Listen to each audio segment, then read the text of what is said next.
Yeah, I'm going to interrupt one last time and say that, I don't believe that the energy entering the coils is coming out of nothing. Obviously, I believe that it's coming out of something, and that something is being perturbated by the magnetic fields. And I believe that, obviously, for someone to believe that, that these batteries are getting charged from the coils from nothing is insanity. Obviously, it's a violation of the first law of thermodynamics. Thanks. No, it's not a violation of the first law of thermodynamics. And if you're going to posit an aether, you would need some evidence of such aether, which you really don't have. Yeah, the sky's turning. Okay, so where does the electrons come from? Where do the electrons come from? Electrons are electromagnetic waves. Alternator. They have no electromagnetic waves. Yeah, we know about that. But yeah, what so electromagnetic waves, whatever you do, don't call that ether. Go ahead, bro. It's not ether. I'm sorry, I just want to know what Larry's pointing out is that by introducing a substantive medium, a background medium, you restore causality, you restore logic.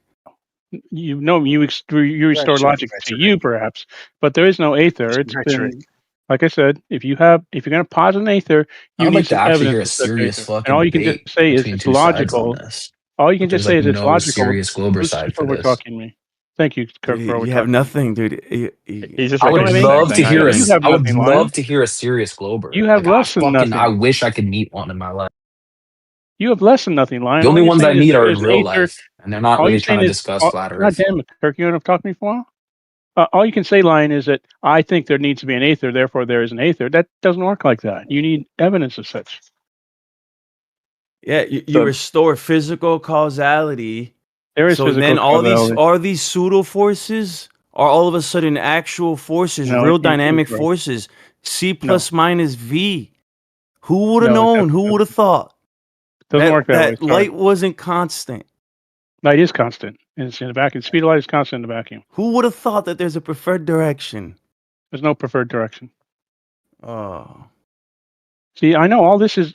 See, the problem is that you live in the 18th century, and round about the end of the 18th century, suddenly physics fell apart, and you're still living back in the 18th century. All right, cool. Yo, Lion. No, wait, hold up. Do you think gravity is a mass? Yo, someone's got a NASA. Do you think gravity is a mass? No, bro. Hold up. Not just cool, Kirk. This is the physics in the you have to get into the 19th century now. We're in the 20th century.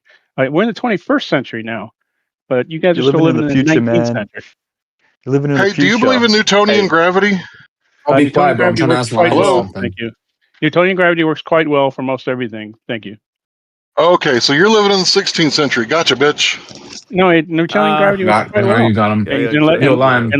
Newtonian gravity is really. I want to ask you. So is the argument basically that a magnet is physical? Come on. That electricity is physical. How come I get modded? The thing in the alternator. Here this guy is causes the electricity to be produced. Why are you over-talking me, Kirk? Why are you between the magnet and the wires? It's not physical. So you're saying you need a physical one? All right, guys, come on. You need like a physical. I am not caving. Dude, I mean, dude, fuck. I don't know. The guy just I was in the middle of talking when this asshole decided to talk me. For a while. I get in trouble for it, but he's not. Why do I get in trouble when people overtalk me? Why do I get in trouble? Why are you yelling at me when people overtalk me? Just such a pothole. Relax for a second, dude, please. 1 second, bro. Okay, so technically Larry did actually sort of engage with NASA, so NASA should get to respond, and then can we go over to Masonic Kirk's IOP? Wait. They already were responding. Brief NASA Shill. I'm back. That guy interrupted me to engage NASA. No, you interrupted me, Kirk. I was in the middle of talking when you suddenly blurted in. And you're not able to respond, NASA Shill? Masonic Kirk, please go ahead. He did exactly what he wanted to do. He did exactly what he wanted to do. He did exactly what he wanted to do. You chose to engage the person, not the topic. I gave you the opportunity, NASA Shill. He did exactly what he wanted to do. And not to mention, this is the fourth time. Thank you for disrupting the conversation. You're going to get muted again next.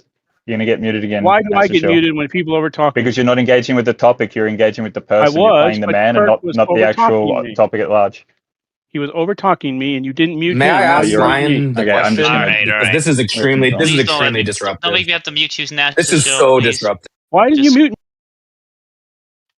I've been trying to ask the question for about 4 minutes now.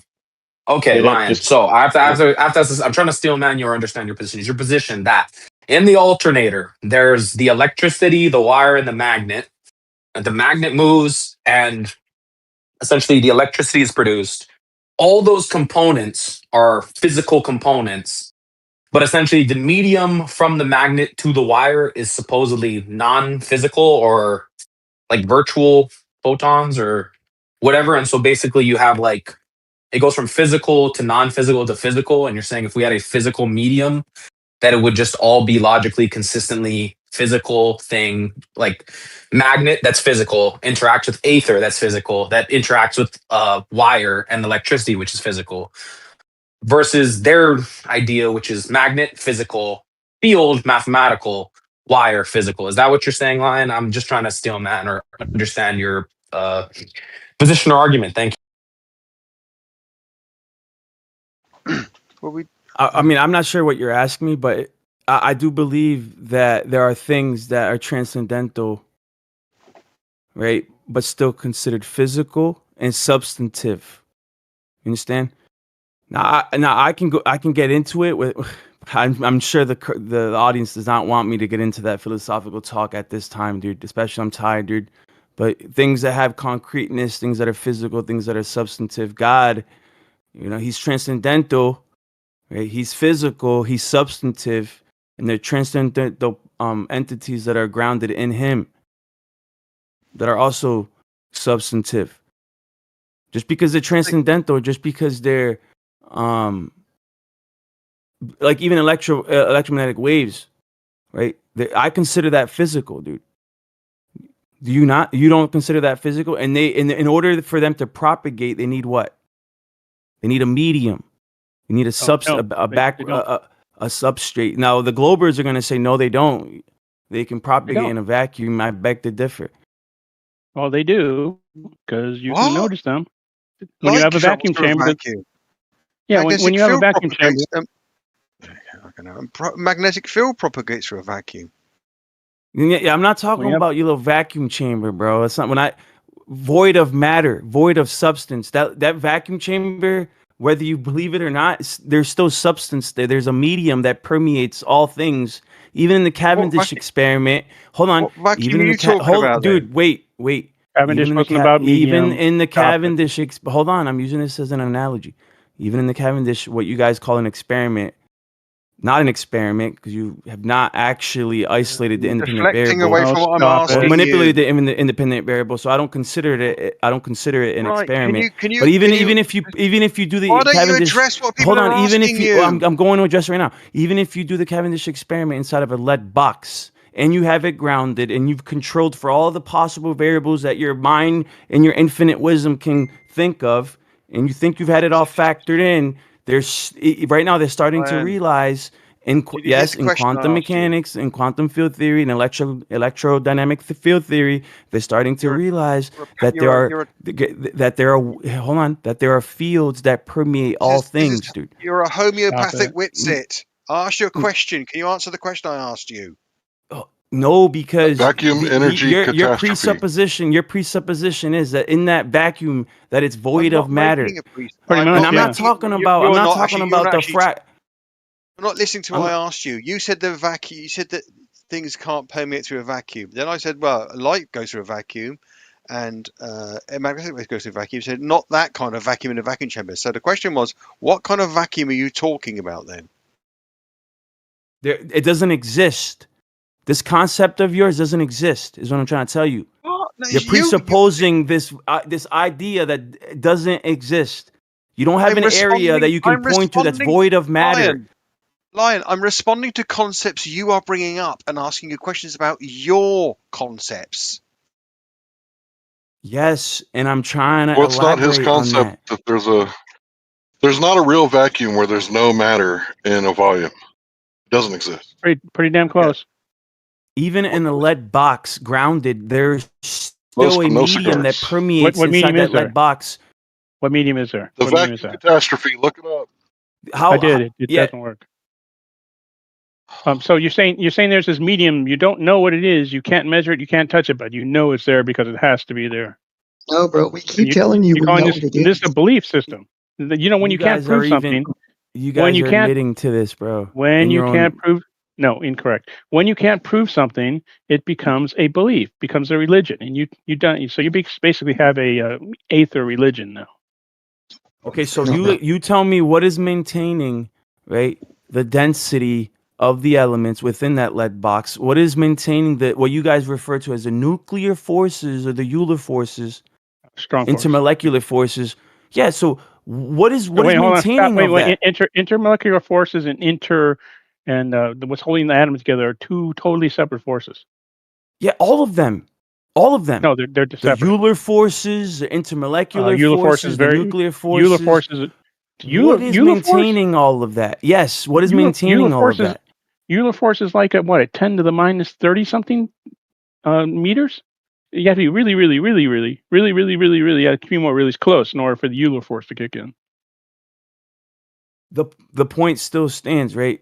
No, there's the point a force that you guys cannot manipulate. You've not manipulated. You think you've manipulated. You have not manipulated. Having masses get attracted to each other doesn't all of a sudden mean that the bending and warping of space-time is true, bro. What don't you understand about that?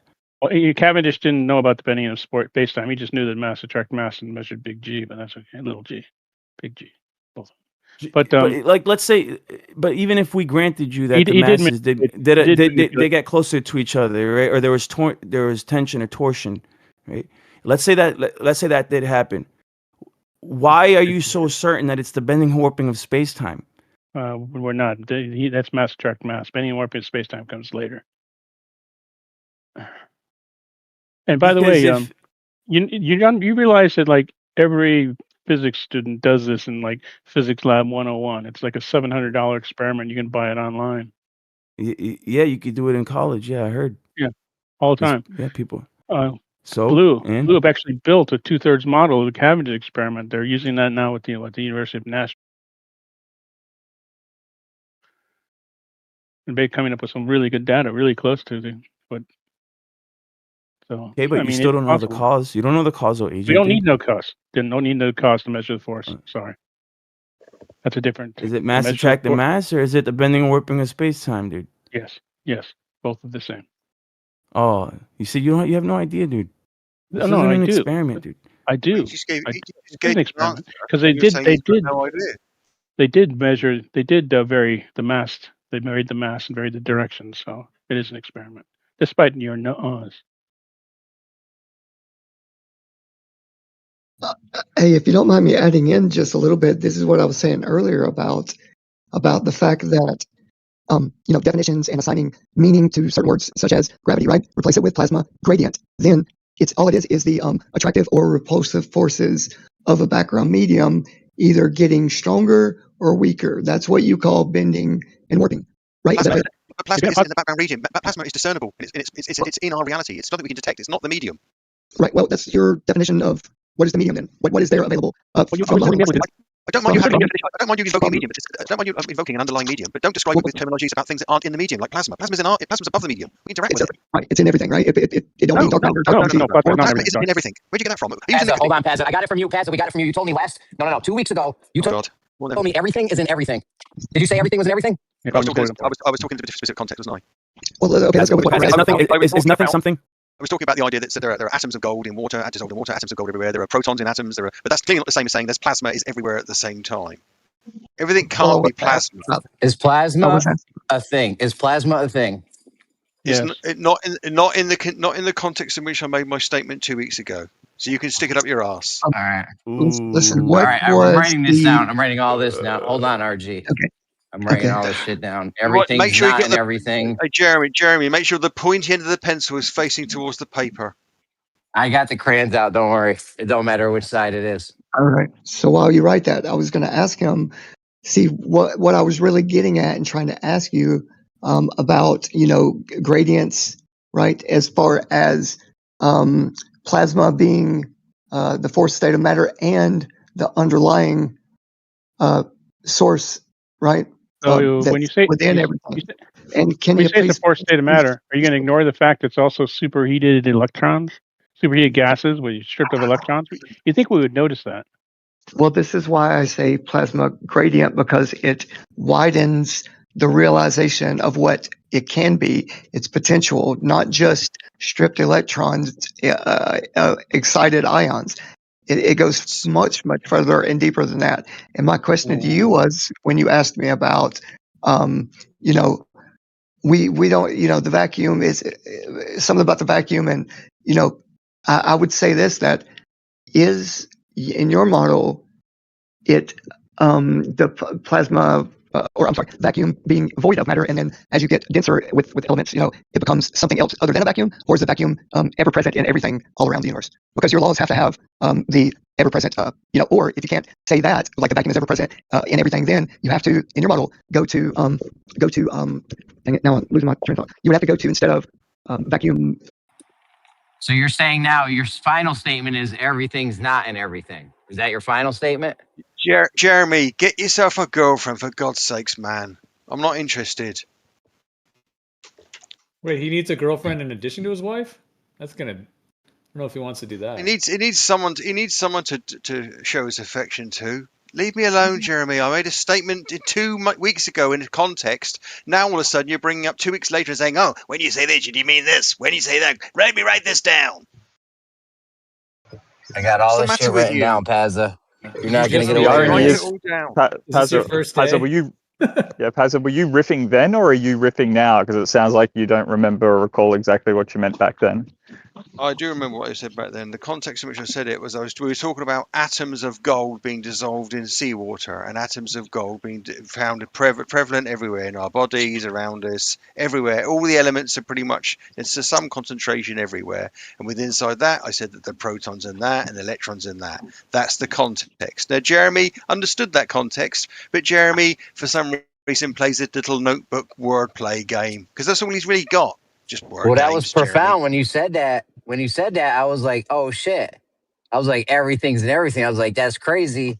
And that stuck with me, because you know what I'm saying? Like, everything's in everything. That's fucking awesome, right?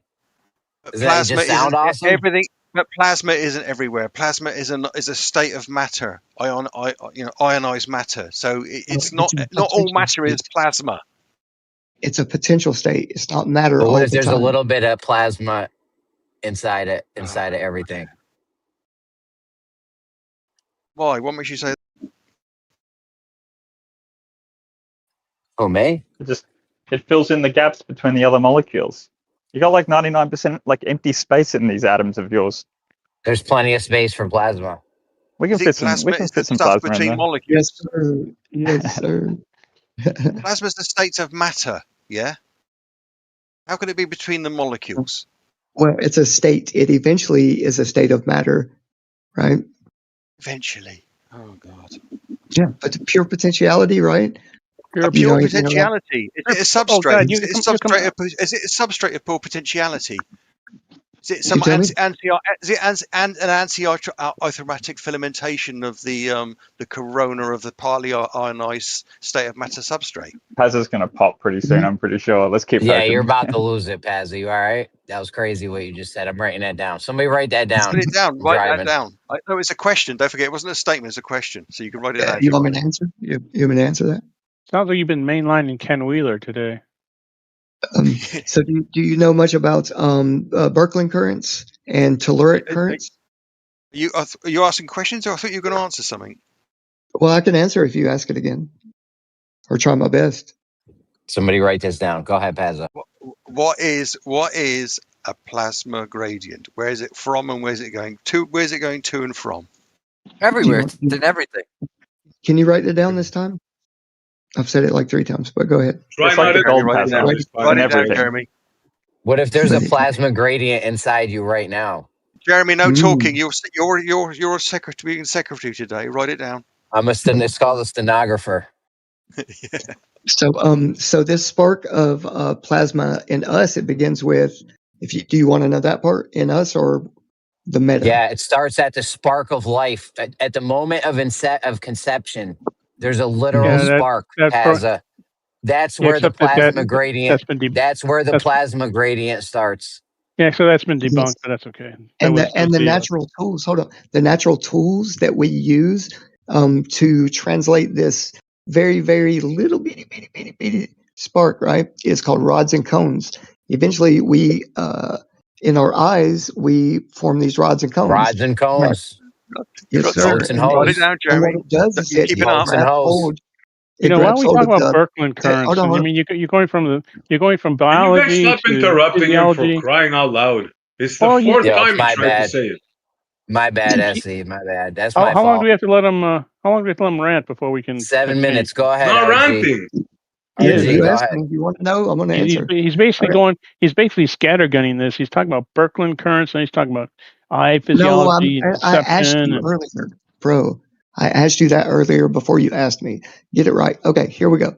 So we have these tools, right, that are very, very tiny, right, that can take this plasma information when it is in a beginning stage of like a waveform or a ionic state when it first is ripped off. You know, these rods and cones grab hold, and it really amplifies the plasma to be understood as a more of a electric state then, right? It's pure information and it has to be deciphered, right? So once it's deciphered, it helps you to grow. And as you grow, your plasma potentiality would turn into something like into something like your heartbeat, right? What guides that heartbeat? So your eyes, plasma. So your eyes see plasma that turns into You your guys can't heartbeat. do it. You just cannot do it. No, wait a minute. I want to see if your eyes see plasma that turns into your heartbeat because of the Birkeland No, it turns into currents. what mediates your heartbeat, sir. Mediate your heartbeat through the Birkeland currents, right? Like a plasma toroid, right? Plasma toroid. In your rods and is that the rods or your cones? If you want me to tell you the part that telluric currents play, it plays on what comes out of the ground, what comes out of the ground and through your feet, right? That's a plasma state that just adds to the plasma state of the toroid that is it's your heart, right? That drives all that. It's just pure information, right? Why did you say that in the first place? It makes complete sense now. But then, right? What the plasma gets thicker that flows through your blood, right? Blood plasma. That's you know about blood plasma. What are you saying that the plasma of space is the same as the plasma in your blood? It's a gradient. It's a stage of the gradient of plasma. So just because they call plasma the part of your blood, the liquid part of your blood, plasma, and the high energy without electrons gas, those are the same now? It's just funny how everything's called plasma. Well, you know, there's a high salt concentration in the blood, right? And also the heart, the magnetic field coming out of your heart is detectable from like 8 feet away. Right. Yep. It's amazing, bro, what plasma can do as a gradient. Oh, and guess what? You don't need black energy or dark energy, dark matter, black holes. You can plug in. Power. You can plug in at that stage of whatever stage gradient it's at the time. Plasma can explain the 98% that is misunderstood now. All you need to do is plug in the plasma values. You wouldn't happen to have this written down, would you? I mean, written down in like a book or a paper and submitted. This all freestyle off Pat? Paid wants to know because this deserves. If this is true, if you have evidence for this, would you please invite me when you get the Nobel Prize? Because I always wanted to meet a king. You know what? You guys do that. You guys do that because you're scared. You're afraid. I'm not scared. What you just said is 100%. Wrong. No, it's just 100% word salad. It has no meaning. Jeremy. Okay. Just because you don't understand it doesn't mean that it's word salad. NASA, I got a question. Do you know that the heart is electromagnetic in nature? Wow, amazing, isn't it? Is it true? Is it true? Wow, that there's like electrical systems? It's plasma based, apparently. I didn't know that. And we live inside of an electrical gradient too. That's dope, right? Wow. It's a plasmatic 100 volts per meter cardioid within a toroidal field. Right. Just saying. Y'all enjoy. I'm gonna mute up. Oh yeah. I like the fact that the plasma in your blood and the plasma out in space are the same thing. That's amazing. I never knew that. I think those were your words, not his. Well, I You mean, tried to get obviously him to they're like both put called your plasma, words so in they're his the same mouth, thing, but right? I don't think he bit. So because he didn't bite, now it's like a logical Well, fallacy. he said, he said plasma, and it's just, plasma is plasma, apparently. I tell you what, if I drop some papers, would you read them? Oh and yeah, tell me your for sure. afterwards after you read them, you'll come back and give me your opinion. What you think? Oh yeah, please drop some. Oh, okay, I mean, I'm going to is drop your original writings, Seriously, are these papers about the plasma gradient? or is this Ken where Wheeler the stuff? gradient's to and from? I think this guy might be paid to disrupt actual intellectual talks. That's what it seems like. I'm waiting for some intellectual talk. Tell me when it's coming up, because all I've heard now recently is just watered down Ken Wheeler / Witsitisms. Do you have a paper on plasma gradients? Seriously, do you have a paper on plasma gradients? He's a troll, RG. Don't waste your time. I'm a troll when I want papers, and just asked us if I wanted to see the paper. I'm responding to what he asked me. Yeah, you sound really spoiled. NASA does this for free. I mean, you just can't posit shit without evidence, and you basically have. I'm about to drop some papers, so don't. Please do that. Cut me down. Take. But he's got 30 seconds to rant about how you're not posting the papers. Right. 29. Go ahead, NASA. 28. No, I don't rant. I just want to. I just want to see his work. I mean, I'll be right back. He's got papers. Appreciate it. Well, there's nothing wrong with that, but after he said that he's going to post the papers, you're like, oh, you didn't post any yet. Come on, bro. I mean, I'm hearing talk, but no action. Well, you're here for the intellectual conversations, but you do little shit like that, trying to put words in his mouth. Well, it was his and then words. this. His words were great. I mean, that was some excellent word salad. I'd go down and get some. Need some salad dressing with it, right? Yeah, some ranch. It was good with ranch. Yeah, that's where you come through. Why don't you just try to understand what he's trying to say? I mean, maybe he's not so great at putting the information out there, and asking for the paper was the right thing to do. So I commend you on that. Yeah. Well, because it was like really tasty word salad. He's not going to read the paper. He's just trying to waste time. He's a troll. Where's the paper? That's the shit. Why Yeah, but putting the paper out there for the entire audience, including YouTube, who might want to come in and snatch that paper up and have a good read before they go to bed, that's actually what makes NASA Shill, like profitable to have around. Not profitable like money, but knowledge is power. He's like cattle or something. Like, what are you talking about, dude? Who, me? NASA shows just like he's just like an asset. He's just like, because you know why? Because he makes them look so bad. So he's actually an asset in that way. We gotta learn to look at life. Because I point out, right. You're saying he's I like how your name is Lion. Lion for Zion. You spelled lion though. It should be LYIN apostrophe lion. What do you do for a living, dude, NASA Show? Tell us about yourself. Dude, he acts like a bully, but I have doxed myself enough. What do you do? Massages for a living? What'd you say? I've doxed myself enough. Thank you. With happy endings? He's a man with no conscience. He works at the massage part. At the gentleman's club? Come on, NASA Shill. I've doxed myself enough. Thank you. Yeah, but I don't actually care who you are, because I believe that you can believe whatever you like. It only matters how you act. Well, so I wouldn't care about doxing you, bro. If you're gonna posit information here and say it's credible, then you need some evidence of it. And so far, I'm waiting for plasma physics. Yeah, Lion for Zion, exactly. Matthew's well, it took him longer than 30 seconds, but at least you didn't forget that he hasn't posted anything yet. Yep. And you get to do a victory dance in the end zone. Don't spike the football too hard. You might get hit in the balls because, depending on what angle you spike the ball, it might ricochet off the ground and hit you in the nuts. Only if you don't know what you're doing.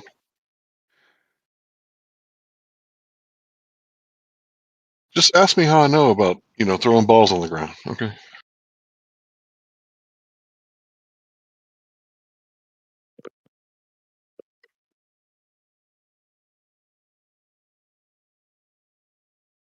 I'd like to see that paper, by the way. So, dude, if you're out there still looking, could you send it to me personally? I'd appreciate it. I am driving, by the way. I'm not expecting special privileges. It would just be cool if you could. If he puts it in text chat, I'll forward it on to you. Thank you, brother. I appreciate that. But yeah, I am awfully curious what you guys think about the vacuum catastrophe.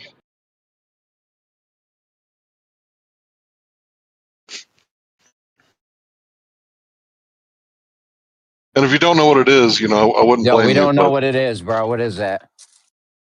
Apparently the vacuum's not evacuated. Apparently there's energy in the vacuum. Right? Is that the 0 scientific point name something for it? The vacuum catastrophe? Yeah. Cosmological constant problem. So because we don't understand the cutting edge of science means we don't understand what vacuums are, right?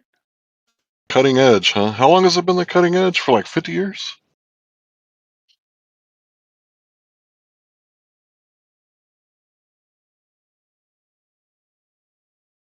Yeah, about. Well, everybody's known that there's no such thing as a pure vacuum. So I don't know why. Right, even if you could suck out every particle known and unknown on the periodic table, it's still not empty. So whenever we say, you know, hey, there's something in the background, you're like, no, I believe in pure vacuums. Well, I'll tell and you those right pure now, vacuums Larry, don't have any energy. Go ahead, bro. Larry, the place they have their vacuum expanding into, that's got to be completely empty. You know what I'm talking about? Yeah. But somehow there's energy there to speed up the expansion into the evacuated area. Huh? How does that work? What energy outside the universe pulling the universe towards it? So your incredulity. I'm asking you. Is that what you're suggesting? My incredulity, bro. What do you know about the edge of space, the cutting edge of space? What do you know about it? I mean, been there. You never even Your read incredulity. the restaurant at the edge of the universe. You never. I did read book. that. I did read that. Bro, that was a very good book. This guy right here, NASA Shill. I got incredulity about the edge of space, but he's been there. So you have incredulity about it, and you don't understand. Therefore, everything is. And you understand better than me because you left Earth and went there in the 80s? Explain it to me. Again, because you don't understand stuff means it has to be fake, or what? No, that's not what I said. What I said was there has to be dark energy there, right? Because if the expansion is speeding up like they discovered in the 90s, which is the exact opposite of what you would expect if there was gravity pulling everything together towards the center, then that doesn't make sense. And then there's no vacuum energy according to you, but it's still expanding. And that makes sense in your head? Yeah, it's something we don't understand. Yeah, you're good with that? Oh, wait a minute. Now it's your incredulity. Now that I've explained everything, it's your incredulity. Oh, so you do understand it. Now you're double speaking. Not incredulity at all. Okay, so you don't understand it or you do understand it? Please, again, NASA, please. Not incredulity. It's just something that is not. It's a problem. Yeah, it's an unsolved issue. Oh, so there are lots of them. It's a problem. So I'm skeptical about this problem, and that makes me incredulous. Except that you can, and when but your conclusion after this is a typical, well, we don't understand this, therefore we can't understand what we do understand.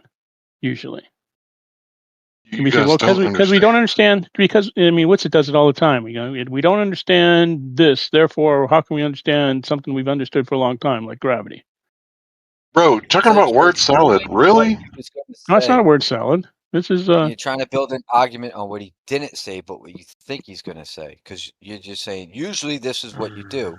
Yeah, that's what. No, that's what he's going to do next. I think you think that the first time I've been debating with flat earthers. So now you can tell where he was going to go with it. Yeah, basically. Yep. All right. Yeah, but you're not talking to a typical flat earther because I'm the OG fence sitter, bruh. I know. You think it's the first time I've talked to Larry? You don't think I know? No, I don't think you can predict what he's thinking. I don't. I don't think you can read his mind. Yeah, pretty much. Not at all. Not even a little bit. Yeah, pretty much.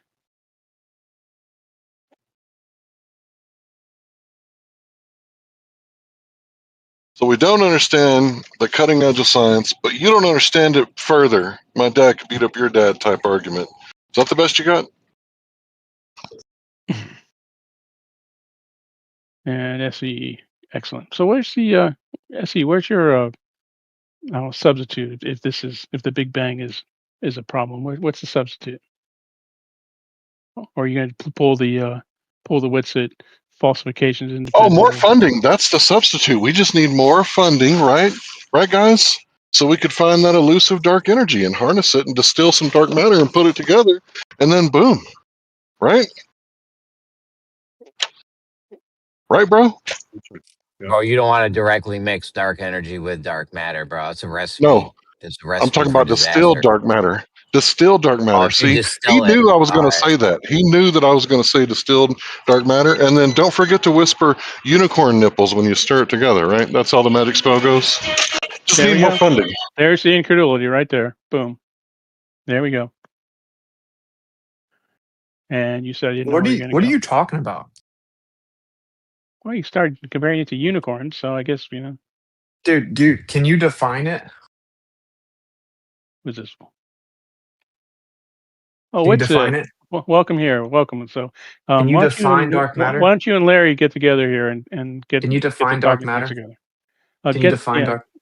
Why don't you and Larry get together and get your distilled incredulity? How can you bring up incredulity if you can't even define it?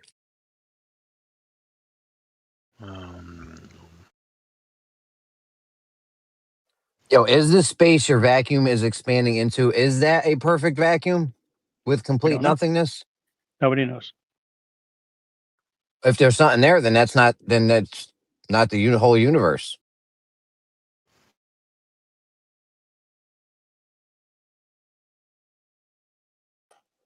If there's something there, space would have to exist, which means there's more space.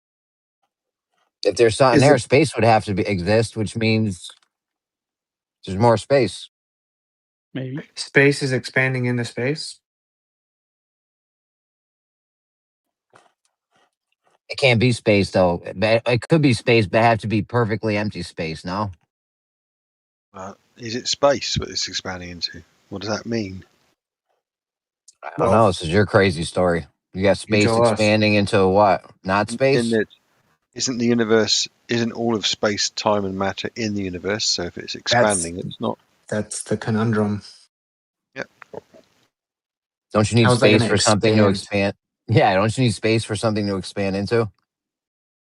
Do you? I don't know. Do you? Is there something? Is there something outside of the context of the universe which is moving across, so to speak? So is dark energy matter like a deep space thing only, or do they say it's also in the Milky Way? It's in the Milky Way. It's everywhere, isn't it? Yeah. It's like majority of the everything's Milky in Way. everything. I think they say 85 to 90% of the matter in the Milky Way is dark matter.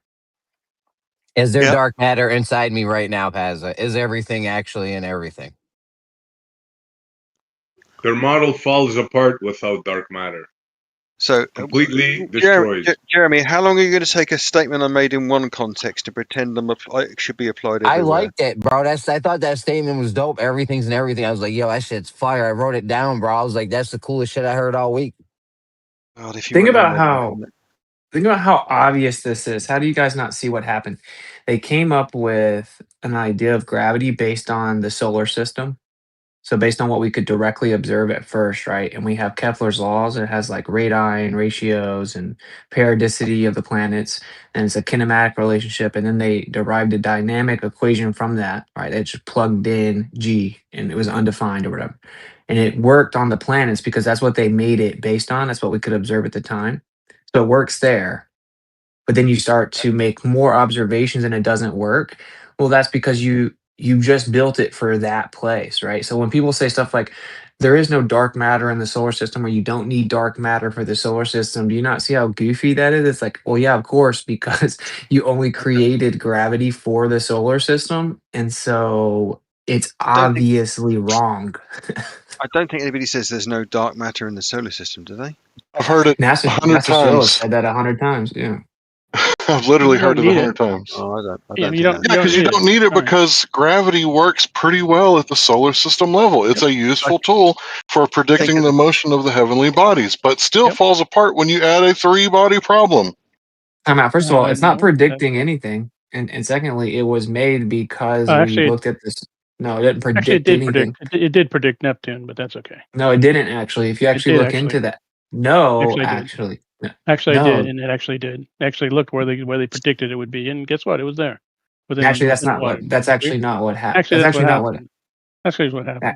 Hey, NASA, No, are you that's finished with your actually- point? Because you've clipped him every time. So if you're finished, Well, no, go he's ahead on he's mute basically so he can arguing, respond. saying. Right, but you're just Oh, using it as okay. a tactic to shut people down by just clipping over them. We hear you said no. He was going to explain it. Can we hear him if you want to mute your mic? If you're finished, I mean, if you're done, then let him respond because you've clipped him every time.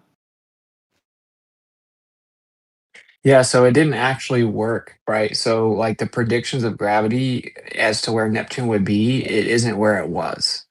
And so what they claim is that it was like this super anomalous time of year that just so happened to work, et cetera, et cetera. Like it didn't. It's like the way that you guys portray it, which is that they just used the gravity equations and then they accounted for the mass of the planets and realized there had to be another planet. So then they looked there and what do you know? Neptune was there. That's not what happened at all.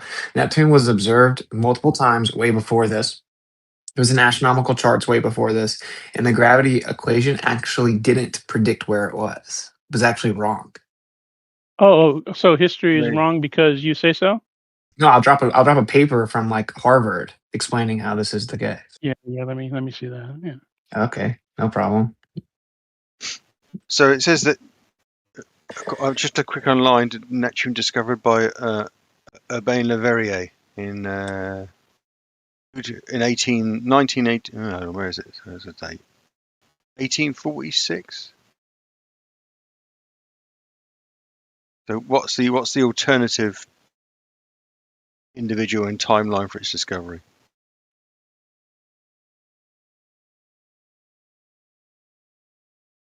Wait, it was observed way before that.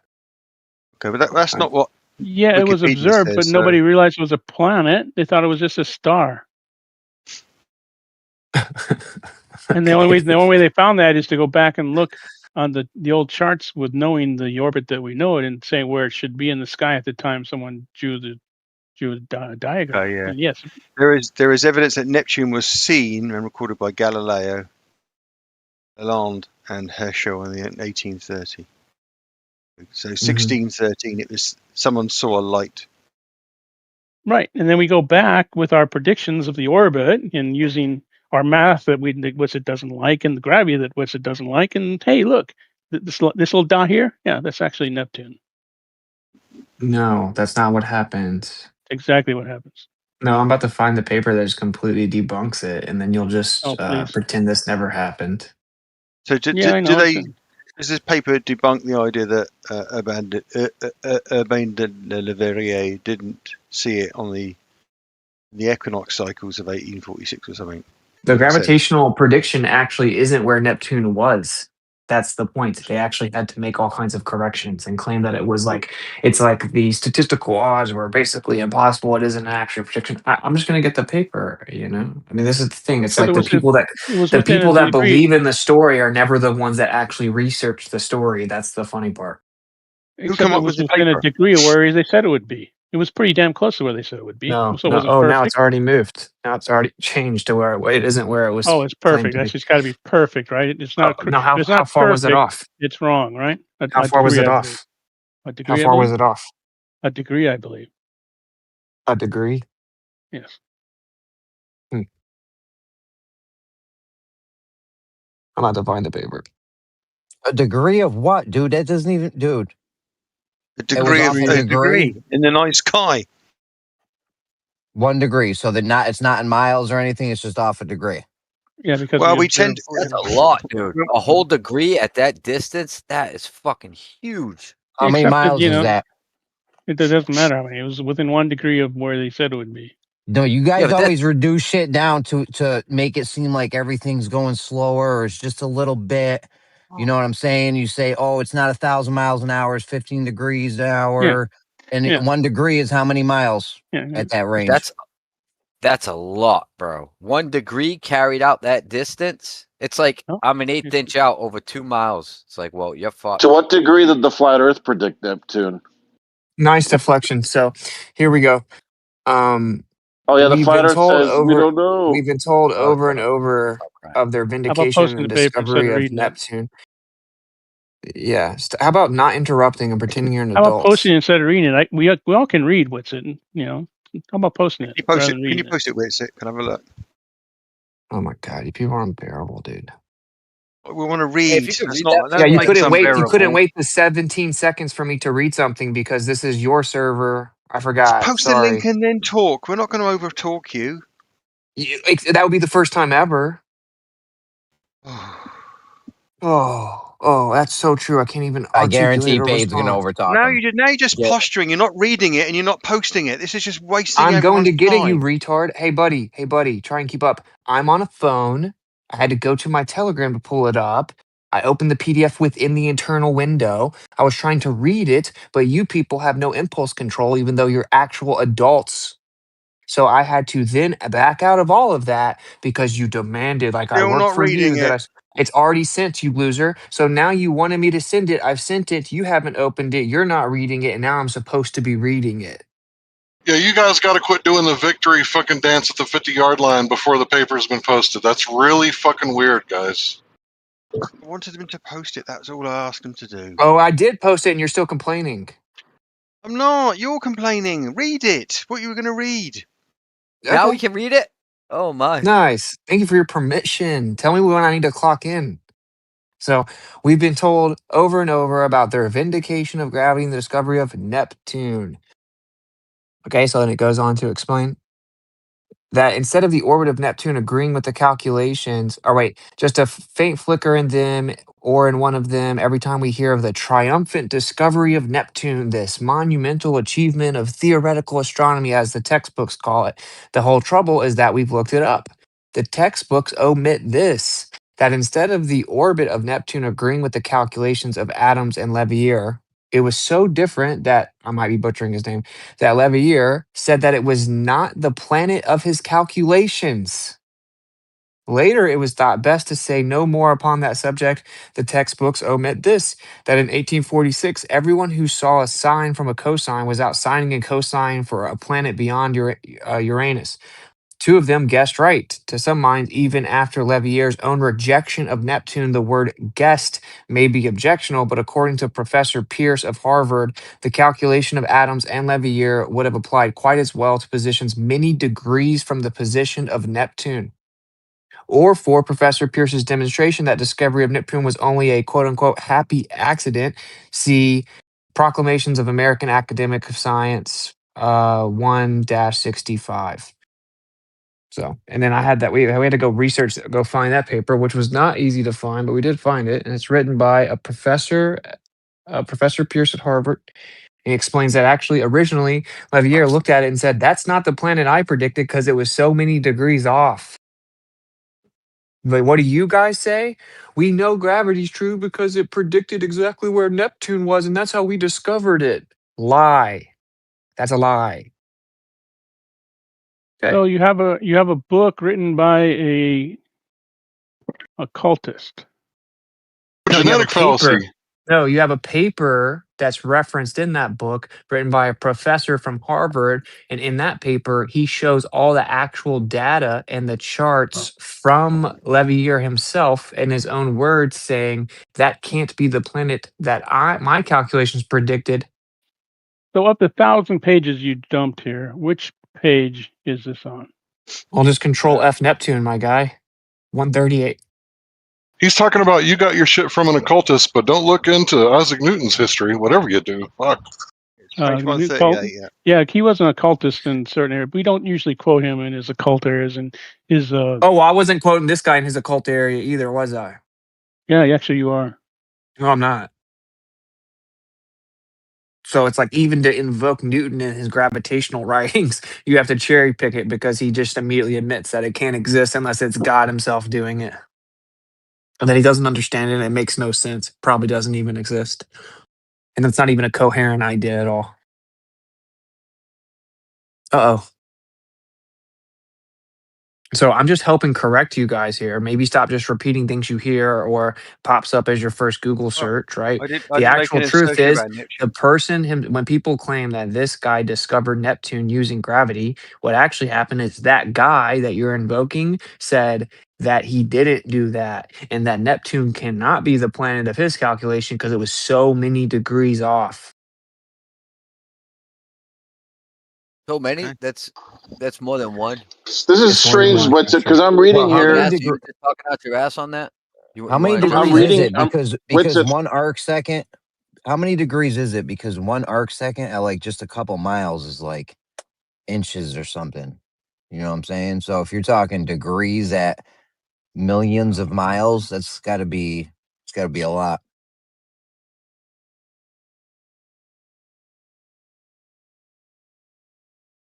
And we did find this paper, by the way, by the Harvard guy.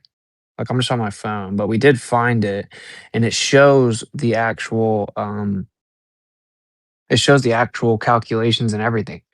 And so what they end up saying is that it was just like incredibly lucky that it was even remotely close, actually. Like the fact that it was even within a few degrees was incredibly lucky based on the time of year and the year based on Neptune's cycle, which is however many years, right?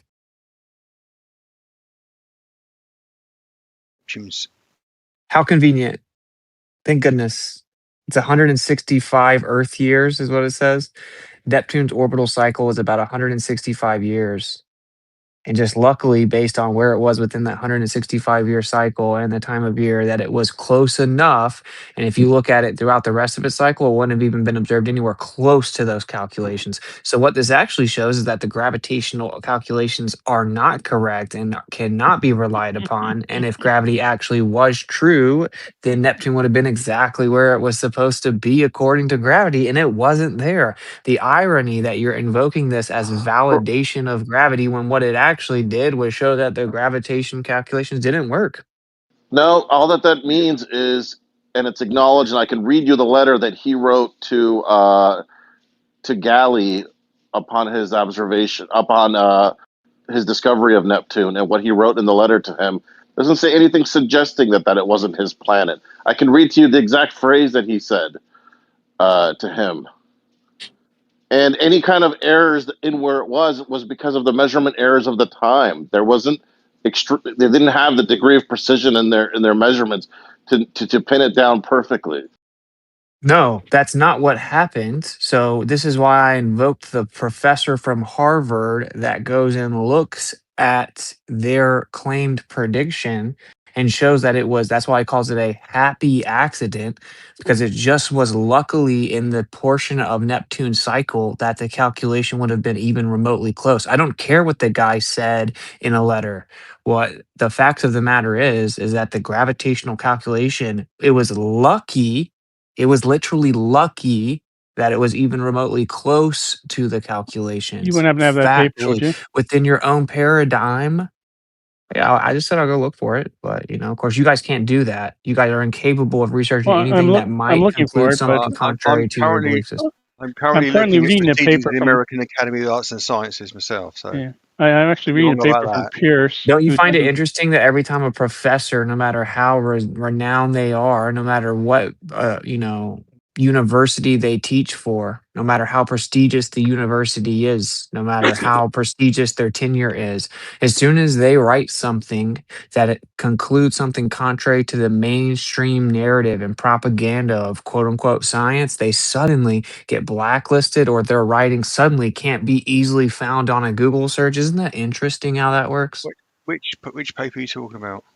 The one from the Professor Pierce from Harvard, right? Like we did find that paper. I remember it took us like a while of us all researching to find it. But why would I not be able to just easily type in what it is and it pop right up? Isn't that weird? That What's the happens name of the all the paper? time. Uh,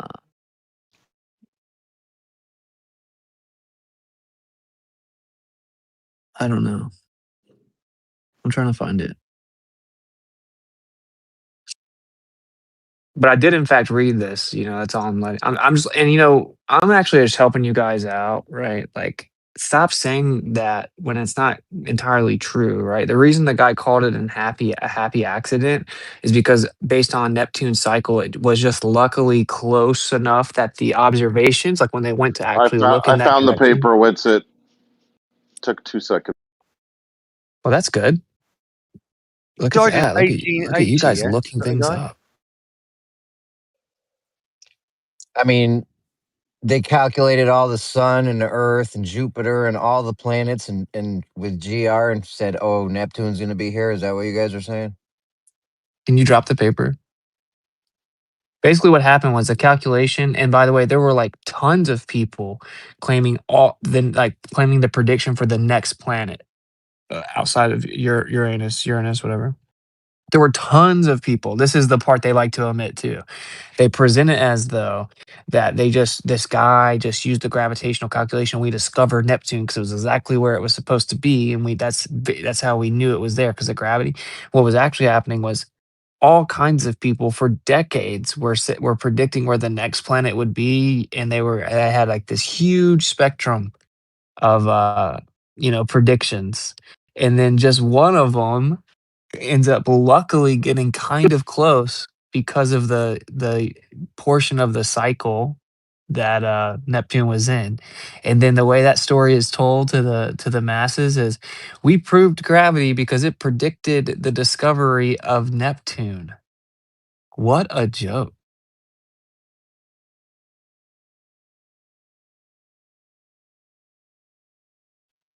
I mean, they can't even do a closed solution to a 3-body problem. They're telling me they use the sun and the Mercury and the Mars and all that shit. This is not the paper. What the hell? You said you found the paper and it took a few seconds. This is not the paper. Yo, people rely too heavily on predict. Even if he did predict it, it doesn't mean that GR is the thing. You know This what I'm guy said, saying? this guy said, don't be facetious about looking things up when Professor Dave had to point out to you that geocentrism entails a spherical Earth. First of all, it has no relevance to researching. Secondly, I made the point to him it wasn't exclusive to shape. He said, yes, it was. And I said, okay, explain how it's specific to shape. He couldn't even articulate a coherent statement. Okay, so Thirdly, this guy says complains about Phallus's daily straw manning of the globe. I still man the globe position better than almost any globe earther in here. I have to tell you guys stuff like this. I have to go and tell you more about your own story than you know. So I don't. Does the globe honestly? Does the globe? Genuine question. Do the globe earthers in here feel like I consistently straw man the globe model? Okay, so in this paper it says I'm reading this out now. It was just about this day in the winter of 1878-79 that Professor Pierce delivered a course of lectures at the Lovell Institute entitled "Ideality of Physical Sciences." In his sixth and last of these lectures, he made the statement that ideality is preeminently the foundation of mathematics. Blah blah blah. He was in this lecture after stating that two geometers had computed independently of each other the elements of the orbit of the planets which would reconcile the apparent discrepancies in the orbit of the recently discovered planet Uranus, and to determine that this new planet was situated at a certain point in the heavens. He told how on December the 23rd, 1846, Dr. Gall of Berlin directed his telescope at the designated spot and discovered the new planet Neptune. Professor Pierce then made a surprising statement that the planet so discovered by Dr. Gall was not in the place that had been figured out, but there were two possible positions of the planet, and that by a remarkable coincidence on the given night the two positions were in a straight line from the Earth. I remember very well as I sat in his study that he repeated this story to me with such animation that I questioned him further about it. He said he was sure of his reasoning, but the calculations were so long and laborious that he never had the courage to go through them in a second time. What? So that's some anecdotal account of a speech he gave. There's an actual paper, though. So I mean, Right. That's Okay, cool. I mean, that's cool or whatever, but that's not. Please do not conflate that with what I invoked, because that's not what I invoked. So I'm looking it up on my phone right now. Apparently, the flat earthers always have to do it. If there were two calculated points and they just happened to line up, and the guy with the telescope found them anyway, does it make much difference? Do you not understand the point that to claim that Neptune was discovered because of gravity is incorrect? It omits what actually happened, which was that what they did was they looked in that general area. It was already known that there was something there. It had been discovered and observed multiple times before that in astronomical charts, documented hundreds of years before this. They look in that general area. They see what is now called Neptune, multiple degrees away from where that guy's specific prediction claimed it was. There were hundreds or thousands of predictions of another planet that were all wrong, and they were all using gravity. We omit that part, right? Okay. And then we realized that the only reason it was only even within a couple degrees and luckily observed in that general area of the sky is because it just was luckily in that certain place of its 165-year cycle that it would have been in that area. And any other time that gravitational prediction would have failed miserably. So that's a totally different story than we know gravity's true. That's how we discovered Neptune. They used gravity and used the equation and calculations to know exactly where Neptune would be and then discovered it. And then went as far as to say, oh, it wasn't perfect, as if to say it was extremely close to perfect, but nothing's perfect. Then he went on to claim it was maybe a degree not true. He made that up. So, yeah, intellectual honesty would demand that you stop repeating the caricature of the story that isn't actually true.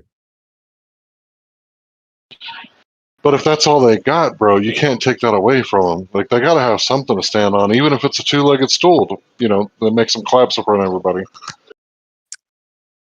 So I think I might have found it. Is this the Pierce paper? Yeah, I think so. I'm trying to find it. No, this is someone referencing that paper, actually. So this isn't it either. This says Neptune in America negotiating a discovery. This is just in Harvard's database. Let me see what this says.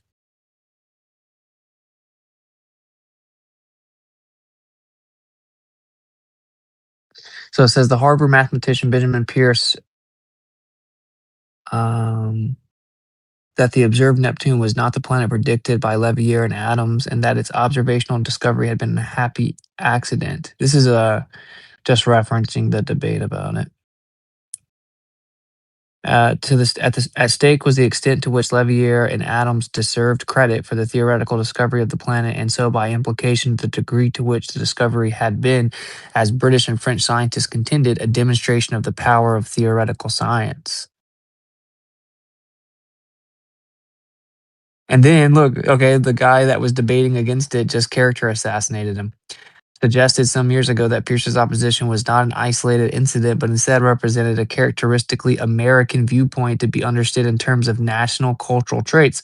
Unfortunately, his explanation draws only on the examples of Pierce and another American astronomer, Sears Cook Walker, and then at best in a very sketchy fashion. So that's not, dude, this is pretty wild. At the highest levels, people just don't know how to debate. I mean, I can drop this if anyone wants to look at it. But he basically said, he's an occultist from America. Yeah, basically, I'd like to see the thing where Pierce determined there were a couple of degrees out, though. Yeah, I'm trying to find it, bro. But I mean, you also don't have to take my word for it. But I will say, I can't find any corroboration of this from anybody else. So this is the thing. I know. I went ahead and told you it was very difficult for us to find it. We did eventually find it, though. So I'm trying to look for it. No, I don't see any other rhetoric anywhere else on the internet regarding this. Just saying there were a couple of degrees. No, because no one even addresses it. So find a paper that tells you shows you the math and shows you exactly where it was. You won't find that either. It's just a story that's repeated incorrectly. ad nauseum. Or you found the one guy who disagrees with it, and No, you're he didn't piping the disagree. one He guy who disagrees. showed the math. Like I He said, you showed found you found the one guy who's saying something different, and of course he No, has he to be actually correct. showed the math. Mhm. So do you Math have the or the math? calculations that the guy did? Do you have the The Fourier, calculations that the guy did? the Fourier. Is that like a reverse ad populum fallacy? Yeah, sort of. That's what you guys. I mean, this is what find the one guy who disagrees with, because everyone knows the mainstream is wrong, right? That's your basic mantra. No, that's not what happened. If Neptune was exactly where the gravitational equation predicted, that doesn't affect me at all, because I actually Exactly. understand what Right. I It has actually to be understand. perfect, right? I actually understand what happened, right? Which is that we used Kepler's laws, which showed a ratio between the planets. Do you guys even understand how we mapped the solar system? Yeah, You guys do realize it had nothing to do with gravity being true or not? Do you guys not Because it had to be understand how that perfect, took right? place? Don't worry, bro. No, it wasn't about being perfect. Don't worry. I'll Oh, teach it you is guys about how being that. perfect. You said the I'll word teach you perfect guys like how. 3 times. I'll teach you guys how that went down. Okay. So we made observations of what are called planets, and we realized that they have cycles and they move all in relation to each other, right? And it's cyclical. And so we realized that there was a ratio amongst these planets. And if we use the radius between them, between the paths, right? The radii and this ratio, and then we accounted for the periodicity of the cycles, then we could actually map out the overall cycle. We could extrapolate that data, showing that that ratio remains consistent, and then we could actually map out the trajectory of the planets. So this was just a kinematic description based on observational periodicity and ratio. Observational periodicity and ratio. Got it. There you go. Yeah, take your notes. Okay. So where's this that written? this is Kepler's laws, okay? And then what happened? Kepler's laws, right. We have Newton, who realizes we have mapped out the planets, right? The story goes an apple fell, and he thought that must mean that there's a force inherent in the earth pulling it down. There's no other logical explanation. So then, and that's not what Newton said, but that's what you guys claim. So anyway, then he's like, okay, what is causing these planets to move, I wonder? And he said, seemingly there would have to be a force that's causing it to happen. All he did was take that kinematic description, that ratio, right? The periodic cycles, and he plugged in a dynamic force. You could have plugged in anything else. In fact, he literally did that, right? He just plugged in like a placeholder. He didn't even define it. He said he doesn't even know what it is or how it works or how it could work. He just plugged in a placeholder, and it's just like, okay, there must be a force causing these things to move. So here, dynamic force, plugged it into the equation. That's all that happened. You could have done And the it same still thing for electrostatics. You could have done the same thing for because some he type knew of that. He knew more than you did. He knew that electrostatics only works at short distances, but that's okay. No, he didn't say any of that. What he actually ended up saying was that this doesn't make any sense, right? Like this couldn't work over Because vast distances in a vacuum, right? he said that Yes. in those words. Slightly paraphrased. Slightly paraphrased, right? Yeah. In fact, he said something to the effect of, to think that this innate brute matter could act on other innate brute matter through the vastness, through long distances in a vacuum without any intermediary medium is, to me, so great an absurdity that no man with competent faculty of thinking in philosophical matters could ever fall into it. Yeah, I think you're slightly misquoting him, but that's okay. No, I don't think it's pretty much on exactly what he said. I think you're pretty much saying that he didn't understand why it worked. He understood that it worked. He didn't understand. No, that's not what he said. What he said was, yeah, pretty much that's what he said. If people think that just there's a property in innate brute matter that acts on another piece of brute matter over a vast distance without something in between the two pieces of matter that are carrying out the effect, right? That's absurd and insane and makes no sense at all. And that there must be some type of medium. No, I just did the exact quote. It's to me so great an absurdity that no man with competent faculty of thinking in philosophical matters could ever fall into it. That's the exact quote. Right. That's the exact quote. And now you're going to tell us what he actually meant by that, because No, he tells us. We don't have to worry about that. Oh. He tells us what he means, He right? tells us. And Right. yeah, it's just very simple. It's that for that to act on each other without there being a medium touching both of them makes no sense. It's very simple. And he said it was extremely perplexing. He's not even claiming that it would be true, other than wise, if he knows if it were true, that there'd have to be a medium. And whether that medium is material or immaterial, he doesn't know. And he's left up to the consideration of the readers. He then goes on to write an entire framework, to propose an entire framework using ether, and that the celestial bodies move through some type of liquid akin to like liquid silver that Yeah, would but that have was no debunked later viscosity. on. That was debunked on later on by Michelson Morley, but that's okay. Dude, first of all, it wasn't. But what's funny Actually, it is was. you guys invoke Newton as if he agrees with you. He didn't. He does actually. No, he literally didn't. Well, he did okay. He wasn't. Wait a minute, a guy from like the 1600s agrees with you today? Come on, bro. Yeah. No, he said the stuff Explaining that gravity you works quite claim. well. Thank you very He much. said that. As He long said as the you're stuff not that. moving really fast or He not said the moving stuff near a that you. strong gravity source. He said the stuff you're willing to believe is insane. Basically, he said that Yeah. any man that's Yeah, in the competent. 1600s. Yeah. We So have any better man that's explanations now. competent would never believe that nonsense. That's what he Yeah, we have actually said. we have slightly better explanations now. Yeah, he didn't know why gravity worked. He knew that it worked. He didn't know why.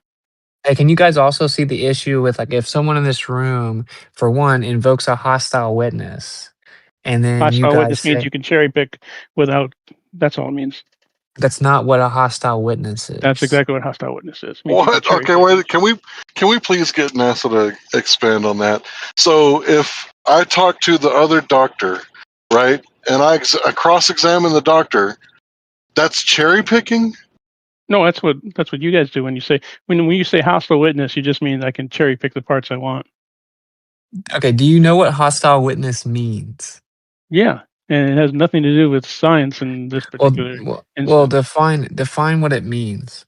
You can define it in what you means because I know what it So means. you don't even know? When you say what it means. I know what it means when you say it. What it means is that you can pick and choose what you want to because the guys, oh look at this part of it fits my what I believe. Therefore, I can cherry pick it. No. Without, Okay, first of all, do you know what cherry picking is? yeah, cherry I think this picking. is Yeah. actually very useful. It'll be edifying to the audience because people Oh, need to learn cherry what pick. this Yeah, is. cherry picking is what you do when you pick parts of what people say.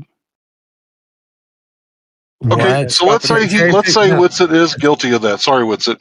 Wouldn't you be Witsit guilty is of it for guilty of it. picking the Wait up, other dude. side? Hold on, Wait are up, you doing man. the exact same thing? All right, go ahead, bro. The true parts. Okay, that's not what. Time out. That's not what cherry picking is. Oh, it's not. Why don't you No, tell all right, no. The implications of that would be you can never cite anything from anyone unless you cite everything they've ever said. Okay, that's ridiculous.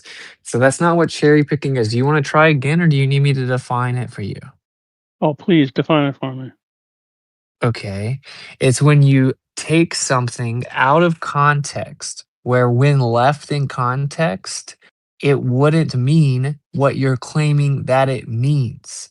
Typically, it would refute the position that you're invoking it to support. That's what cherry picking is.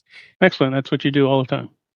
It's not though. So when I say no, so when I say, for example, one of the quotes that people are always claimed is cherry picked is the quote from Albert Einstein that said, "I've come to the conclusion that the motion of the Earth cannot be detected by any optical experiment." Right? People Yeah, claim except that that that's cherry you picking pick because the you leave end off of the next it sentence. isn't there because of the next sentence. That isn't cherry picking. The next sentence Yeah, it is, is actually taken out of though context. though no, it's not. Though the earth revolves around the sun, that doesn't change the point at all. The point Actually, it that's does. being stop interrupting so much. The point that's being made, right, that quote is invoked to support is that even within your own paradigm, Einstein himself acknowledged that the motion of the earth when it comes to orbital motion cannot be detected, right? Even though By he optical. believed that the earth was moving. Yes, he said optical in that quote. His other quote is that it can't be detected with any terrestrial experiment. Oh, where's that one? Did he make a? What? You want me to go get the quotes for you? Now you're Yeah. just denying they exist? Okay. So the Yeah, point 'cause is, I bet dude, you that's cherry not picked that cherry one picking. too. That's not cherry picking, Oh, it's dude. cherry Okay? picking to ignore that cherry picking to ignore that he said differently in the very next sentence with that what you think the sentence means. But he then, I mean, Einstein said something, then he says the exact opposite of what you're saying in the very next sentence. But you can No, ignore he that doesn't next say sentence. the exact opposite Pretty of much, what yeah. I'm saying. No, what I'm saying is that even in your paradigm, where if you were to believe the Earth orbits the sun, right, it's acknowledged that you can't actually detect that motion from the Earth. So So he said the there's no exact. cherry picking. He said the exact same opposite in the next sentence. So he's double speaking. So he's a double thinking idiot. Is that what you're saying, NASA? Well, what That's I'm saying is basically that what you're he's taking it saying. out of He's saying context, but that's okay. he's saying Einstein contradicted himself. No, what I'm saying is that That's you what he's guys saying. cherry pick what he says. That's what. Well, No, yeah, that's for not what what you're saying to be true, it would require him to directly contradict himself the next sentence, but he didn't do that actually. He was just saying, even though I believe that the Earth orbits the sun, we can't actually detect that. I've come to the conclusion that we can't detect that motion with any Optically. optical experiment. That means using light, by the way, which is the No, that's most not what optical precise. means. Sorry. What does optical experiment mean in the context of physics? How do you see something without light, NASA? Oh, stop it. No, seriously, answer the question. It's a real simple. Just tell me. You said it's not anything to do with light, but it's optical. Go ahead. Oh, so we can't use our eyes, then, so we have to feel, right? We have to close our eyes and do it, right? No, time out. Optical. That's not even optical. Has a specific meaning in physics. It's about light. That's what it means. Here, an optical experiment in physics is a practical activity that investigates the behavior of light, and its interaction with matter to demonstrate or measure physical principles. What do you know? It's exactly what I said it is. This is why conversations don't go anywhere. Because people like him join the room and they just halt all discussion with the dumbest shit, and you're just constantly refuting any and everything. Right, right. And you know, say. the amazing Everything's part like is a nuh-uh, the nuh-uh, amazing nuh-uh. part is that here we And have complete here we have chopping three while they're guys. talking, Here we right? have- Like what he's doing to me here- right now when I'm trying to make a Yeah. fucking point. He just can't But here we have- shut his mouth and let someone else talk. We have three Why don't guys any of here the who Globers ever step in and correct him? That's the real we have question. three guys here. You three between you have refuted all of modern science. It's really amazing. This I mean, straw man. everything This is wrong. straw man. This is what I No, mean no, about it's true. discussion. It Everything. I doesn't mean, go Wiss has forward got 'cause, a like, Wiss has got you're an telling explanation me for what I'm everything. doing. He's got an Bro, you explanation just said for that Einstein Neptune. refuted himself in He's the got an next explanation for sentence. He's got a refutation for Einstein. He's got a refutation for quantum physics. I mean, All right, you're just amazing. scattergunning deflections now, but this is how easy it No, is it's to get totally him to true. stop. Watch, Every I'll show topic you. I'll show you there is, guys. every Watch this. topic, every mainstream NASA, topic can you there admit is, you were wrong about anything in the past few minutes? every discussion that you have with it, you've got someone. So what's it like being right all the time? What's it like being right being all wrong all the the time? time? What's like NASA, being wrong all the time? can you admit you were wrong about anything? No, in the I'm last not few meaning minutes? anything Okay. because I mean So, you're just cherry picking. when we brought up optical experiments and I defined it in physics as meaning a test using light, you said that's not what it means. That's literally what it means. I didn't read the definition. You're objectively wrong. Can you admit that you were wrong? I think he was I can admit when I'm wrong. When I'm wrong, visual, some kind of visual. Why are you white experiment. knighting, Zanick? Because I'm listening to you. You have a good point, but I think in that particular definition that Einstein was using, when he says cannot be proven by an optical experiment, I think he meant optical meaning like something you can actually visually see. No, that's not what he meant. Let me just finish my sentence. I know you're excited to You're just respond back to making me. stuff up. And I'm not going to make it. I'm just saying that's my interpretation. I don't think it includes lasers because lasers weren't invented then. So the That's study of light, irrelevant. I agree. You irrelevant, can't help right. yourself. See how you're just clipping me on everything I say, every single word. Well, no, what's You going to don't happen agree is if with I it, so you patiently just wait for can't- you to finish, Oh my even though you're God, interrupting. dude! You got to stop, man. Then You think everyone you're does this, but interrupting a you do it more than conversation. You anybody. realize that, right? You realize what you're You doing. do it more than anybody. Just let me finish my sentence. Yeah, And I know your okay. position. Let you before finish your better than you do. interruption. Okay, go ahead. I'll God, let you simple. finish your interruption. It was How so- rude of me. It wasn't my interruption. It was something to say that I'm not white knighting for NASA. NASA is making good points, and I would take the same position. I think the optical statement that he makes, even though the definition of physics you just looked up is probably recent, by the way. When Einstein mentioned it, I think he was speaking. I think this is my interpretation. He was talking about optical experience, meaning things you actually visually would be able to detect. telescopes, etc.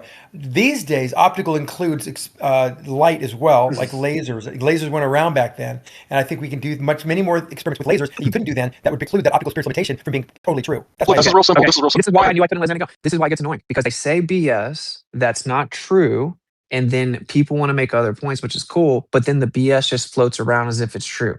What Zanick's saying is patently false. He just made it up. The quote comes from Einstein in 1922 in the speech he gave at Coyote University in How I Created the Theory of Relativity. This is also where he said, when he came across the peculiar results of Michelson-Morley, that's the first steps that led him down the path of special relativity. He then goes on to explain the Michelson-Morley experiment, where they used light beams and the principle of interferometry to attempt to detect orbital motion of Earth, and that it was negative. They weren't able to do it. And then after he explains that, he then concludes by saying that he's come to the conclusion we cannot detect the motion of Earth with any optical experiment. It's literally in the precise context of using light beams and Michelson-Morley with interferometry to detect the motion of the Earth. It is specifically referencing tests utilizing light. You're completely wrong about what you said. Lasers didn't even exist. I think he was talking about what you can see. No. In fact, if you actually read Einstein in the Special and General Theory of Relativity that he put out, the paper that he put out, he explains that he actually thinks the evidences for orbital motion are observational when you look at the sky. He's saying that if you're actually going to try to do tests on the Earth utilizing light, he goes on in another quote to say any terrestrial experiment at all, you can't actually detect the orbit of Earth, and that it was MMX that actually caused him to come to this conclusion and realization that you're not going to be able to detect the motion of Earth on Earth with any experiments, including those utilizing light, which we know is the most precise way to measure motion. Then why Would you like to admit you were wrong? In that same paper, why did he also explain that there was no way that this all could happen without ether existing? Would you like to admit that you were wrong? Yeah, that could have been a stretch on my part. I'm willing to say that. Okay, cool. So we'll let Larry go now. Yeah, I just wanted to say for NASA Shill, if he's still in here, if you say that there's optical experiments without light, just show us one. Thanks. So, I mean, the thing is, it's just goofy, right? Because the actual context is he was giving a speech about how I created the theory of relativity. The other thing that's super goofy that people started saying on your side, if you will, is that Einstein didn't care about Michelson-Morley at all. He didn't even know about it, and that his theory of relativity had nothing to do with it. And they say this in response to us pointing out that the theory of relativity was put forward to explain away what happened in MMX, which is factually correct. Okay. And then they use this quote from Einstein the year before he died, where he said, I'm not sure if I had even heard of it. Well, that's funny because earlier in his life, in 1922, he gave a speech where he specifically details the test, says he remembers coming across it in his early years, and that's the very thing he found out that led him down the first steps on the path to special relativity. Because he realized that there was a need to explain the results of MMX. You guys should research the things that you claim we're wrong about. We've already gone over these and we've researched them. We're talking about some nuances and some also, you are cherry picking some of these things. You know that you are, and there's no. He didn't respond in some of those papers and some of those writings that he had with respect to SR. With the fact that special relativity had something to do with the luminiferous ether, not the ether as you're usually using. The what type of ether? The luminiferous. The what? Say it. The luminiferous ether. It's not a ether, not the ether as the what? And some of those writings that he had with respect to SR, with the fact that special relativity had something to do with the luminiferous ether, not the ether as you're usually using. The what type of ether? The luminiferous. The what? Say it. The luminiferous ether. It's not a word I usually use. Luminiferous. Luminiferous.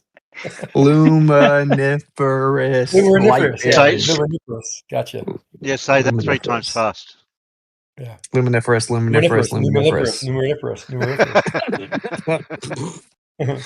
Okay. Anyway, there's two So ethers I'm that not he was cherry applying. picking anything, but give me an example of something I cherry picked, please. Stop picking cherries. Now you made me feel hungry.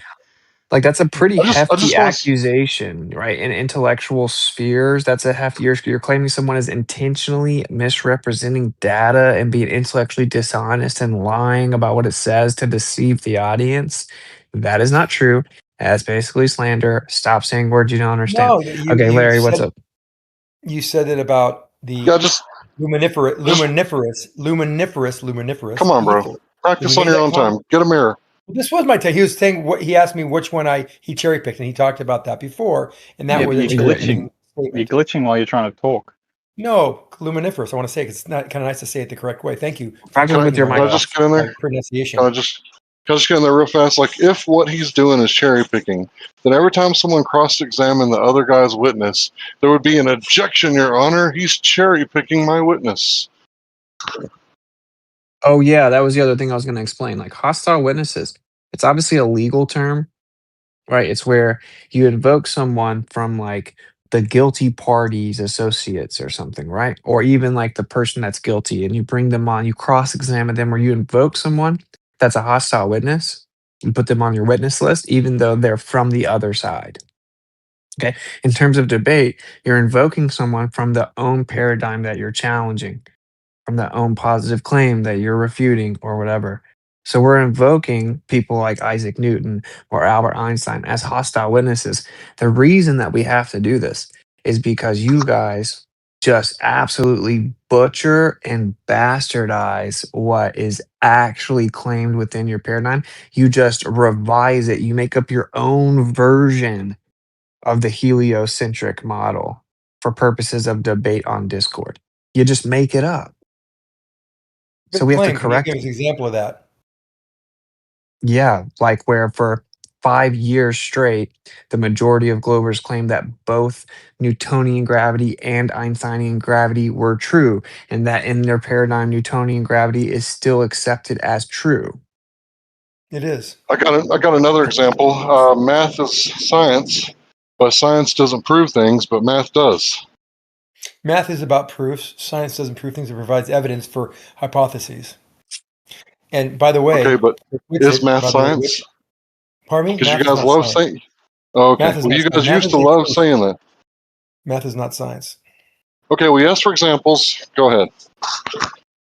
Well, thanks for the Okay. injection. I forgot what it was. Well, I gave a specific example. You said that Newtonian gravity was true, which is Newtonian gravity. Yeah, repeat. So you can distill. You can actually the two equations do map together. In fact, just all that happens is that Einsteinian gravity in those equations will actually just be more accurate in their predictive qualities to Newtonian. Newtonian physics is still it's still true because we still use it in almost every aspect of mechanical and mechanical engineering today. Okay, can we keep them still works. concise? Can we keep, let's just both agree to keep our comments concise. Okay. What you just did is called a pragmatic fallacy. You just said it's true because we use it in engineering today. It's true. That's a pragmatic fallacy. Do you know what a pragmatic fallacy is? That's evidence that it works, and they wouldn't be able to use it if it didn't work. So you're saying it's not true. That now, is if you're saying that, incorrect. hold on. If you're saying that the one contradicts the other as far as their theories, I would agree with you. The laws are synonymous for the most part, one being more accurate than the other, but their theories are very different. The bending and warping of space-time is a lot different than something magical happening to cause something to have a force that's not really a force. Notice how you didn't engage with the specific refutation. I thought we agreed that we were going to keep it concise and on the point. I know that it's basically your kryptonite, and it basically nullifies any opportunity you have to come out, quote unquote. Stop interrupting me. Stop interrupting me. Because you're you typical. can't be saying I'm doing something I'm not doing.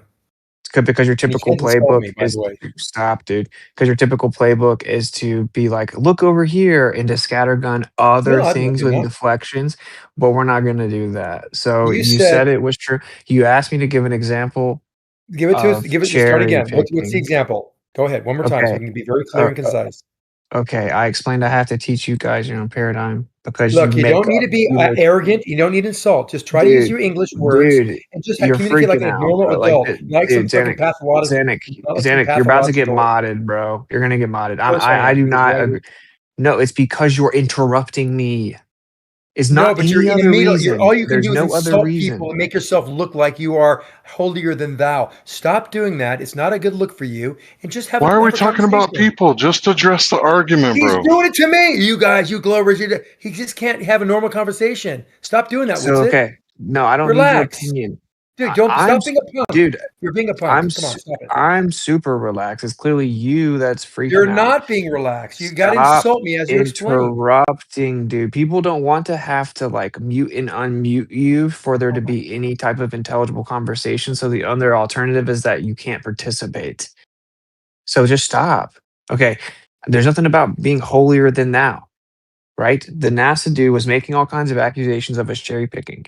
And we had to explain what a hostile witness was. And he said, oh, I'm you not just talking use that about to him. mean stop interrupting. I'm having a You just use conversation with that. you. You just use hostile witness, and really all that means is that you're cherry picking. That isn't true. And I explained why we have to use hostile witnesses. It's in order in an attempt to progress the conversation because so often that you guys misrepresent the And I actual said, what? paradigm that you're claiming. Why did you say the whole paragraph? We aren't talking about that, Witsit. We're talking about the example. And I thought as an adult, you could bring up the example without insulting me or thinking you're holier than thou. Just talk about what you're talking about. Bring up the topic, the answer to the question of give me an example. And don't insult me and don't insult anybody else. Don't bring up NASA. I'm not talking about NASA. I'm talking with you about all the Globers bringing up something. And I said, bring up example. You brought up Newtonian mechanics and Einsteinian mechanics as far as gravity. Go. Okay, we'll try this again. So I quickly gave an example, which is that so many people on your side claim that Newtonian gravity is true. And this is very well known to not be the case in your paradigm. It's a total misrepresentation. It's totally butchering what your side actually claims. And then you jumped in to say it was true, right? And then what you did right after you said that math was not science and you delineated the difference between the two, you then went on to conflate math and science. We're talking about not mathematical descriptions, talking about science, what actually is the cause and effect, what's actually happening, what's the actual cause of the effects attributed to gravity. Okay. Newtonian gravity is known to not be true in your own paradigm. They cannot both simultaneously be true. So when you say yes, they it can. must be Sorry, true, they can. they can't because they make They can. opposite claims. Incorrect, but nice try.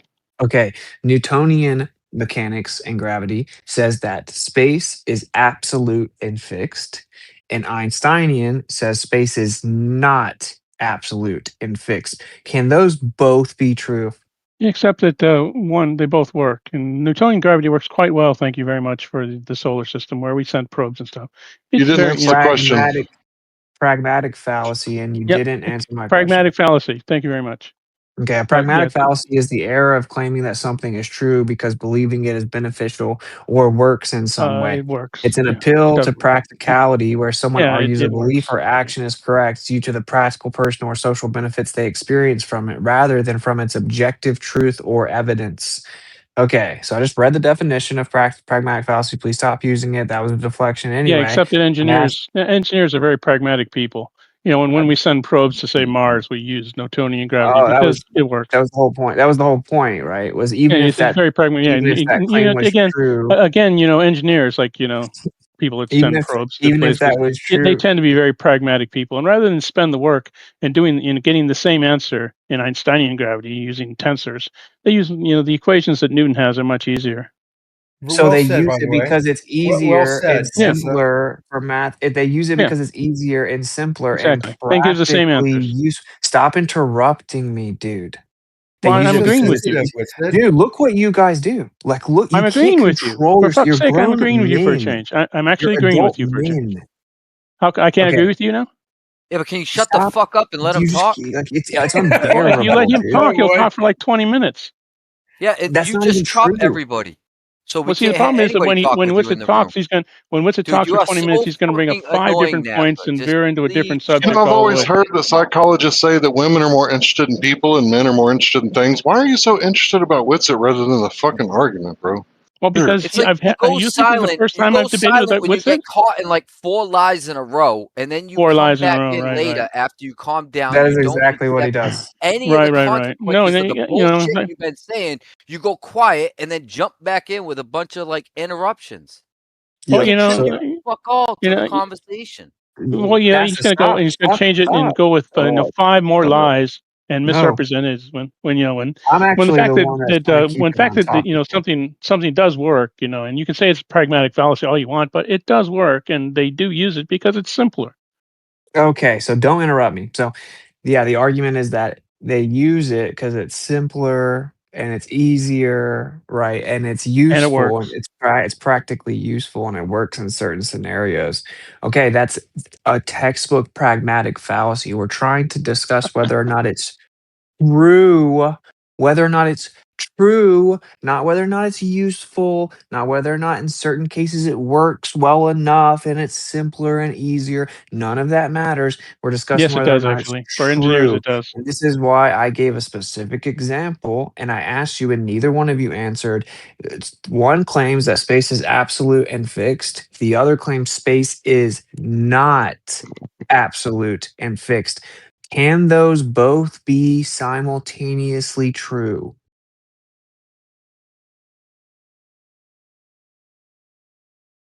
Oh, can we talk now? I don't You want to answer the step on you question. with it. Can you answer I the don't know. You've question? asked me several questions, but you know, you want an answer now? I asked one question.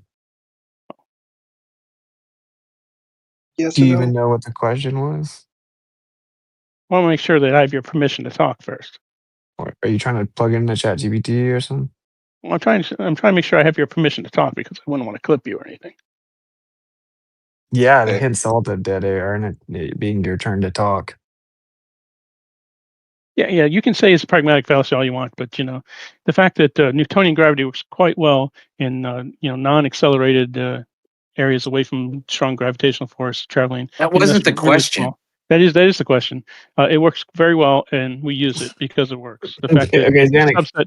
It's a can you subset. answer the Newtonian physics is a subset of oh, Einsteinian physics. Not okay, the NASA question. can't answer the question. Yeah, Zanick, can you answer the question? No, they can't. They can't. You know, generally, for by the definitions of what you're laying out, they can't both be true in the same at that same by the same standards that you're holding them accountable to. The same state. Finally, Well, I 10 mean, minutes later. yeah, basic logic is the standard I'm holding them No, to, by because the way. what it's I told you it's because Einstein's theory is more accurate, and Newtonian gravity it includes Newtonian gravity, by the way. And it's just No, a they're simplified version. If I write out the equations for the bending, warping of space-time, I can easily plug them into F equals ma. You know that, right? there you go, The conflating the math with the no. actual truth Well, of the cause and that's why we effect know of things. that's why we know that it works because it is a variation. It's just a much more accurate variation that takes other You're things making into my account point that stronger. Newtonian You're making my that But point stronger. Like, look, Zanuck, Newtonian the actually, fact doesn't we listen can to this. take derive NASA, the fact we we don't can need derive you. NASA, we don't need the you. fact we Zanuck, can look, derive the fact we can derive Newtonian physics dude. from Einsteinian physics. Oh, Oh my that's god. interesting. Oh my god. I've never heard that one. You've never Zanuck, heard this that is the one? point. Yeah, well, it's true. Zanuck, you're making my point stronger. The fact that you can mathematically overlap them, right? But they are not both true because they claim opposite things proves my point even further, No, which is it that doesn't. math is simply a description, right? Where You're saying science is if an they are true, well, how explanation. about this? How about this? How about this for a second? If both are true and both can be used for pragmatic or practical applications, wouldn't that be evidence that they both are true? If they weren't true, then one would not work for those No. everyday. No. No, it's okay, a loaded question. It's a these violation of aren't loaded. identity. Hey, I'm not trying to start Non-contradiction. arguing. I'm stop with this non-contradiction bullshit. Stop doing that. I want to have Oh, I can't point out your flaws in your argument. Conversation with Witsit. Is it possible? See, dude, it was NASA that's interrupting this whole time. You had nothing to say about it. Okay. I'm letting you talk for a while. You you're bring my name into it again? Zanick, you're super biased. I'm not biased. I'm giving you, from an engineering perspective, I'm giving you the take on the theory of gravity via Einsteinian or Newtonian. The laws of gravity are known, and there hasn't been any exceptions found for the laws of gravity. These are the things we actually see, can test for. The limits no exceptions. Of gravity is more of a theory, more comprehensive theory than Newtonian. Even though Newtonian is still true and useful, kind of showing evidence that it is true because it is useful, but it's not as accurate and not as comprehensive as Einstein's theory of general Newton's relativity. is true, but Einstein's is more true. Is that what you're saying? That's correct. Yeah, you can use those Newton kind of is a subset of Einstein. That's correct. Yeah, this would violate the law of non-contradiction. Incorrect again. Nice try. Opposite things. So why does incorrect again? But nice try. Yeah, okay, so I'm gonna like you can't do it. You literally, and you two are the worst. And it's like you just can't do it. You know what you're doing. Can't do what? Can't listen to you lie. You have no respect for the room or basic decorum. Can't listen to you lie. And then none of the other Globers in the room have anything to say. They have nothing to say. They all sit here and watch you do it. We have to listen to you lie and say stuff that's not true. The only explanation for it is that they're secretly cheering it on, right? Hey, you know what the analogy is? I don't need your opinion right now. I'm trying to talk. So that would just be trying to mod. No, that was just me just trying to mod. Okay, now I'm going to try to actually speak. Thank you. They make opposite claims. They can't both simultaneously be true. This violates the law of non-contradiction. This is basic logic. One claims space is absolute and fixed. The other claims space is not absolute and fixed. One claims that an object will continue in a straight path unless an outside force acts upon it. The other one claims that an object can go in a straight and curved path simultaneously relative to reference frame. One claims gravity is a force. The other one claims gravity is not a force. They cannot both be simultaneously true and accurate because they claim opposite things. The fundamental differences between Newton's gravity and Einstein's gravity, they both work, except in extreme conditions. Newtonian gravity can't explain things like, light bending by gravity or these orbits of Mercury, that kind of thing, or black holes. These things, Newton's does not work at all. Doesn't mean it doesn't work for other things. So it's so like, you're making fun of it. Is it one more true than the other? Yeah, you can kind of say that one is true, but it has limited application as being true. It's kind of like saying I have a speed walk, two runners. One can run 27 miles an hour, the other one can 20 miles an hour. Both can run, but if I wanted the fast guy, I wouldn't take the slow guy, I'd take the fast guy. Both can run. It's true that both are sprinters. Both are sprinters, even though one is faster than the other. I mean, it's kind of a weak analogy, but you're making it seem like it's white and black. Like suddenly we've totally, hold on, I'm almost done. We've totally disproven Newtonian mechanics, and we haven't. We've just come up with something that explains better, is more comprehensive. You know what that word means, comprehensive, than Newtonian mechanics. Newtonian gravity is much more simple. And it does say that the force is a pseudo-force, not a force. It doesn't mean there's not a force there. It means it's a pseudo-force. The pseudo-force means that force is reference frame dependent, and it has no source. That's very different than saying it's wrong. It doesn't have a force. There is a force. It's a pseudo-force. It's a special kind of reference frame dependent force. So your argument is how they're different, and then you start talking about how they're the same. Go ahead with it. Okay, that's true. So centrifugal force, for example. See, this is so. I can't. Let him respond. I'm gonna go. You don't like it when people do what you do everybody every day. Zanick, no, it's just someone wants to make dude. one little point, and then you think that's your turn to do a monologue again, just tell me so that you can never get refuted. And you do it on purpose. It isn't an accident. You're doing it on purpose. Shut up. Shut up. Okay, so you just ignored everything I said. You didn't respond specifically at all. Then you scattergun a bunch of red herring fallacies. Then you again used a pragmatic fallacy. Then you used an appeal to simplicity. What are we, cavemen? Something must be true because it's simpler. It doesn't matter if it's simpler. Yes, we You're missing the use it ball, at though. Boy, times. you're missing We the ball. use it at times because it's simpler and it works in specific scenarios good enough. That's cool. It's pragmatic. That doesn't mean it's truth, though. Okay, so specifically in your paradigm, it's known that Newtonian gravity cannot be true. Okay, I gave you specific examples of how Einsteinian and Newtonian paradigms, frameworks, mechanics, gravity directly contradict each other. Okay, I gave you specific examples of how they contradict each other. One says space is absolute and fixed, one says space is not absolute and fixed. Those cannot both be true at the same time. It would violate the law of non contradiction. Address it specifically. It can't both be true. It violates the law of non contradiction.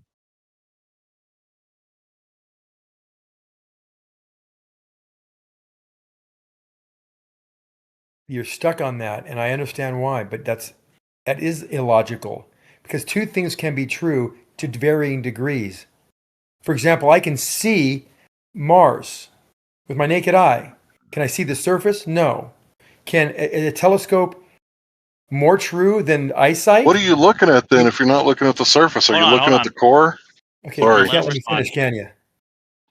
Yeah, hold on. I'm modding here. Let him respond, but please stay on point, Zanick. I am staying on point. I'm being very, very deliberate in my comment here. That he's made a statement that both cannot be true. And you can use pragmatism, you can use practical applications to kind of show evidence for that. If your hypothesis, these cannot both be true simultaneously, and then you start giving me examples of them.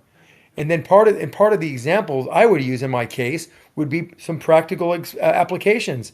And I can show the limitations where both can be true in some instances and both could not be true in other instances. Doesn't mean I'm using circular reasoning or contradictions or anything or any illogical techniques here. I'm talking about conditions. Comprehensiveness of special relativity and general relativity is much different than a more simpler. It's not an appeal to simplicity. It is true that Newtonian mechanics is much simpler. It is. And so it can't be true because the applications are limited. And when you start widening the application, it becomes a different tool, becomes a different whole understanding of what causes this theory. And that is general relativity, this bending and warping of space-time as being the answer. Okay, is this nail 1 inch tall? Hold on. Is this nail 1 inch tall? Finished. If it's true, then also no nail is ever an inch tall perfectly when you keep zooming in on it. I didn't write it. Okay, so you didn't actually address the point at all. All you did was say, yes, it can be true, and they both can simultaneously be true because here sometimes it works and sometimes this other one works. If gravity is true, it's true everywhere, right? Like the proposal of gravity it's about the interaction between mass and the force or pseudo force attribute known as gravity, right? So either it's true or it's not true. Either it's present everywhere gravity is or it's not. And these frameworks make huge claims, right? And they are opposite in nature. They can't both be true. I'm going to list some examples. Don't interrupt me. Maybe you should take notes. Okay. So I already said a couple of them. Newtonian says that space is absolute and fixed. Einsteinian says space is not absolute and fixed. Newtonian gravity says that gravity is a force, a real physical force. Einsteinian says that gravity is not a force at all. It does not. It says it's an emergent property. It's the effect of the bending and warping of space-time. Okay. And another one is that in Newtonian mechanics, right? Time is universal and absolute. It flows the same everywhere. It's linear, absolute, and universal. In Einsteinian mechanics, of course, time is relative, right? It's not absolute at all. Then you actually have many other issues where, like with Newtonian, you have instantaneous action at a distance. Within Einsteinian mechanics, you have no instantaneous action at a distance, right? So you have locality. Okay, and we can go on and on. We could go on and on. But the instantaneity is a fundamental part of local Einsteinian mechanics. You know that, right? So yes, you do have things that are instantaneous. You know that. Instantaneous action at a distance. Yes, in the That's in the solar incorrect. system, for example. No, gravity, the effect of gravity is the instantaneity of gravity is part of Einsteinian mechanics. You didn't read it. You No, haven't the read it yet, difference but it's part you of don't it. seem to get it right. The difference is that an Einsteinian, it accounts for a time variable and it invokes time dilation. So in order to account for Only for special relativity. something perceived to be instantaneous action at a distance, the Einsteinian approach would be to actually manipulate time itself, where it wasn't actually instant, it was just perceived to be instant for that inertial observer, the observer in that reference frame, right? So it'd basically be an illusion relative to reference frame due to time dilation. All of that was kind of a deflection from the bigger point, though, which was I just listed things that are undeniably opposite in nature. They are antithetical to each other, like time being universal and absolute versus in relativity, time is relative to reference frame. It's not universal, it's not absolute, it's not strictly linear for all observers. These are opposite. They can't both be true. So it is literally, it's just Okay, so insane. hold on a second. Now you're doing it, so I can't. I'm taking notes as fast as I can. So are you saying you said that these forces in Newtonian mechanics are forces? Are you saying that there are no pseudo forces in Newtonian mechanics? Answer yes or no, please. No, that's just a deflection. Okay, No, no. Can you answer the question? Do pseudo I already forces, did. fictitious forces, exist in Newton's laws of motion? Well, it's actually not specifically delineated as such in Newton's laws of motion, but Really? modern academia calls it that, such as like centripetal force or centrifugal forces. But Centrifugal force. yeah, I just said that. You But you started that actually isn't the point, though. It is the point because it It's doesn't say literally that it is not. a force. It didn't say that gravity is a force. It's It a literally pseudo. does. Wait, are you claiming that Newtonian gravity claims gravity is not a No, force? that is a real force. Gravity, friction, those are real Oh, forces. isn't that what we're talking about? Yes, but pseudo forces. No, you said Oh, that so you're just deflecting. you're saying that they don't have pseudo forces in its vernacular Red or in herring. the topic of I didn't say that. I didn't say that. Newtonian. I didn't say that. I never said Gravity. that. I never said that Newtonian doesn't have pseudo forces. I'm well aware of the fact Yeah, that I you guys said call it spelled out that centrifugal way. You forces changed pseudo your forces mind. because it destroys your entire paradigm, for example, with satellites or planets that need centrifugal forces in the equations, and you can't have them. So you have to invoke a force external to the mechanical system, inertial forces, and you have to claim that they're not really there. They're fictitious because if they're really there, then it would require the Earth be stationary and there be angular momentum of a That's rotating not true either. universe. So I know that Now was way you're off over the your rails. Now head, you're and you're making not. things I know up. that that's way over your head. I know you're not ready for that Oh, really? conversation. Over my head? Okay, that's rich. Okay. Can you steal me what I just said?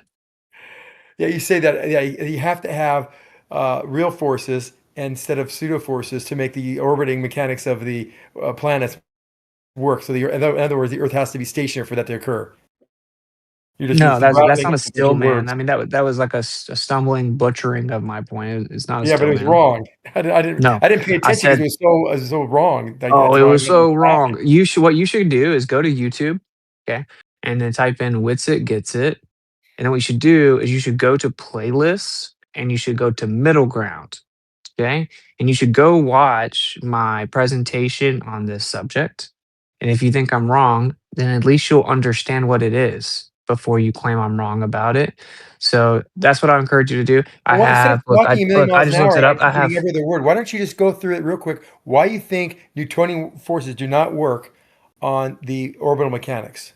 So Slowly. We can go I have yeah. 1, 2, 3, 4. I Just have 5. I have 5. Uh, I think 4. I don't know why it says 5. Maybe one's missing. But anyway, so I have the Copernican principle, kinematics and dynamics, kinematic equivalence. I think number 4 is the dynamics. You should go check it out. I break it down and I show with all kinds of primary sources, etc. I show that I'm accurately representing your paradigm. And that to explain, for example, a satellite, let's even just use the ISS moving around the Earth. If you use Right. Newtonian gravity, you actually have to account for centrifugal force in the equation. According to Newtonian gravity, centrifugal force is fictitious in nature. I actually break it down specifically. I use Slow primary down. source I'm following material. you. I'm tracking with you. Just slow down because I'm going to answer you. I'm going to talk about it right now. So let's talk about the satellite and the centripetal force or centrifugal force. Which one are you talking about? The centripetal force? Centrifugal force. Okay. That's the outward force. Got it. And so when that No, but equals each wait, way, pause. this. I know you really want to hone in on this debate because it's a different one. What I want you to No, do not really. is acknowledge the first point first. What you're due as a concession right now. What you need to do Okay, you don't need to is classify concede. everything, whether it's a logical or illogical fallacy. All you have to do is basically What are you answer the talking simple about? question. I didn't No, bring up just any fallacies. you're trying. Concede Yeah, you were you said wrong. it's. Concede you're wrong when If you I'm wrong, claim that Newtonian so the gravity is true. satellite ordering. You said this. It requires a centrifugal force, and I would agree with you. So go ahead, finish your sentence. Okay, what I want you to do, bro, is I want you to No, acknowledge. we're just talking, and I even at high level, you just tell me what you mean high level. Don't have to get the details. Are you saying that if we have a centrifugal force matched to its weight of that satellite based on its velocity that's traveling around You're doing it again. the Earth, basically falling? Oh no, how is that contradicting the You're law of doing it Newtonian again. mechanics? How does that not work? Just give me a Wait high up. level answer. I don't need to get to the Wait details. up. Just You're two doing guys it again. talking. I'm in a supermarket. We're looking at the friggin' filet mignons, and we're saying, "Hey, buddy, by the way, what do you think about this?" And you're answering me a question. Don't be a fucking dick about it. Dude, Just answer the you're question. doing it Zanick, again. relax, bro. You're doing it again. Because he Like, can't do it. He cannot have a it's nothing to normal do. adult conversation. No, it's nothing to do with what I can or cannot do, right? It's Then just that you're try. trying See, to prove to me avoid. you can do it. This Go is ahead. this I is know what you I can. knew would happen, right? Is if I listed specific examples of the contradictions, you would try to hone in on one that you'd I think, won't. and it's almost always like unfounded confidence, by the way. Like what? But you're really confident in your ability to debate a couple of the points, so you try to hone in on it and then turn it Because into a you're debate making about that. general. Stop interrupting instead of actually addressing the bigger point, because that's why I listed off multiple points, because unless you're claiming that they were all wrong, then you need to acknowledge the point, because if even one of them is true, my point is accurate, which is that not Einsteinian and Newtonian gravity cannot both simultaneously be true. They make claims antithetical to each other that would violate the law of non-contradiction.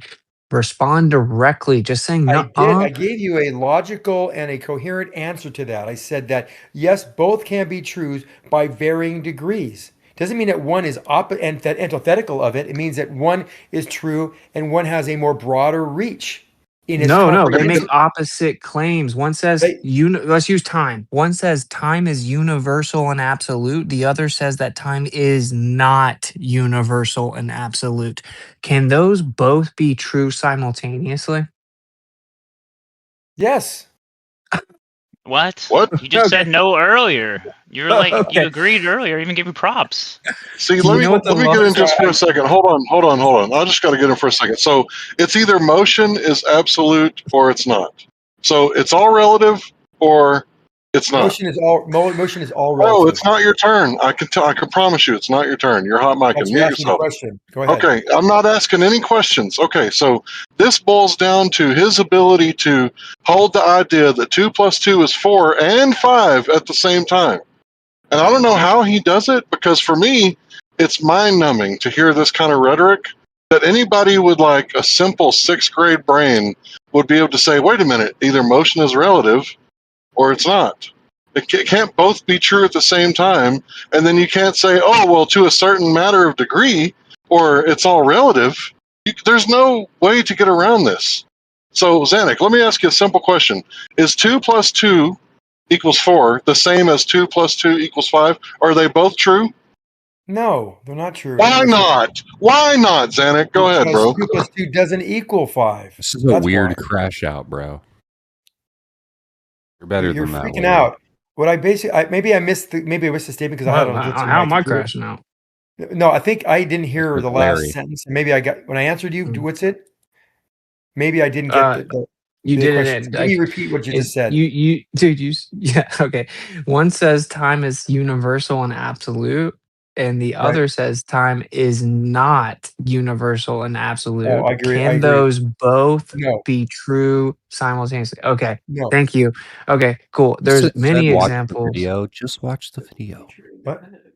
I would say watch the video. Yeah, I thought about sharing it. I was trying to find if I could pull up the presentation that has all the citations, but I don't see it right now. But anyway, the point is that there are many examples of that. Time is just one of them, right? One claims gravity is one claims gravity is a force. One claims gravity is not a force. Can I back up and have one comment, One claims please? space is absolute Excuse and me. fixed. One claims wait, stop interrupting me. Just wait, dude. I'm politely asking. Well, and the answer is politely no. One claims space is absolute and fixed. One claims space is not absolute and fixed. One claims gravity is a force. One claims gravity is not a force. One claims that all motion is absolute. One claims, and that's against and relative to the absolute background, right, of space. And then one claims that all motion is relative. And the list goes on, right? Like Newtonian gravity doesn't account for a time variable, thus requiring instantaneous action at a distance. Relativity does account for a time variable. That's where you get time dilation, etc. Okay, so the point is very simple, bro. They can't both be true simultaneously. The fact that we use Newtonian gravity on smaller local scales for purposes of engineering and building, and it's useful even to determine weight and how fast things can fall and weight distribution and stuff when we're building a bridge, that's all good, fine, and dandy, doesn't matter. Okay, because we're talking about whether or not it's true. And the answer is that it's not true even within your own paradigm. So if you can acknowledge my point, which is we have to go through all this painstaking process like this, where we're having to correct you on your own belief before we can even get to the point of proving it wrong. That was the whole context of the conversation. Can you acknowledge that? Yes, I can. The point is when you start looking at these theories and start applying them to and start, I guess, conflating them with the laws, that's where I have a problem. And when you start saying that something is true in one situation and not true in something else, it doesn't mean they're both not true for the application, for the comprehensiveness of their theories. They're not going to be synonymous, but for some general applications, they can be. So to say one is completely like the antithesis of the other or completely opposite of the other is a little bit disingenuous. No one in physics, no one in the world of physics would say that the Einsteinian theories completely contradict 180 degrees different direction than Newtonian theories. They all would say what I'm saying, that one just is more accurate and more comprehensive than the other. That's what a PhD physicist would say. No, that's not true. I've talked to many PhD physicists. So one of my biggest pet peeves is people like you try to pretend that they can speak on behalf of all the PhDs. This is what PhD Tony does as well. My dad's what a you PhD just said, physicist. what you just, I don't care at all. I don't care. I don't care at all. I know people that are PhD physicists. So what? You misinterpret things all the time. Dude, you think the world's flat. This is, I mean, come on. You're just spiraling. You're just spiraling. I don't care if every human being that you interact with in your real life has a PhD. You don't speak on behalf of all of them. I talk to physicists, astrophysicists, astronomers, geophysicists all the time. Okay. They don't agree with the nonsense you people saying here. When I talk to them, say a physicist, about Newtonian gravity, they all readily admit, every single one of them that I've talked to, the only exception being like a Brian Myers doesn't have a PhD, he has an MA. He'd fight it for a little bit. You know, people like Professor Parks, he admits this, readily admits this, that we know Newtonian gravity isn't actually true. It's just like crudely useful on like very simplistic scales, right? Small, local, simplistic use cases.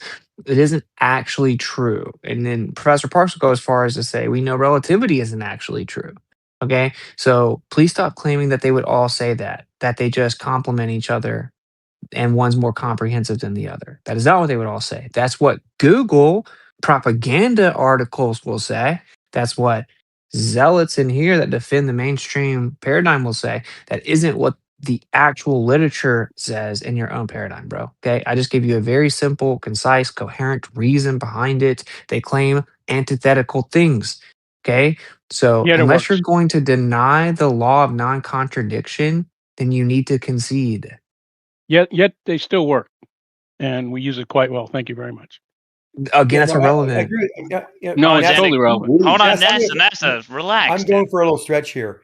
Go ahead, I will agree with everything you said. I really don't have any disagreement with that. In fact, you talk to physicists, the way I know you probably talk to them, they will have this discussion with you, and they will say, yes, one is completely wrong, the other one's completely right. This, none of this works at the level that at the scale that you're talking about. Like you already said, it works in the galactic level, or in our solar system, or in our local level, is more accurately said.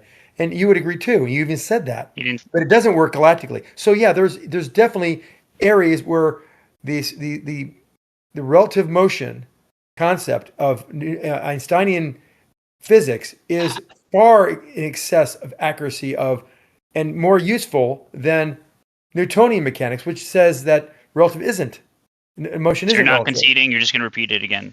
No, I'm conceding that yes, they are somewhat in contrast to one another. I think the problem is the definition of the word true and the application of the word true in our discussion is different. I'm using Oh, true. Zanick, Well, no, come because on, words have bro. meaning in the context for which he's saying it. If I take Just that say word, no, I won't concede and be like NASA Shill. well, you know what? I'm gonna give him throw a bone here because I Stop don't the like interrupting. Let him have his time. Thank you. So I'm going to concede because I'm going to take the definition of true being absolute, using the word absolute like you've in all the things you've talked about. So when we start using truth in the way you're applying it in the context for which you're using it, you're absolutely correct, Witsit. I agree with you. Completely contradicts things in Newtonian mechanics, and it becomes the new true way, and everything that Newtonian mechanics stands for, Newtonian theory stands for, are incorrect. Bending over space time is the answer. Motion is relative. I mean, the list goes on and on, as you so eloquently said, and I would agree with you.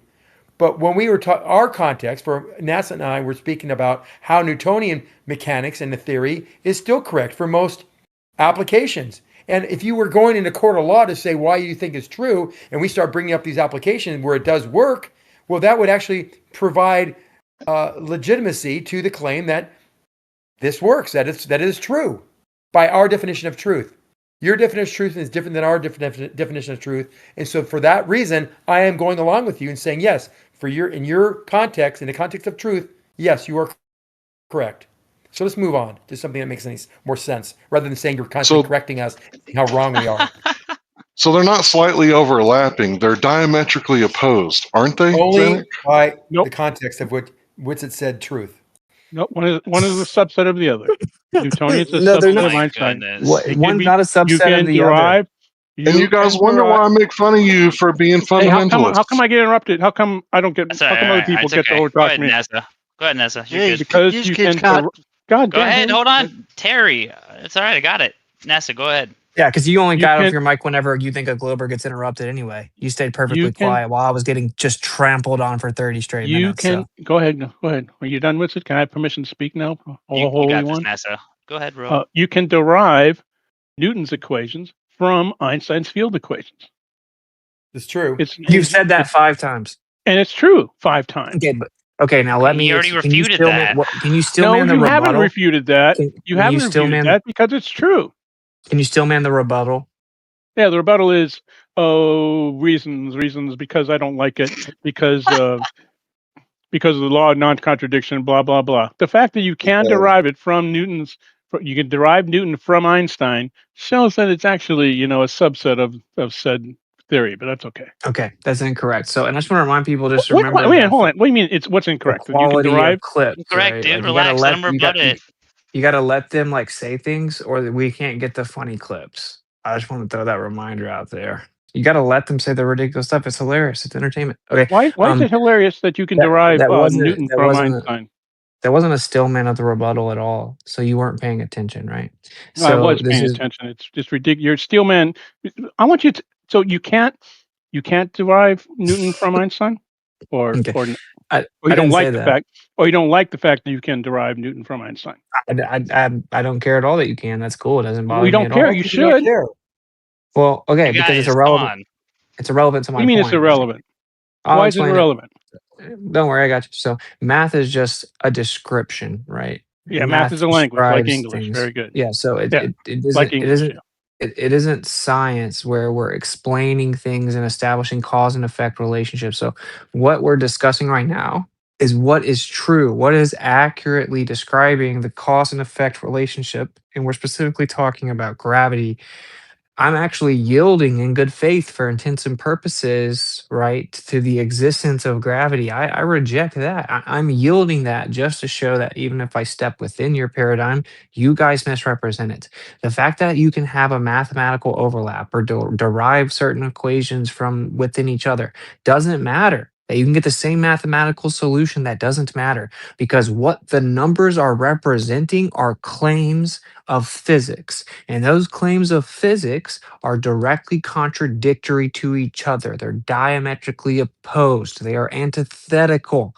The very framework of interpretation is antithetical. One claims time is universal and absolute. and that space is absolute and fixed. The other claims that time is relative and is not universal and absolute, and that space is not absolute and fixed. Literally, that's just the basic framework that we're going to interpret everything else through, right? Those can't both be true at the same time. They are opposite to each other. It would violate the law of non-contradiction, basic tenet of logic, one of the 3 basic principles of logic. Do you understand that? Except that you're incorrect again, because I can derive Newton from Einstein.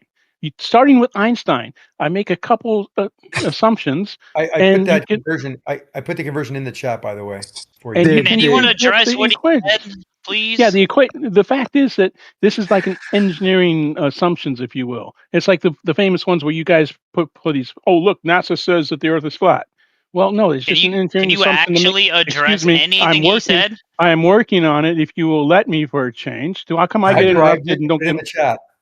I put it in the chat. Why do I get interrupted? No one is actually addressing him.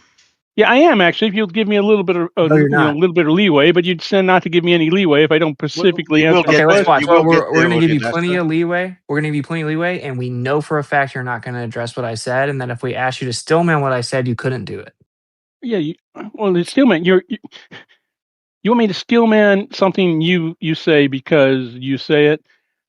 No, it's because you're claiming to rebut it. You're claiming it's wrong, so you need to know what it is that you're supposedly proving wrong. Why can I derive Newton from Einstein if it's wrong? Look, you made the claim about being able to derive Newton from Einstein. Right. Okay, and then I rebutted that. No, you didn't. Can you stillman my rebuttal? No, you just said nuh-uh. The fact that you can derive Newton from Einstein, and your basic answer is nuh-uh. That's not what happened at all. I said, yeah, of course you can. That's not relevant to the point that I'm making. Why isn't it relevant? So you weren't listening. I was listening, but your answers are like, well, because of this, because of the law of non-contradiction. Yet I can derive it from starting with Einstein and ending up with Newton.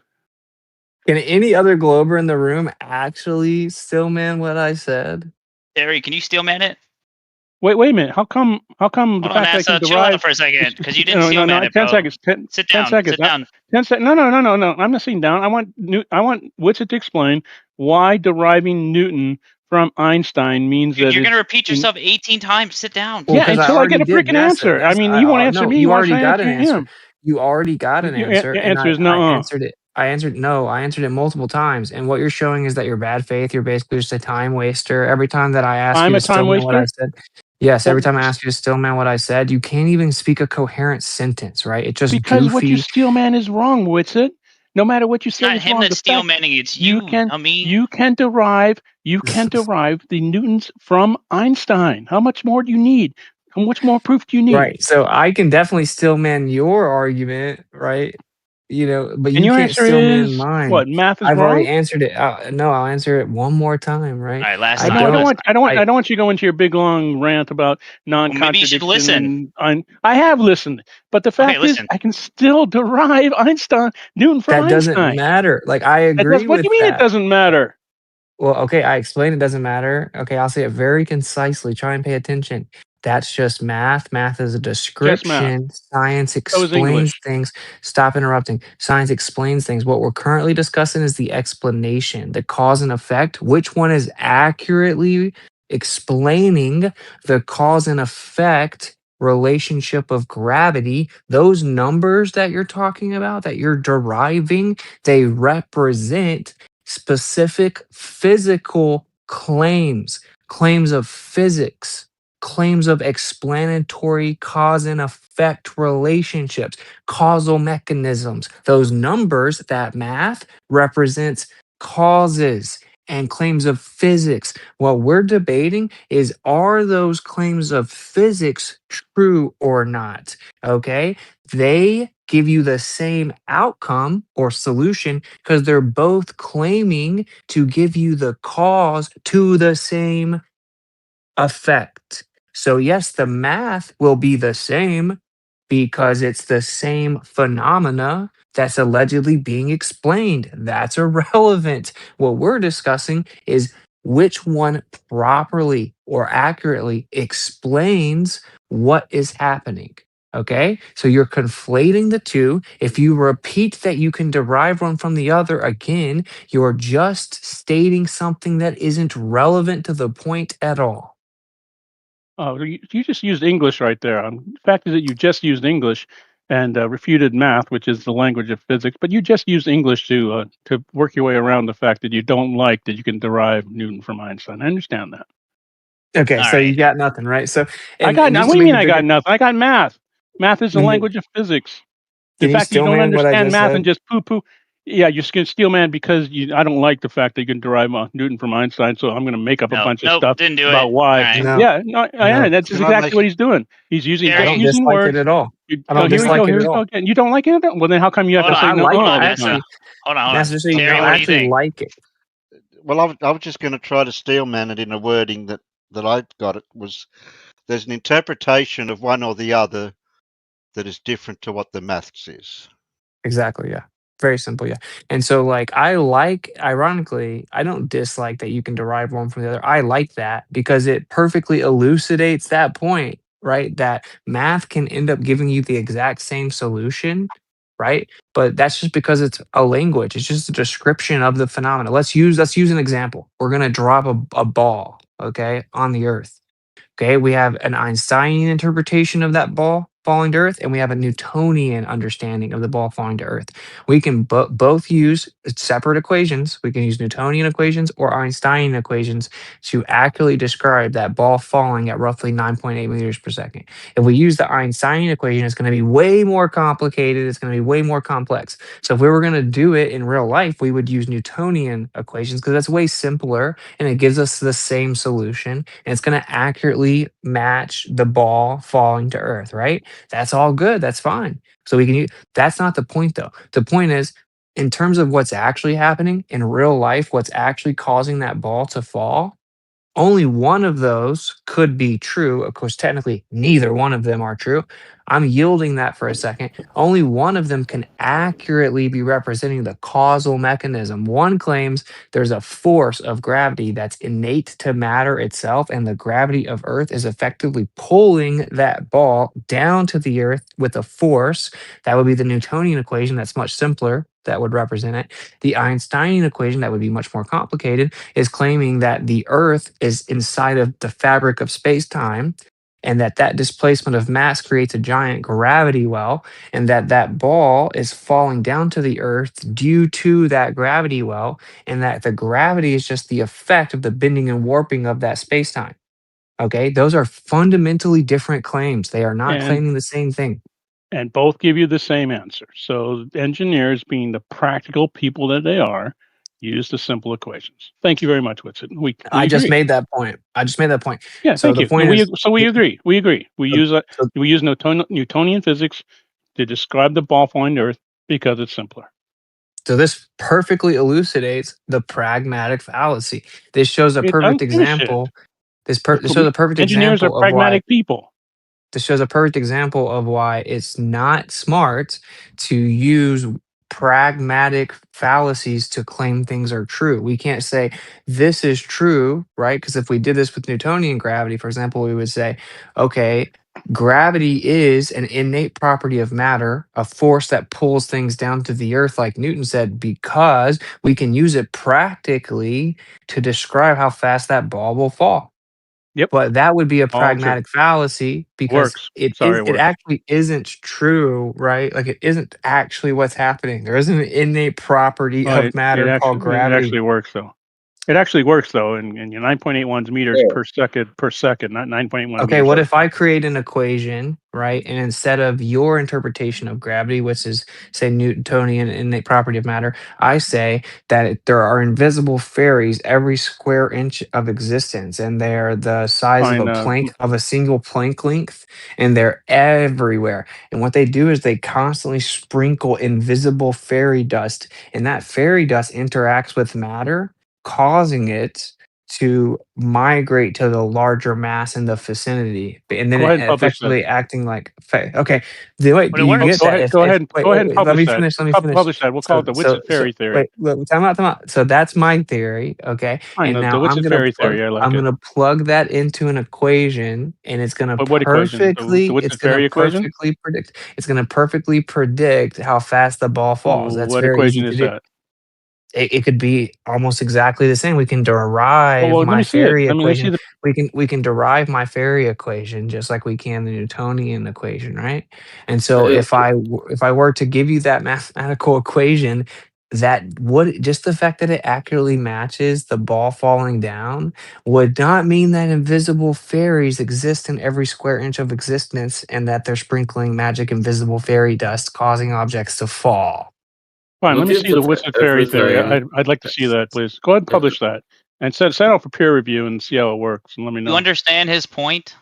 Yeah, I would like to see the Witsit fairy theory, though. Please publish it, and we'll see if it works too well. Purposely not. He's purposely not. This is an if thing. He doesn't have this. All right. You want me to create it real fast?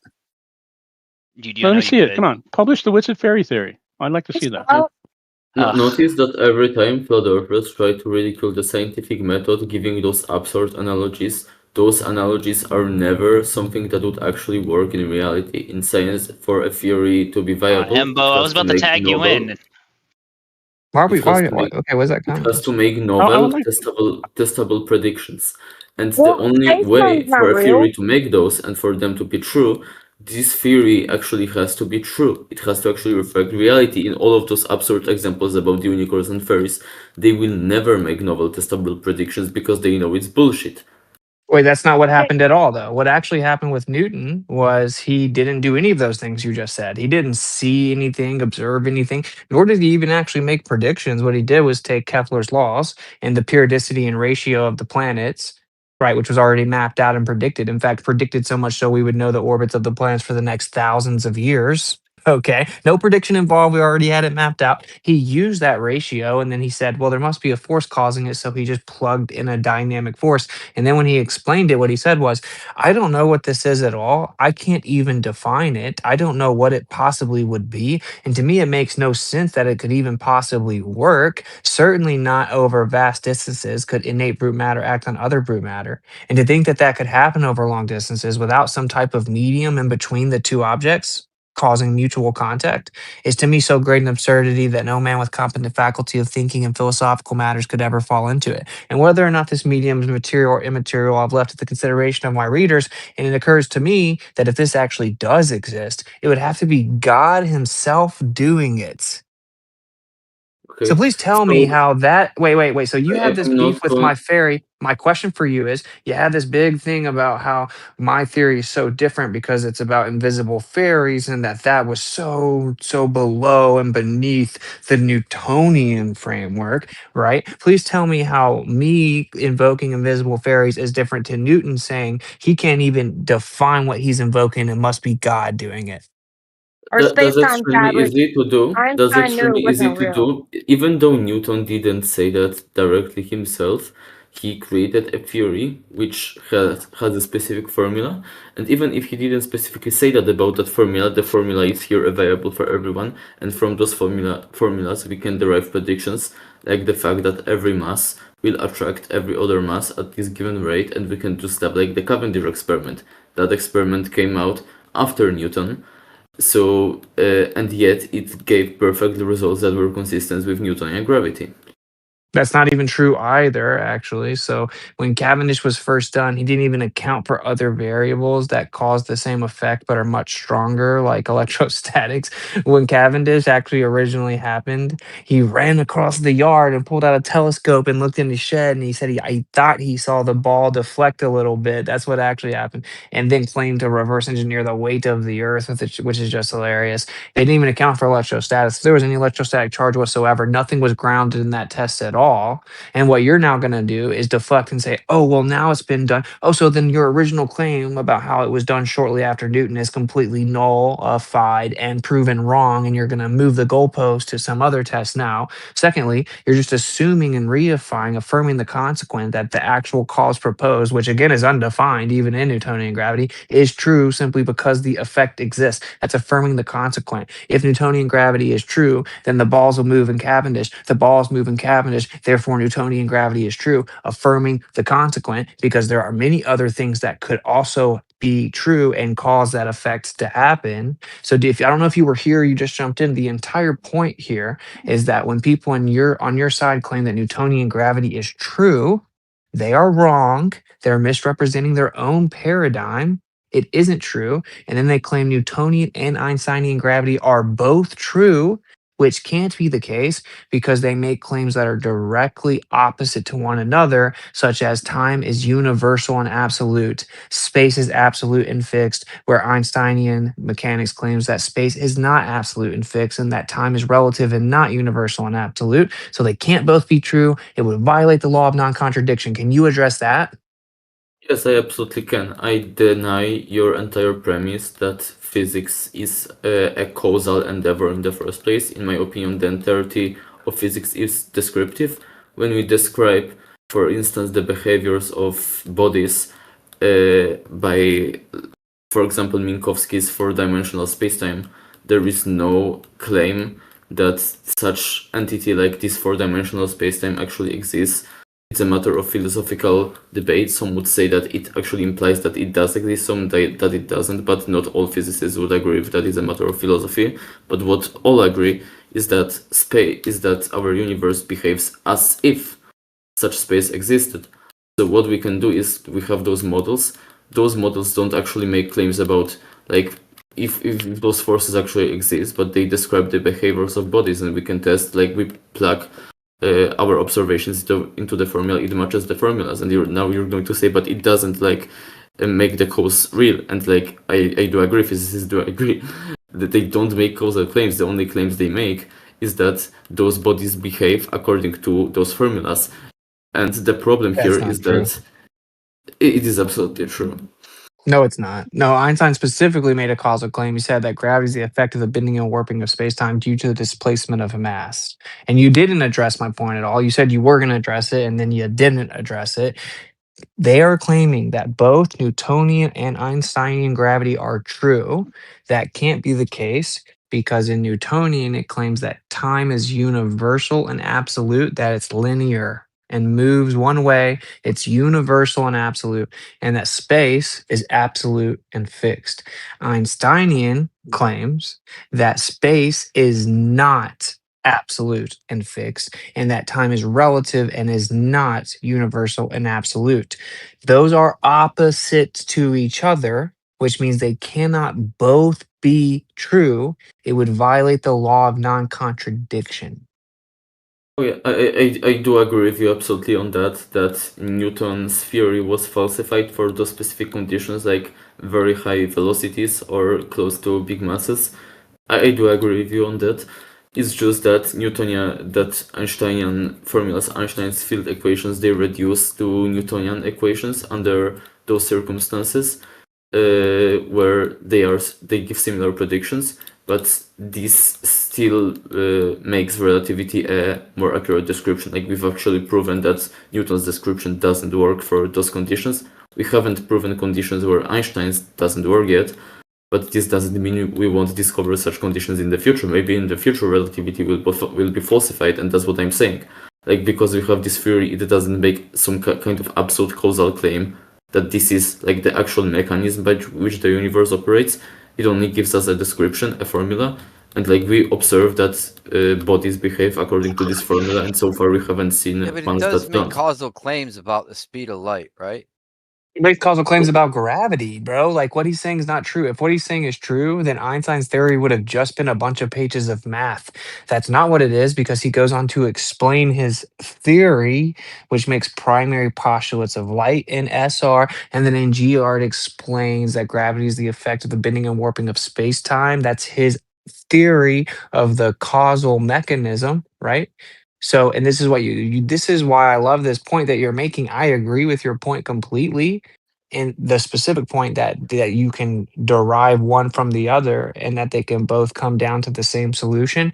That's my point. That further elucidates and proves the point that math is simply a descriptive language and it isn't going to actually tell us what is happening in reality in terms of cause and effect, what's actually happening in physics, right? And so there's a distinct difference. And when you brought up like the specific times of close, like higher speeds and bigger masses, no. We don't even have to get that far. If we zoom all the way out, the frameworks are fundamentally opposite. One says that time is universal and absolute, and one says time is not universal and absolute. The very framework of interpretation that they propose are antithetical to each other, right? Yep, I do agree. Time is, we know that time is not absolute.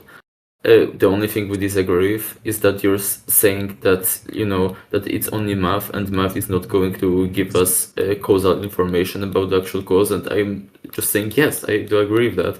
But I just think that's the point of physics. The point of physics isn't to make a causal claim, is to create formulas that will most accurately describe reality.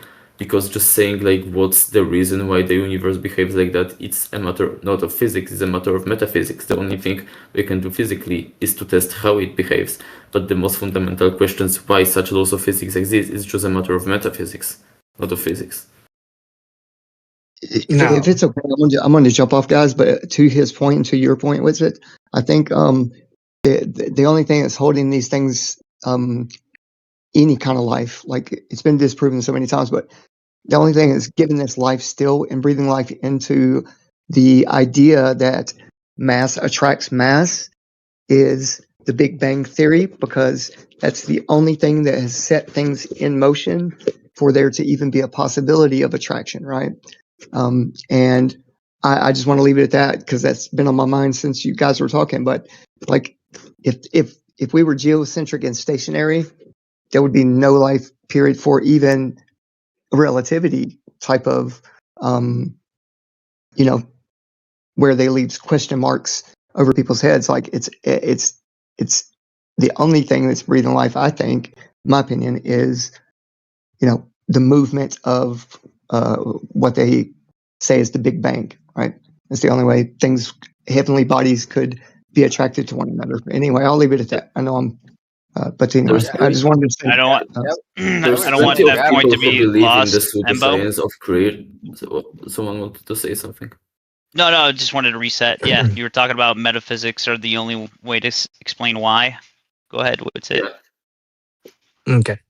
Yeah. So, for one, this is a major thing that people don't really seem to know is that throughout all like the centuries before us, right? Like science, if you were in the realms of physics and stuff, was called natural philosophy. And so, like, you're not entirely incorrect when you start to invoke metaphysics, or you could say philosophy, because they're trying to philosophize or figure out like the cause and effect relationship, right? That's what science has always been. That's why they call themselves natural philosophers, right? Like the very characters that we're invoking, mind you, like Isaac Newton was a natural philosopher, and then most of his writings were metaphysics or whatever. And then there is like I've seen like Stanford or Harvard, I think the Stanford Encyclopedia talk about the role of causation in physics, and there's like this whole debate about it or whatever. But this is what's so funny. If you remove the cause and effect, right, then you remove the entire pursuit of understanding the world and how it works. And it turns us into just cavemen that just walk in a room and we see things happen and then write down what happens. And then we try to find an equation that will be able to accurately predict that happening again in the future. But what you don't seem to get is that the very staple of physics that we use, that use those equations, the way those equations were come to were through reasoning of cause and effect. Like, so if you've actually ever read Einstein, for example, he explains the reasoning of cause and effect, what would be required to happen to cause blank effect, blank phenomena. He then ends up getting to the math after that based upon those cause and effect requirements. So you couldn't have even got to the point of having the equations if you didn't go through the steps of figuring out or even realizing that there has to be a cause for said effect. And this is what I'm saying. Sure, we can just agree to disagree, and you can be content with your version of physics, which is just math and just descriptions and not understand how anything works. And then what you're left with is you cannot claim that gravity is a force or that gravity acts like a force or that there is any specific cause of the orbits of the planets or of objects falling down or anything. You can only say we just have mathematical descriptions of once those things do happen, and I don't understand how any of it works or how any of it happens, and therefore can make no claims. And The if math that's your is position, that's fine. the math is the description. The math is the description. Math isn't Let language; him. it's the language I of know. physics. Thank you, NASA Shill. Let's let EMBO get in. Yeah, thank you. So your argument is basically what motivated Einstein to come up with his theory is because he was trying to find a causal relationship. This argument is akin to the argument basically that the Big Bang was invented by a Catholic priest, and therefore, if you believe in the Big Bang, you have to be to be religious. Is equally dumb. Because someone was motivated to invent something because of some kind of philosophical motivation. This That doesn't wasn't my mean argument, that you dude. can believe in the same thing while not believing in that motivation. You could ask yourself just the question, what's the most accurate description of gravity we have? And that question, if you then research it, attempting to answer it, it will also give you relativity. So just like saying that because that's what motivated Einstein. We could have relativity without that. Okay, I didn't say Works any as of that. description. I didn't say any of that. I didn't say you have to believe something because Einstein did. I didn't say that at all. My actual argument was that with your interpretation of physics, that is strictly mathematical description and that science has nothing to do with cause and effect, then what you're left with is an inability to make any claims about what's happening in nature. That's what my actual argument was. So you cannot claim that the Earth is a sphere along with the other planets and that gravity causes them to orbit each other. You can't claim that. You can't claim that gravity is the cause of objects falling to the Earth. You can't claim any of those things. You can only claim we have equations to describe that phenomena happens, and that's all that we can do. So is that your position? It is my position, but I think goes through and the consequences of that position. You said that in this case I wouldn't be able to claim that gravity is causing planets to orbit, but gravity is just the name for this set of equations that we have describing these exact motions. So then you could make a causal claim, but this causal claim wouldn't be like an absolute causal claim about what is causing those formulas in the first place. It would be just an admission that we have this formula and the Earth matches the behavior of this formula for these specific circumstances. But what you're trying to imply by saying that science pursues cause and effect is something completely different. You're trying to figure out what's the cause of those laws of physics even being like that. I don't think that question can be answered. Like we cannot answer the question why relativity works the way it does, or why electromagnetism does. We can only come up with it. No. First of all, some equations actually represent cause and effect relationships. You're aware of that, right? Like, for example, F equals ma. Right? So yes. So we're representing, for example, if I throw a baseball, for that baseball to be thrown or to move is requiring a force to accelerate that mass. Right. And then that mass accelerating is equal to the force that caused it to do that. Right. So there are direct implications of many of these equations, but you're not fully addressing what I'm saying, right? You couldn't claim, you said that you just skirted around it, right? And you said, no, we're not claiming gravity causes the planets to orbit. Gravity is just an equation that describes those things happening. No, actually, there are entire theories and papers proposed, for example, the theory of relativity, where he explains it, and each of the mathematical variables represent a specific interpretation or causal mechanism. They're not just random numbers thrown on the page. that describe what happened, that just simply say, oh, we see that happen. It actually, yeah, it describes things. It describes a bunch of proposed theoretical causal mechanisms, many of which can't be observed at all.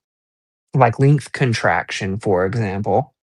Here you have the Lorentz contraction. There's a mathematical equation for it. You could say, oh, that's describing the effect. Yeah, it's describing the idea, the proposed theory of the cause of, for example, Michelson-Morley results. So it is proposing a cause and effect. It's claiming that due to, for example, what is claimed to be the cause of that length contraction. If you just have the equation of Lorentz contraction, and you're saying that, distances contract, matter contracts, that's cool. You have a description, and it does it at a certain rate. So it contracts a certain amount. But the theory of relativity, for example, proposes a claimed cause for that length contraction. And if you were to then apply it to a specific test or experiment, that cause is going to be incorporated mathematically. And in that case, it's specifically going to be the speed of the object. You're going to incorporate the speed of said object to give you the amount of length contraction that occurs. So the causes are embedded within the equations. Okay, but what you're describing by adding the cause is just basically finding a more generalized mathematical formula. It's still a formula. The same way as you could say you can observe objects accelerating at 9.81 meters per second squared towards the surface of the Earth. Then you could say that the cause of that is gravity. That Newton figured out that the cause of that is gravity, is the mutual attraction between all bodies. But what is gravity? Gravity is just a more generalized equation that you can apply not only to like an apple falling to the earth, but like any bodies, like those balls in Cavendish experiment. So this causal claim is really just a more generalized formula that applies to a wider set of phenomena. The same way as Lorentz contraction in special relativity was generalized to Einstein's field equations that describe bending of spacetime. And that predicts both like Lorentz contraction. It predicts time dilation and so on. It's just a wider formula. That isn't even true. Wait. Let me respond to that real fast before it gets lost. That isn't entirely true, actually. These were subsequent additions.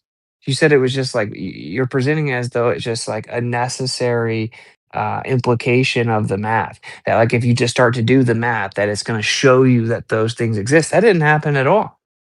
He actually added and had to work in and integrate these additional mathematical components, such as Lorentz contraction. It wasn't a necessary requirement of the math. It was a necessary requirement to explain the evidence and observations that we had at the time, right? To try to explain them. For example, if we are orbiting the sun, we're not detecting it, right? So one of the light beams would have had a tribal or greater distance, but we did not see that in the test.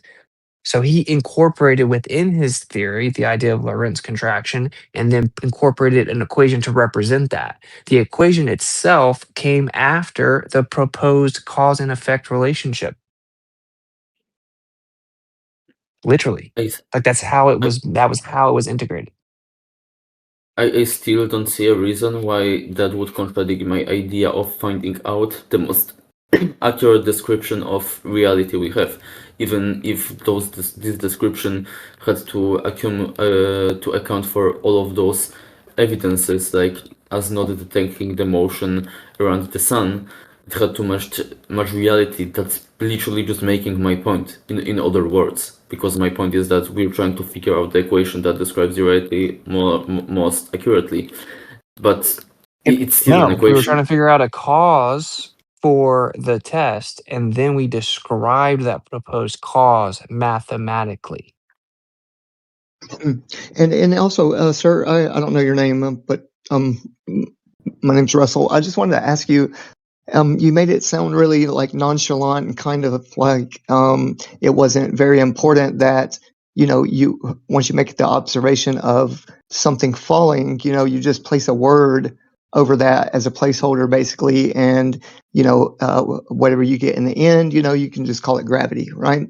And if that's okay with you and that's not much of a big deal, really we're doing the same thing as well. We could just say that's density or weight, right? Is that okay? Could we interchange the same observation with a different word, and it'd be okay in the end result? No, you cannot, because this word gravity, it means a specific formula. Like mathematics is just as precise as like English and other sorts of languages that have like grammar. It still means a specific thing, and specific gravity's claim is that not only the Earth attracts objects, but also all of the objects mutually attract each other. So those two theories would actually make different predictions. Your density theory would make predictions that only things would fall towards the Earth or rise away from the Earth based on their density. Gravity makes it accounts for an additional prediction, which You is just that brought up which is theories. let me finish, which is that it also holds for all other objects in the universe. So, for example, Cavendish, you could make a Cavendish. You could Right, see it's a placeholder, the same basically, is what reflection. you're saying.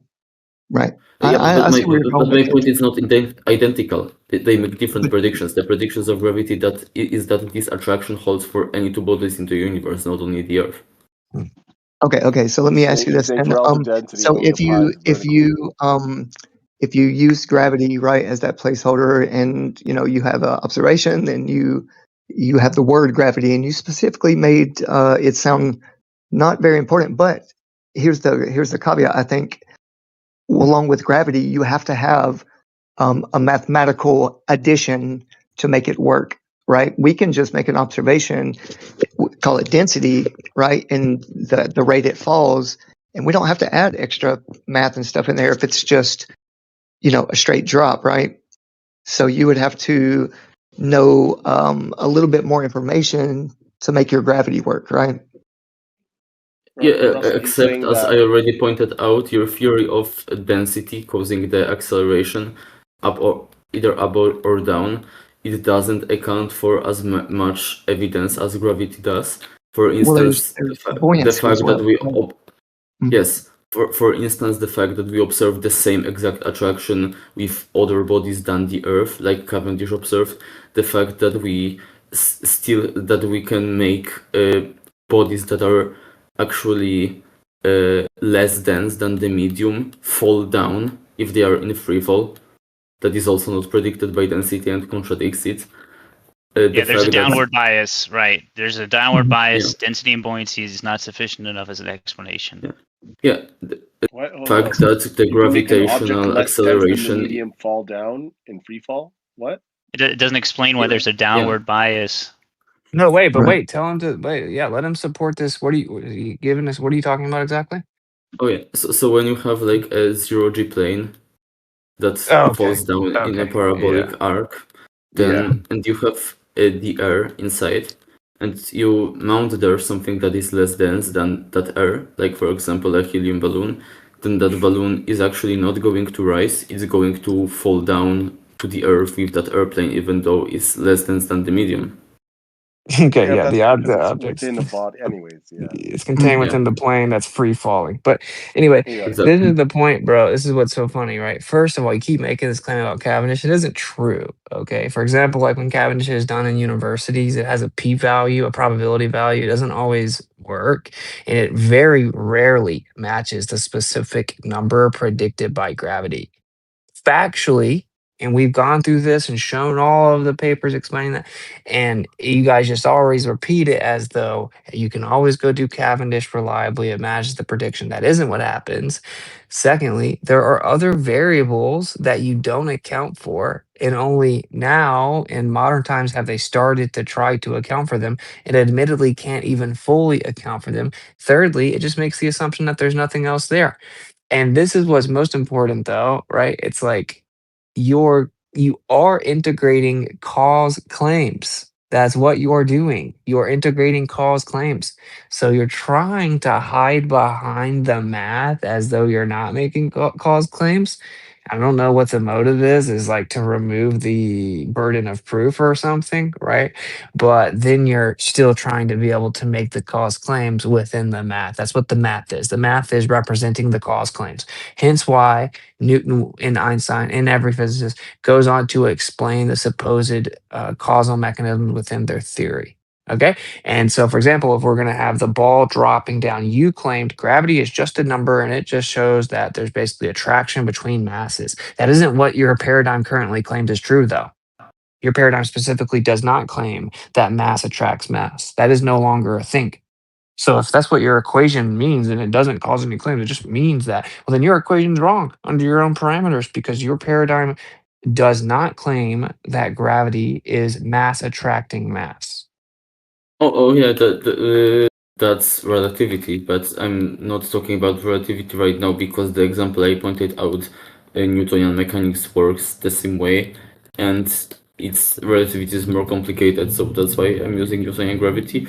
And you said that Cavendish experiment, it has a p-value, like, no shit, every experiment has a p-value. What are you even talking about? What kind of argument Oh, is but it that? goes all over the place. It goes all over the place in actual reality when you're at a university, etc. So, but this is the point that's so funny, right? It's like, again, you're trying to have your cake and eat it too. This is what we're talking about when it comes to a pragmatic fallacy.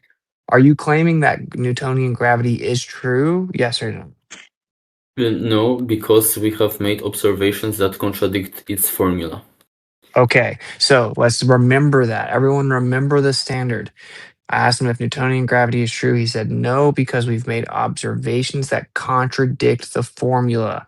So if we make observations that contradict the formula, then it falsifies the claim. Okay. We've made a plethora of observations that contradict the formula of relativity as well. Like what? Okay. I think maybe where you get in knots, like where you Hold on, get hold on, in bro. Bro, hard spots. why? Why? Dude, RG. What Hold on, the guys. Let him respond. Okay. Go ahead, Witsit. Okay. The coma cluster.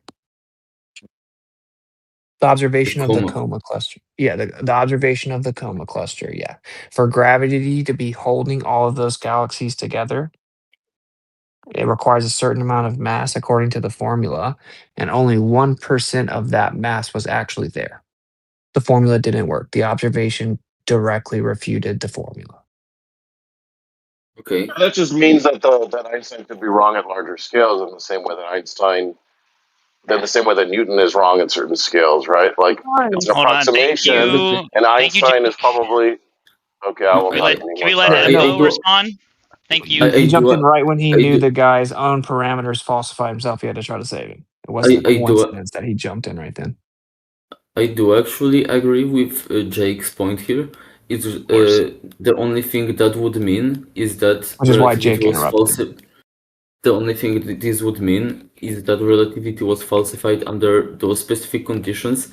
But as far as we are concerned, in the scale of our solar system, it's a theory that was tested very rigorously and it holds every single time to very high precision. And yeah, in that case, we know that it doesn't work in its current form in all of those conditions, but you're trying to draw a conclusion from that doesn't follow, which is that it means it doesn't work at all. And this isn't the case. Strawman fallacy. Means it's right? false. I didn't say anything like that. But what's so funny though is I just asked you if Newtonian gravity was true. You said no. I said, why not? And you said, because we have observations that contradict the formula, so we know it's not true. And then I used your own standard, satisfied that standard with relativity, and quickly you've shifted the standard. Now it doesn't mean it's not true. And now we've decided to say things can be true in specific scenarios.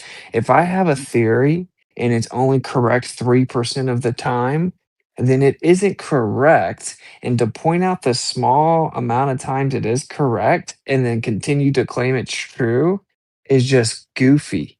Okay. So you know how people will say, people in America, they discuss everything with an Amerocentric type of lens. You have a solar system centric lens. You have an Earth centric bias, right? Because in your paradigm, our solar system isn't even a fraction of a fraction of a fraction of a percent of the universe. It's barely anything. It's nothing.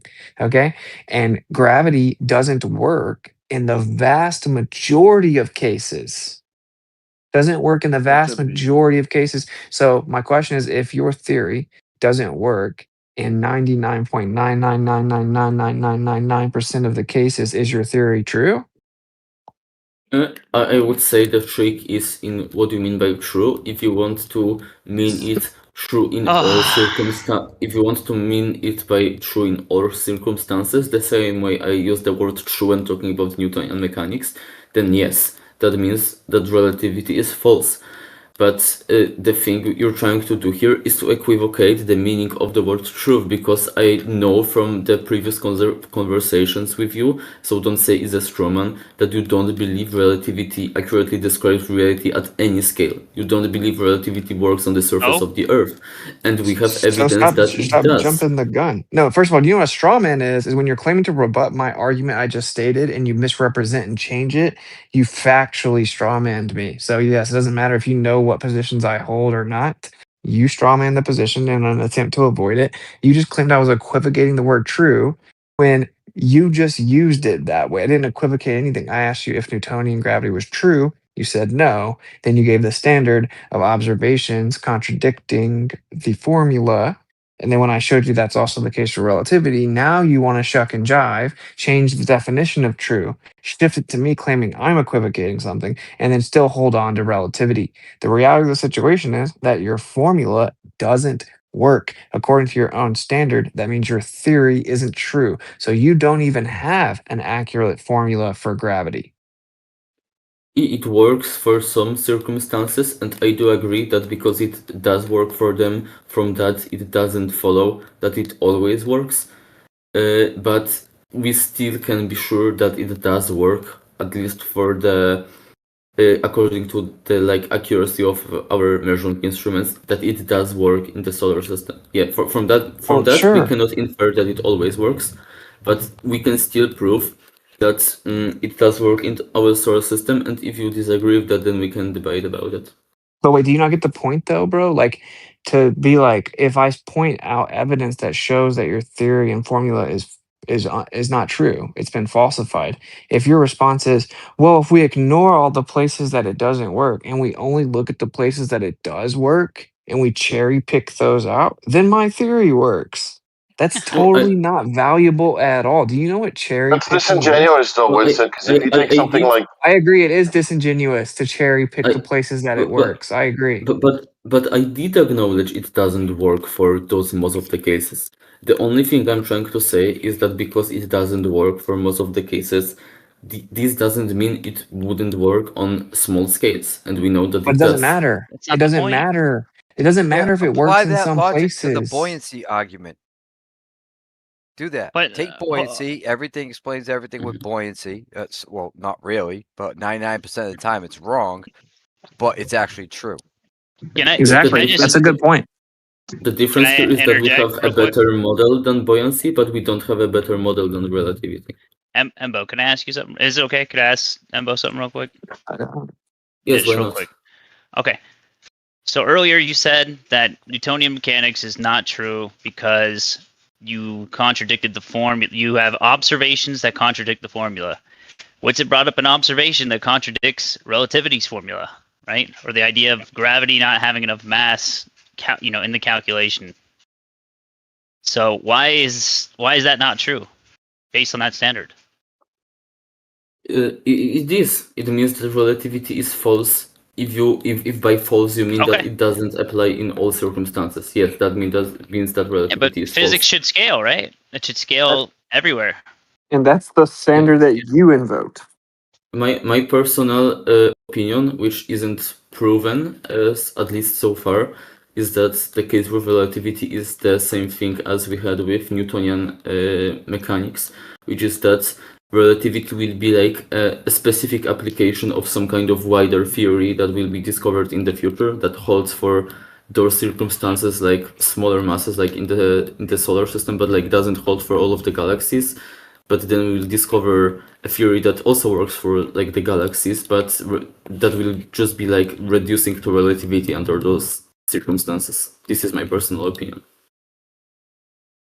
Okay, so This is the guy Brandon made a good point with the density, right? Which is when density came up and you wanted to hand select that it wasn't true because you came up with an observation that you claim can be more amply represented with another theory, which it actually can't because it doesn't actually match the G value, like practically any of the time, right? But you then said, oh, we have a better formula. Like, so now our standard is cherry picking where it does work. And if we don't, arbitrarily decide that another equation is better based on whatever arbitrary standard, I guess, you're invoking without specifying, then it just continues to be claimed as true, which is just goofy, right? And like when you say like, oh, you have an idea that it's going to be the same as Newtonian, of course it is. It's already been proven that that's the case. But this is the problem. Here's where I really wanted to get you to, right? If you're coming up with these theories and physics scales, right? Gravity is a fundamental claim about nature itself, and it's that like that there's mass, and wherever there is mass, there is gravity. For gravity to be true, it exists everywhere that mass exists, right? Like it has to. It's an axiom of the gravitational claim, and that is provably not what happens in reality. And so then the question would be, why is it that you never step back as opposed to just making a theory, it being proven wrong, but you holding on to it till you get another replacement, even though you know it's wrong, and then you put the replacement in and then it gets proven wrong, but you hold on to it till you get another replacement, even though you know it's wrong. And we know it doesn't work in most of the scenarios. The vast majority of the scenarios, you just hold on to it anyway. Have you ever considered stepping back and re examining the fundamental presuppositions that you're attempting to explain in reality to see if any of those are wrong? Like I'm what, not for going to be instance? skeptical. Come on, bro. What kind of presuppositions? Well, for example, the reason that we end up getting the theory of relativity was because of Michelson-Morley and how it didn't detect orbital motion. And so one option on the table obviously was that the Earth is not moving. The other option is that the Earth is moving, but we are incapable of detecting it while we're on the Earth. And so at the time of MMX, Newtonian gravity and ether were both just accepted as true, as was the orbital motion of Earth. And so the idea was that the sun has gravity, and that's a force that's acting on the Earth, and that the Earth would continue in a straight path until an outside force acts upon it using Newton's laws, but that an outside force was acting upon it, and that was the gravity from the sun, and it caused it to deviate from that straight path and go in a rotation around the sun in an orbit. And that was the assumed causal mechanism of orbit at the time. And then we did the test. We didn't detect the motion, which was just assumed. An obvious explanation to Michelson-Morley is that, well, it's not actually orbiting. And instead of examining that fundamental presupposition and considering it not being true, what was done instead was to flip all of physics upside down and find a way to come up with some type of theory to say that even though it is moving, it can't be detected. And what they did was change the causal mechanism of orbit, claiming that gravity is not a force and that objects can go in straight paths and curved paths simultaneously because it's based on reference frame, so like a geodesic path, right? And so that from the local reference frame of Earth, the Earth is basically just free falling in a linear path if you're in this reference frame. So you wouldn't be able to detect the curved motion, the curved path of the orbit. And so they changed the definition of orbit. They changed the cause of gravity to try to explain away the Michelson-Morley results. And then what they had to do, and that was like a cascading avalanche. You had to keep making new claims. And the other one was that distances contract, but they will look like they're the same. And if that happens, then that requires time to simultaneously slow down. So then they claim that time stretches out and slows down while distances contract, but the time and distances will appear to be the same in that reference frame. So your measurements won't be able to show it, right? And there's many other ones, right? That many other claims that were made. My point there is I just now laid out an accurate representation of why relativity was proposed. And do you not see the problem with it was where the point I'm making is the other option would have been to step back and reconsider the primary presupposition that you went into the test with in this case, that the Earth was orbiting the sun. Have you ever considered maybe that presupposition's wrong? Yeah, yes, I have, and I would disagree. I would agree with you if Michelson-Morley's result was the only thing relativity was trying to explain, but it wasn't. As you mentioned, it made multiple claims about stuff like relative time and curving space, and those predictions, they indeed came true, which no other theory that was before accounted for. We use them for practical purposes. For instance, satellites, GPS satellites, they have to take corrections for time dilation, and we know in practice that they give you accurate location because we use them every day. And no previous theory, even if it would be able to like explain maybe galaxies, how galaxies work better, they still don't explain all of these things we use in practical purposes that are exclusive to relativity. That isn't true either, right? So like these are all just the claims that people repeat, but it isn't true, right? So like if you like look up proofs of relativity, it'll tell you the 1919 Arthur Eddington experiment that it predicted that we'd see the star around the eclipse because of gravitational lensing and that it was observed in verified relativity. Not true, right?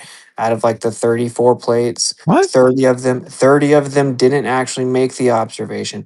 And then Eddington himself wrote about the observation and said, this is a major problem for relativity.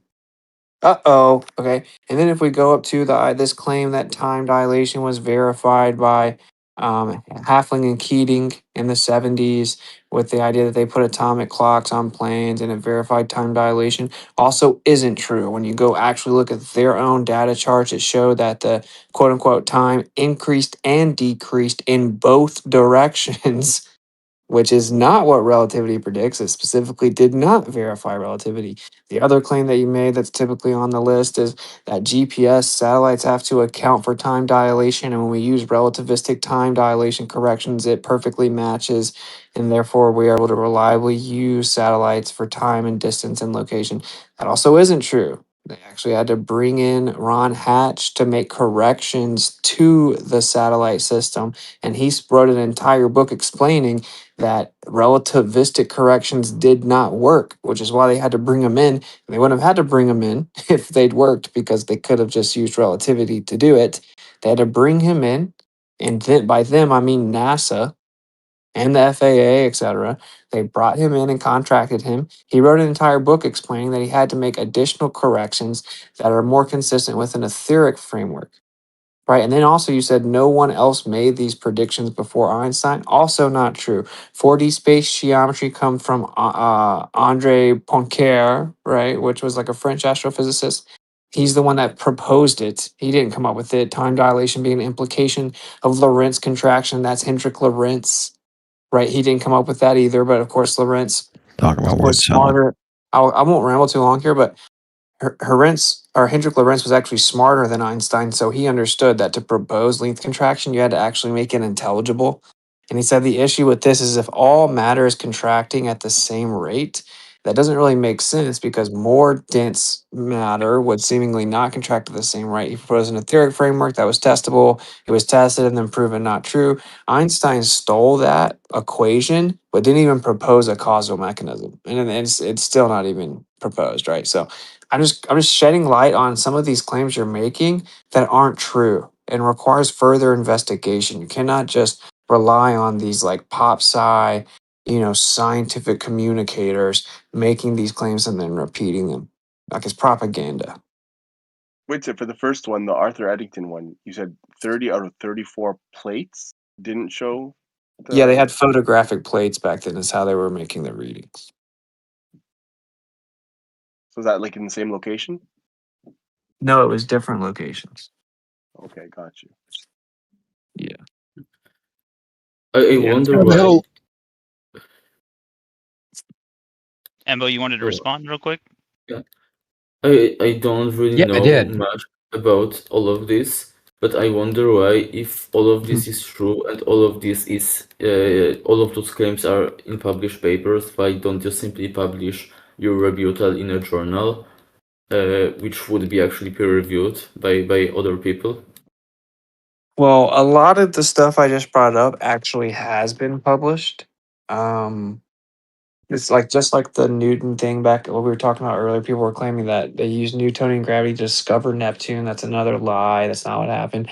And I invoked up. I'm bringing this up for a reason. I invoked up Professor Pierce from Harvard, who broke this down, and it pointed out that it wasn't actually predicted. It was multiple degrees off. The guy it's attributed to himself said that he didn't even think that was the planet he predicted, and that it was just lucky in the 165-year cycle of Neptune that it happened to be somewhat close to where they mistakenly like observed it. Right, it was a happy accident, and that Neptune had already been discovered long before this. Anyway, I bring that up to say when that esteemed Harvard professor pointed that out.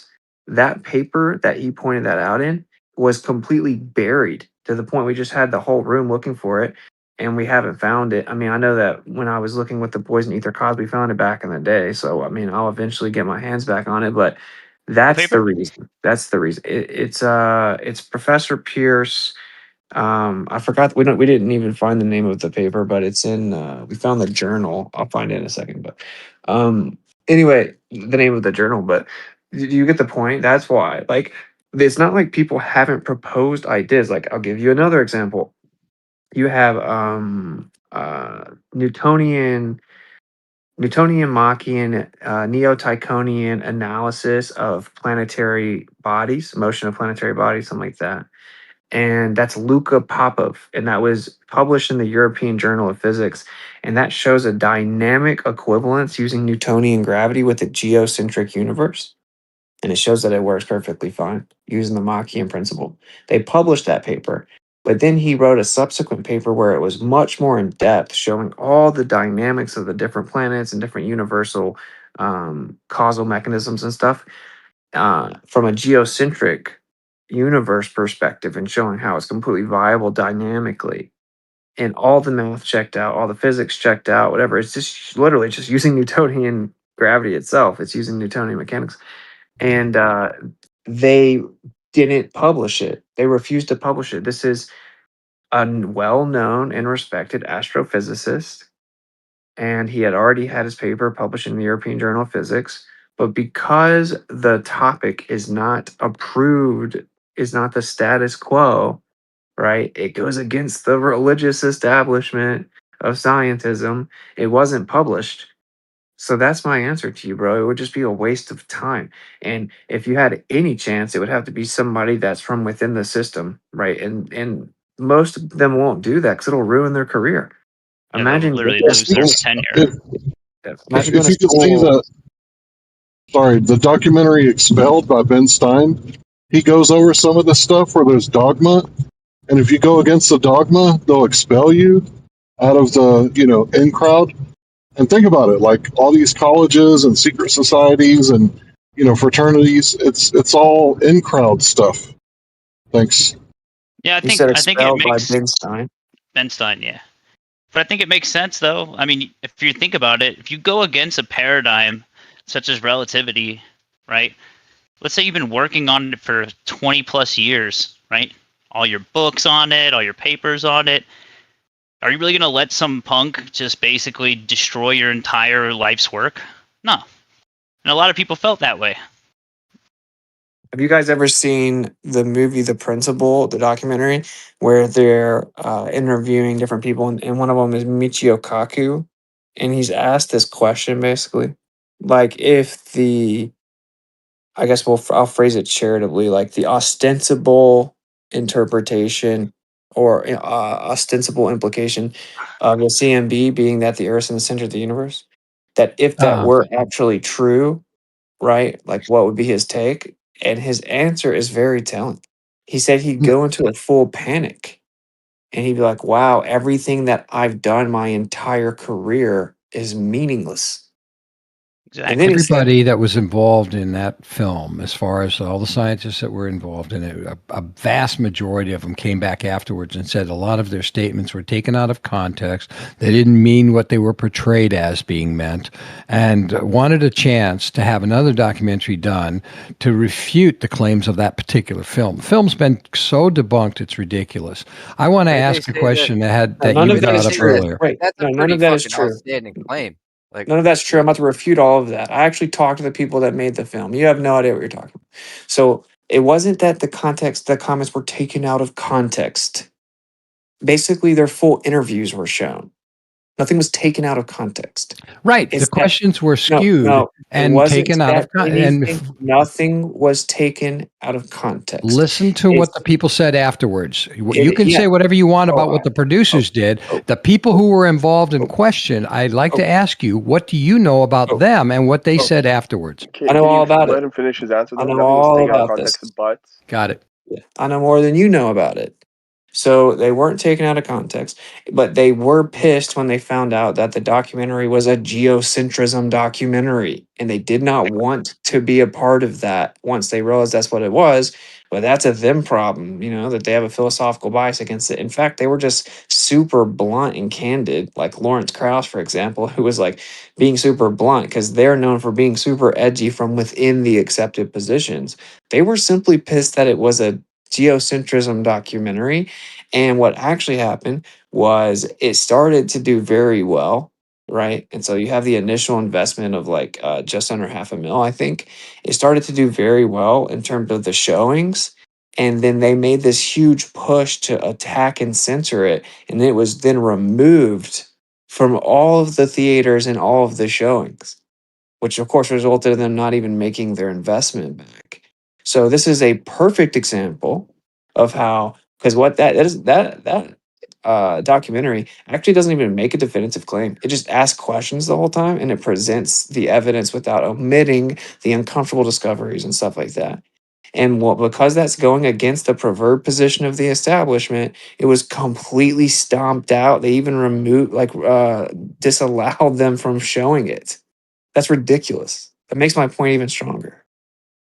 Okay, well, most of those people came back and said they were set up in the questioning in such a way to make it appear like they were in favor of the geocentric model and so forth. All of them said that they weren't, that the statements were incorrect or portrayed as in an incorrect way, in an incorrect manner of what they were trying to explain.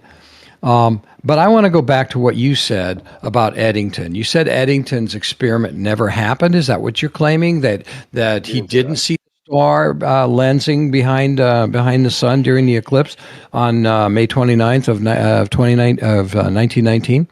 When did I say that? When did I say it never happened? You said it wasn't true. No, I said something. That's exactly your words. It wasn't true. You said the Eddington's experiment wasn't true. None of the other stuff was true. And that experiment's been repeated dozens of times since then. So lensing does have, experimental proof that it's out there. Oh, great point, man. Okay, so it actually said that out of like the 34 plates, 30 of them didn't show the predicted phenomena of relativity.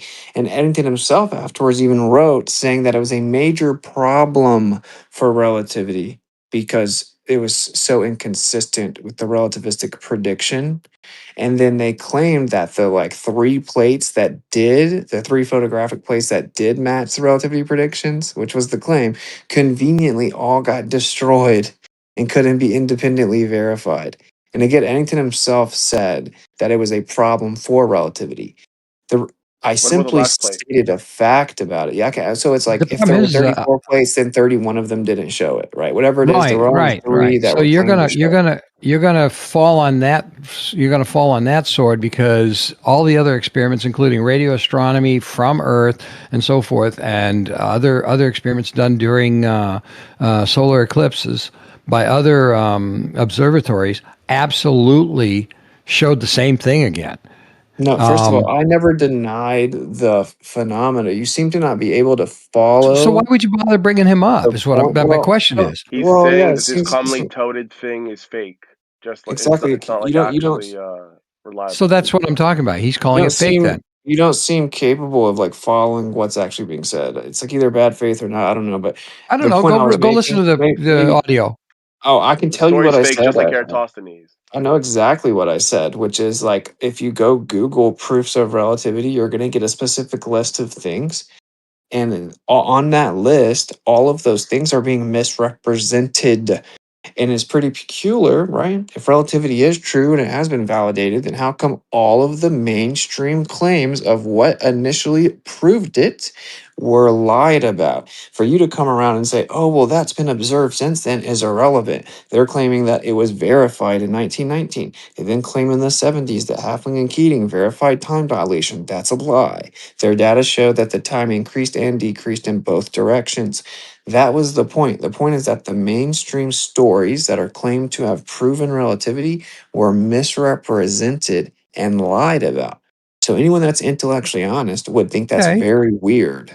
It was about Well, Mickelson Morley. Remember Mickelson Morley? They were trying to refute it. That's why they came up Now, with Mickelson Morley was looking for the ether, and they've realized that they didn't find any ether, and as a result, He wasn't looking Einstein for the came up ether.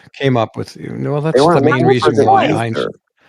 They They weren't actually looking for were the looking for ether. the motion of the Earth, believing that it could be detected through the medium of the ether. Okay, And that's not what you just said. You said they were That's looking exactly what I for said. You said they were You looking have to look for for the ether in order to prove the motion of the Earth. In other words, the ether had to be there, and the ether wasn't there. Brother, it Whatever. wasn't You want to about. go ahead and take I'll your little teach you fork and about pick out this words and too. everything. That's fine. I'm going to finish what I wanted to Easy, say. bro. Easy. Thank you. I want to finish what I wanted to say. You said that if I typed in Google, proof of relativity, I'm going to get a whole list of things that were wrong. Here's the list. There's only 3 things in here. One is the 1919 observation of starlight bending around the sun, which has been repeated since then. Second is this precise measurement of Mercury's precessing orbit, which was again demonstrated again afterwards in many experiments afterwards and observations.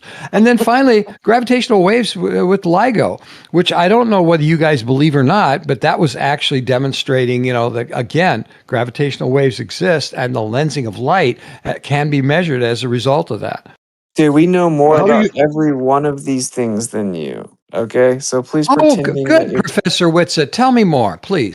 No, it isn't even about that. It's just that you blindly believe it, and we chose to research it diligently. And You didn't research it because I'm you happy haven't to done help any you. experiments to refute any of it. I'm happy to help you though. So if we No, go with Nicholson a Morley, refutation involves testing, and you haven't done any tests. actually, you're making the claim. They didn't do tests. What do you mean, man? Yeah, the claimed evidence has to be true in the first place, right? So that's your problem because these things aren't true and they're misrepresented. When you said MMX was about looking for the ether, it had nothing to do with that, bro. It was Was the about experiment of 1919 repeated? Yes or no? Stop. It was nothing to Yes, do but with it's not looking. proof for relativity. It was nothing to do with looking for the ether, right? Like we know refraction bends light. This is bent light going around the sun or what have you. Stop. The sun is hot. That hot air bends light more. It's very very easily explained by the refraction that we know. So why do you have to go to gravitational lensing? Because gravitational lensing is a way of proving Einstein's relativity. The problem is you're going into it never happened, therefore it didn't prove it, or if it did happen, it doesn't prove it, which it did. The precession of Mercury's orbit proves it. Gravitational So if you just censor me from getting to address these things, somehow they remain true. Just Is that your talk over me tactic? while I'm in the middle of trying to list the things, Let him okay? rebut. No, actually, I was in the middle of trying to Exclusive. rebut you. That's what actually occurred. Somebody else interrupted you, and then I thought you had been done. So if you don't mind, can I finish my list and then you tell me which ones are wrong? We don't need No, to say the dude. list again. It's No, what a stop. joke. Moderation. Experiments, have they Moderation. been repeated? Great, just- Angelo. Come on, dude. Thank you, Gio. Okay, so because I keep that wasn't true. The Nicholson Morley was not about looking for the ether. Okay, that has nothing to do with what it was about. If you read the letter Edward Morley wrote his father, he describes exactly what the test was about, and it was about determining the velocity of light. And was it constant or was it relative to cardinal direction? That's what the test was about. The orbit and the ether were both assumed. Okay? So set that aside. Please stop saying it was about finding the ether and then he found out the ether wasn't there. That's ridiculous and ignorant. It has nothing to do with what it was about. I already explained twice now why I brought up the Eddington thing was just that it's being misrepresented. Eddington himself said this is a major problem for relativity because we did not observe what relativity predicted. If you move the goalpost to it being done again, that isn't even the point. And like Percentage said, it has alternative explanations. Primarily, if there's any plasma around the eclipse, we would expect to see the very thing that we do see, right? Based on the refraction of the medium of plasma, which is ionized gas, which is admitted to be there in your own paradigm. So we don't need any type of relativity. And actually, the amount observed rarely matches relativity. It requires corrections, which you wouldn't know. Then you brought up Mercury's retrograde, basically, the precessional shift. You don't seem to know much about that either. You said that it was later observed multiple times. Dude, the Mercury's perihelion shift was observed decades before relativity was even a thing. Okay, it wasn't a prediction of relativity that was later verified and observed. That's not what happened at all. It was observed like 4 decades before relativity was even put forth. Therefore, Einstein tried to integrate a mathematical correction for it in his theory, knowing that's one of the things that Newtonian gravity failed to explain. And even with that correction worked in, the best they could get is pretty close to fixing it. It still doesn't fully work, and you have to come up with things like the Kerr metric or different variations of it that manipulate the mass of the sun, the black body radiation, or the charge of the sun, add an additional planet, etc., to try to actually. Anytime now. Well, I'm having to debunk all these things you know nothing about. Yeah, Okay, well, and I've then the got. last one is the LIGO. Last one is the LIGO thing, right? We looked into that as well, and what we saw is that they run it through all kinds of computational softwares that make corrections, and that it says it's so sensitive to noise that, like, if a car drives by on the road, that it actually detects it, and that they're not able to properly distinguish between all the noise and the vibrational displacement that is detected. They don't even know what direction these waves are supposedly coming from. So basically, they're picking and choosing certain vibrations, running it through a computational software that just begs the question. Basically, it cooks the books and makes corrections selectively, and then they're choosing that some of that vibration, are claiming that some of that vibration is a gravitational wave. What a joke. If I could just add really quickly before you go, Great Angelo, for the first two, for the 1919 thing and for the perihelion of Mercury, both of these are examples of affirming the consequent. You're saying relativity, therefore phenomenon. Phenomenon, therefore it has to be relativity. No, they're adequately explained by other means, and it's just affirming the consequent fallacy. All right. So now I want to go back to Michelson Morley. Michelson Morley, you stated was not looking for the ether, right? That's correct. So how are they going to explain how light moved through the the universe? What was the purpose of that experiment? It was to find ether as an explanation of what carried light through space. Their failure to detect it led to the dismissal of the ether theory. That's exactly what the experiment was all about, and you're wrong there, Professor Witsit. Try again. That's incorrect. So it's absolutely correct. I'm reading it right from the conclusion and aspect and the abstract of their experiment. No, you're not. So go ahead and you want to go ahead and read it. You won't do that because it'll debunk you because we both know that it doesn't say what you're claiming, which is that they were looking for the ether because they were trying to prove the ether so they could say that that's what carried light. That isn't what happened at all. They thought that the ether had already been proven. They assumed the ether. They assumed the orbital motion. The test was to determine if the velocity of light was constant or if it changed and exactly like how much it changed based on direction. The reason that our motion specifically, so directional motion, meaning anisotropic propagation. Okay, so they use the Earth's orbit because they're like, oh well, we know that the Earth is orbiting through space, and based on what time of year it is, we'll know what direction it's going. So we can shoot light in directions relative to that motion. And this way we'll be able to test if that motion of Earth is going to change the velocity of light. Edward Morley explains this in detail in a letter to his father when he's explaining the test that they came up with and how excited he was about it.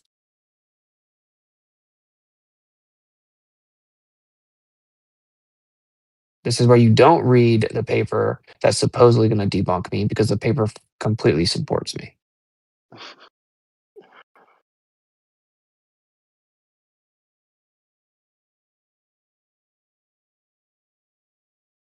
If I'm a professor, though, do I get like do I get benefits or anything? No, Why no, are you P in front of your starving? name. Well, health insurance is pretty expensive, man. You know. Yeah, blame that on Trump. Oh my God. No. All right. So, I mean, is this where you concede, or is this where you No, just absolutely not. avoid The thing is no. I'm actually taking the time to research. Something that I don't think my flat Earth colleagues have ever really learned how to do. Not only am I going through the actual experiment and reading the paper on it, I'm also looking for any abstracts, other materials that were done afterwards. Dude, we've done all that for years. Other people who are basically looking for the same, because this is the ether argument we're talking about. And the ether argument is the only way that supposedly you claim that if it was there should be the movement of the Earth, the detection of Dude, the you're movement saying of the you're Earth doing through the universe. something that your Rich flat Earth Angelo. colleagues haven't done, but dude, you made a claim about it, and now you're admitting you're just now reading it and researching it when No, I'm reading we something have done else. that. We've done that for years. We did that years ago. We researched all the papers, all the subsequent Really? tests, How all come the you didn't put attempts. any of them up while you We were busy debunking me? we already have Great them How Angelo, many all. Great Angelo, experiments be have you humble. Just, done, Rich just take the Angelo? L with this one, and that's it. Rich Can I ask a Angelo, quick? how I'm a many professor in experiments have you entomology. done? I don't do astro Do you have physics. the link? That's You have fair. that That's link to fair. our That's fair. database? Do you have that link to our No, database? I don't have a link to your database. Rich No, I'm Angelo, talking how to many the experiments beast. have you done? How many experiments have you I done, just Rich told you Angelo? I'm a professor in entomology. I don't do experiments in astrophysics. Have you ever done one experiment? You mean in science? Yeah. I got over 300 published papers. What do you want? Okay. I'm doing an experiment right now. So let's just not assume that other Congratulations. people don't do experiments, huh? Congratulations, you're doing an experiment. What's your hypothesis? Why do I need to go over that with you? Because you don't know what you're talking about. That aluminum Anyway. affects flagella regrowth rates? What do you mean? Aluminum affects flagella regrowth rates in Cladomonas rhinhardi. Okay, good. Good for you. Okay, so just don't Yeah, assume so other people don't academic, just out of bandwagon curiosity. people. Don't bandwagon people. I'm Well, just if you're a saying. flat earther and I take it you're in, are you in bioengineering? What are you? Cell bio? Doesn't matter. Biology. Okay. Doesn't matter. I've done experiments in multiple Postgraduate? different things. I've done refraction experiments recently. I just made 3 Postgraduate or She's getting her undergraduate? PhD. It doesn't matter, bro. Well, it matters a little Just bit. She stop. made a claim that I'll Stop retract the claim. bandwagoning. You don't even need to I'll be in retract the claim that all flat earthers don't do experiments. Some might do experiments, but I doubt if they do any experiments on the flat Earth. That's not true. What? Every experiment. Well, I know I'll be the first to help you out here. Measurement is, shape is a measurement question. That actually isn't a scientific have you gone? experiment. It's actually not a scientific experiment. So Why have we you gone on the have vertical axis? we have gone out and done tests, right, to show that the surface of the Earth is not curving. It's It pretty appears easy to be do flat. that. Yes, I agree with that. I'll give you that one. From where you're standing, it'll always appear to be flat. Well, no, How like high on the do vertical tests, axis like can you go? laser tests. We done laser tests. We do like mirror flash tests. Like you can take a mirror and put it right on the beach and Yeah, go again, across. You can go like down on 20 the level miles ground, across. it's gonna look flat and it's gonna Wait appear up. flat. It's Do you gonna know what a experiment. The mirror test experiments. is? Yeah, I know what it is. And you know what? What is it? What about the experiment of the poor guy What is who it? was shining a light across the water, Oh, this guy expecting the watched mirror on the other side? Netflix. Okay, whatever. The point is that the point I'm getting at is these experiments are all local. And I told you about this yesterday. I said, if you keep doing experiments that are off the end of your nose and everything local, you're never going to see the big picture. That's why I asked, how high up the vertical axis have you ever gone? Okay, so Great Angelo, you're saying that all Observer these needs to get local off the tests. ground and get up as high as they 45,000 feet or can something. to see the shape of the Earth. Whether you want to see it circular or flat pancake or a curved surface of a globe, you have to get high enough and far enough away from it to do that. That's And if not there's true. something obstructing you, I'm almost done. If there's something obstructing you further up, you'll run into that. And that will also be data you can add to your experiment saying, hey, we're not allowed to go that high because we run into an obstruction, i.e. the firmament or something else. But do you think that your creator is going to stop you from looking into that? How high do you need to Hold up, go great. to see Can I just curvature? interject real quick? Great Angelo, I you're saying that requested to on a respond local after level, him, it appears. and I think that we should be able to refute his claims. Yeah, I'd like So to. I want to ask him a question as a follow-up. I got Well, nothing. how high do you need to go to see the curvature? Curvature with the naked eye can be seen at 65,000 feet off at the edges of your eyes.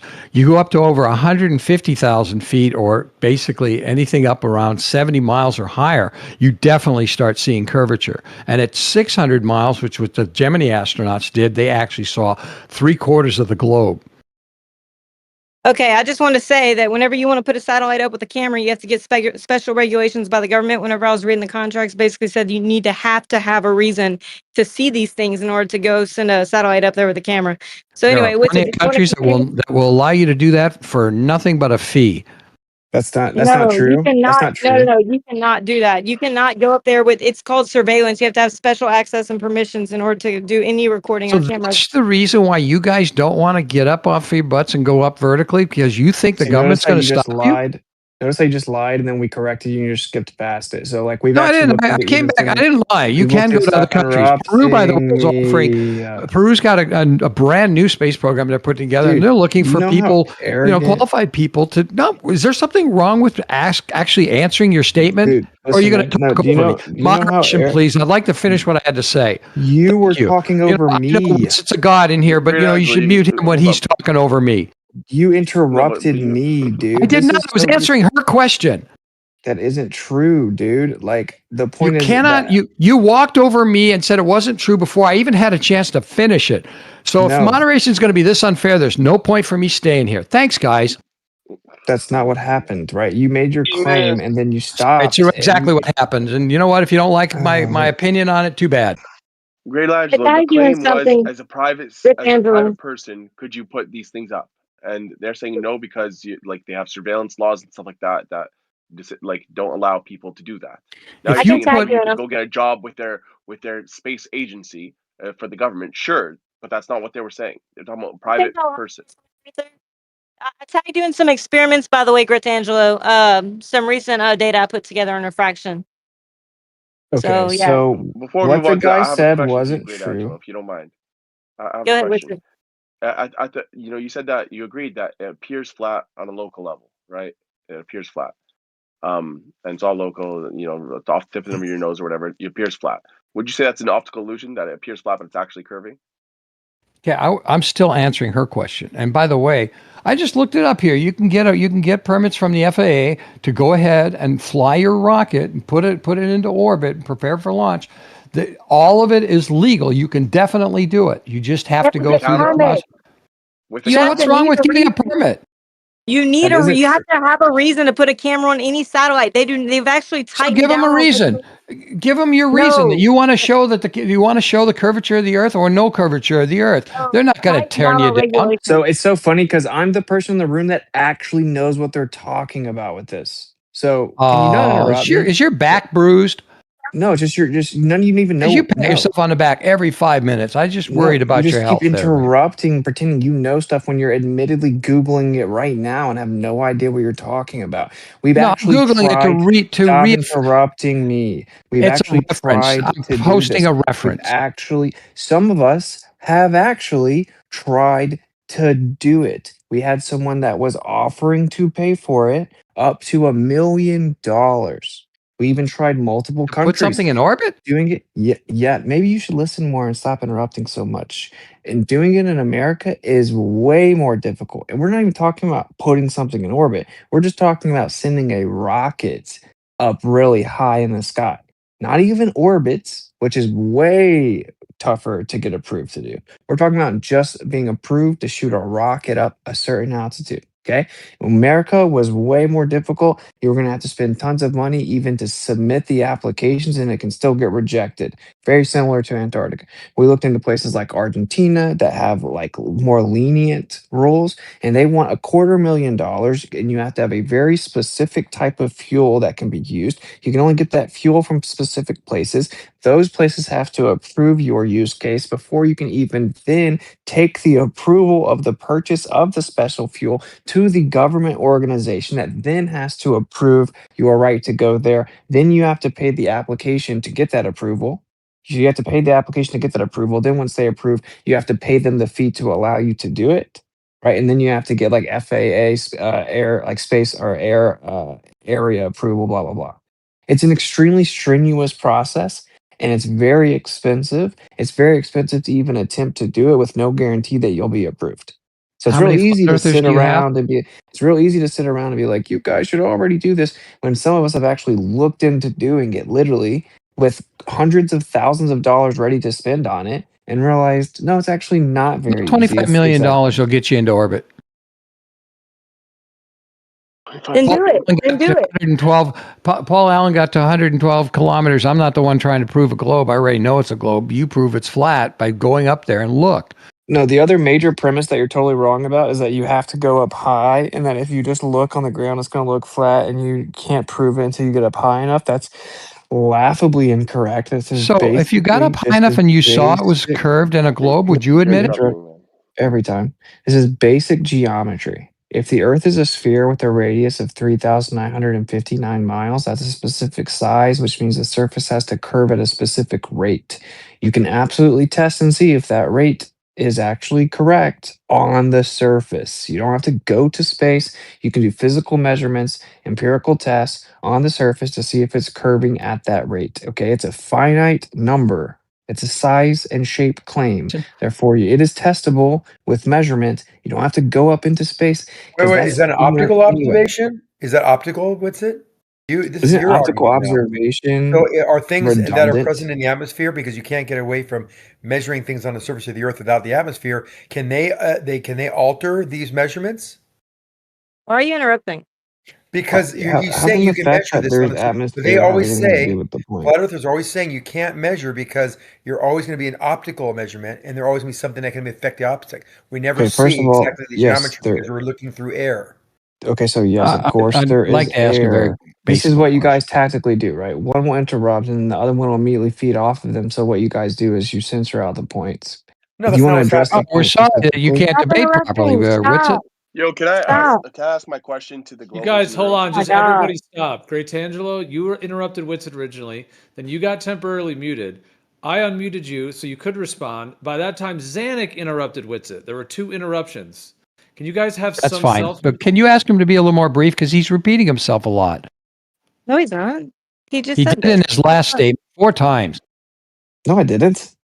It's the first time he's talked about this all night. Yeah, yeah. No, It's like what it he is. did was he said something in the statement and repeated it within the statement 4 times. I'm not saying he's repeating himself. I'm saying he's repeating himself within a statement. In other words, to drive home the point. There's no egregious monologuing happening at the moment, and Thank you. we have to have. I said there's not egregious monologuing happening. Well, look for it in So case it happens. If some people go for 30 seconds, some go for a minute, that's all fine. So just have some patience. It shouldn't be too difficult. Anyways, did you want to respond? Go ahead. Yeah, I actually wanted to ask you, and now I kind of lost my train of thought. Have you ever been to Madison, Wisconsin, Witsit? Witsit never got to finish his point.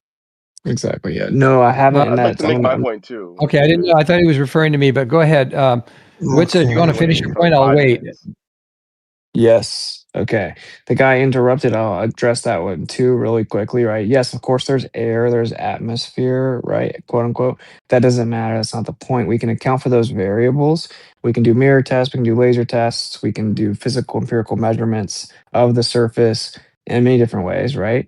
And when we do these tests and we go physically test the claim that the Earth is curving a specific rate, it doesn't. We falsified that rate multiple times in multiple ways. We also do horizontal radio transmission tests, right? These tests all show that the surface is not curving at the rate it's supposed to. Okay, so my question to you, you apparently haven't been to Madison. In Madison, Wisconsin, I observed 2 radio towers that were literally a half a mile apart, and their bases were almost identically at the same elevation. Now, a half a mile isn't very much, but it should be enough that you should be able to measure the distance between the 2 bases and the distance between the 2 tops. And assuming that the towers were built correctly, in other words, are completely vertical to the horizontal plane of the surface that they were on, you should be able to have, on a flat Earth, no distance variation between the 2 towers at the bottom or at the top. And by the way, these towers are not down to a point at the very top. These are the typical triangular three stilt towers, and they're all held by 3 cables, 3 sets of multiple cables coming down. So these triangular towers you should be able to take them and measure the distance between them. If the Earth had any curvature whatsoever, bro, there you have should be no a idea distance. what you're talking about. You're talking about those towers, right? The orange and white ones, right? And that just sway around constantly. And you think you're going to get a measurement between the 2? Okay, they're tied down, mind, bro. Okay, they're tied down. Tied down with guy wires, right? They're strapped to the ground, but they still move in the wind. Would you like me to explain why that movement doesn't matter? Because you don't take one measurement. The distance doesn't matter. Okay, no. Cool. Just let me finish. Okay.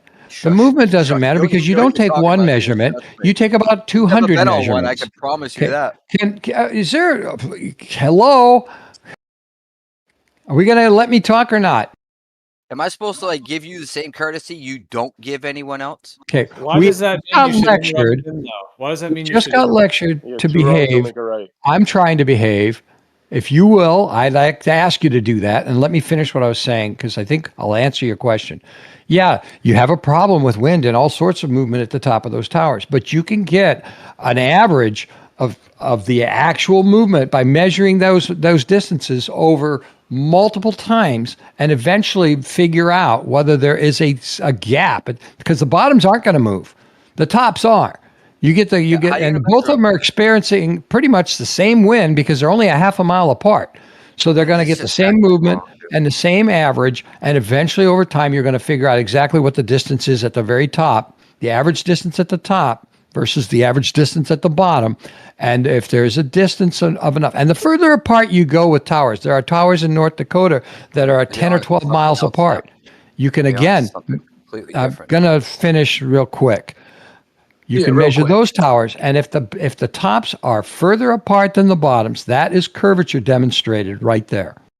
Okay, how are you going to measure it? I have a paper. It's on horizontal refraction. You can use radar. Horizontal refraction at different altitudes. Just wanted to mention that. Thank you.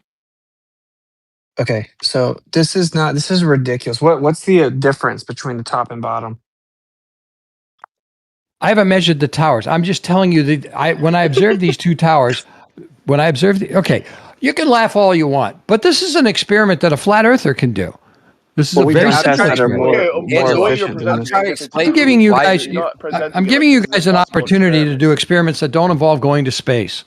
We've already done them. Right, you should have started with that then. So you've measured 2 towers? You presented it as if it was globe proof, right? And so he asked you for the data, and it was funny because you didn't have anything. It hasn't been done. But if you're saying, hey, we could test this, this is a good, then it's a great test. Well, let me tell you something about this idea here, Angelo. There's a guy I know in the Air Force, okay? And they have this super sophisticated technology that basically gives you images of, say, like runways or whatever the objective is, right? And it does this by taking the radar and then taking the signal propagation time, the duration of the signal, and then it creates a contrasted image, right? So like the places further away will be darker, and it gives you this contrasted image that they're able to map out with like incredible precision the distance to things.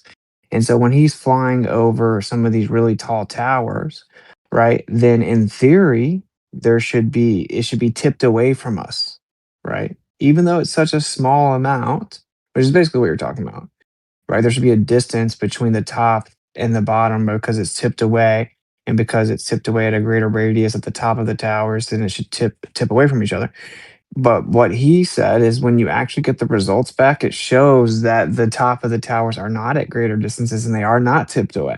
They are the exact same duration of signal for the top of the really tall building and the bottom, which is what Okay. you'd expect How on tall a is the building? drum roll, please. Drum roll, please. Flat Earth. He also, right, was in Afghanistan and he saw the K2 mountain range from 300 miles away, flying at 28,000 feet altitude. The mountains are 28,000 feet in elevation, and they were level with the aircraft in both the radar and the manual optical pods, right? That verified that they were level. They were level with their local level, so they were flying at 28,000 feet. The elevation of the mountain is 28,000 feet. And from 300 feet away, they could see the K2 mountains and they were level with their plane. On a globe, they should have been multiple degrees below. So, Okay, so you get this one person's claim, right?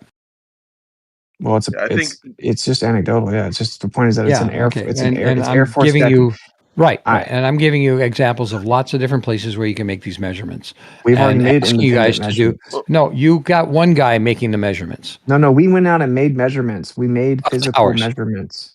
What is the Witsit, tower? for this radar I was making the technology point with that the the tower aircraft, test is The stupid. experiment is about the hypothesis is about 2 towers. I gave you the hypothesis. That's the experiment. Go out there, measure the base of the towers. You know, their distance apart. Measure their tops. If the tops are wider than the bottoms, something's going on. Okay, but I'm trying to Either they explain were to you why the when test they were was set, stupid. or why would it be stupid? Because even with the precision of radar in the Air Force, it's not showing a difference. And in order to show the minuscule difference that would be there according to the globe, you're going to need something at least as precise as light. You can use a mirror and a laser, and regardless of refraction of the atmosphere, you'll get the distance. It's not regardless because the refraction at the height of the tower is going to be different at the base. The But you can get the distance. You might have to adjust for calibrate for the timing because of the the atmospheric refraction and so forth. But you'll get an accurate distance. So, Angelo, if we see that they're the same, then you would agree that falsifies the globe? No, I would agree that would be evidence in favor of flat Earth. Okay. Yeah. Okay. One piece is not falsify enough. the globe. Oh, and here's another question for you. You have to be careful when you say the word falsify, because you're saying falsifying on a blanket. And there's a lot of ways you can point at a flat Earth and find lots of falsifications, and that still doesn't prove that the Earth's not flat. There's lots of globe evidence out there that you could try to falsify, but unless you falsify all a majority of it, it doesn't prove that the Earth's not a globe. No, if you falsify the general the consensus radius, is on a preponderance of No one evidence. cares. It's not on just one thing. if you falsify the radius value, do you agree it falsifies the entire globe model? No, if you get the radius wrong, depending on where you made your measurement at, because you can make your measurement like 20 degrees or 10 degrees south of the equator, and you're going to get a wider circumference than you are over at the poles from pole to pole. Okay, that's like a minor difference, but that's not actually what I asked you. I asked if we falsify the radius value, would that falsify the entire globe model?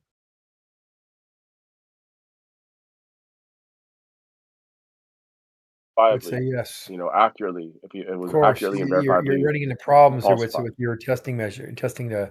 Wait. That's not what we're talking about. I'm asking Be him if he charitable with your- understands with- that. If you falsified it, yes, you'd be right, but you can't falsify. Okay, by Angela, do you making agree? Do you an understand why that's the individual case? measurement Okay, on an Zanick, we airplane. know Minimally you killing don't Angela's think horse. we've done it. We seeing know K2 that, Zanick, we know you don't think we've done it. That isn't the point right You've now. already told I'm asking me about, him for example, a question, please. I'm asking him if he understands that if we did, it's a hypothetical preface, if we did accurately falsify the radius value claimed, then that would falsify the entire globe model. No, because that just means you have an inaccurate estimate of the radius. What radius did you come up with? Well, let me tell you why you're accurately. wrong. Okay. The radius is claimed to be 3,959 miles. Okay. If that value is not correct, the entire model crumbles in on itself because the rest of the model uses that value. Day and night cycle, distances on the Earth, all gravity, all of these claims are built around the radius value. No, not all of them are built around the radius value.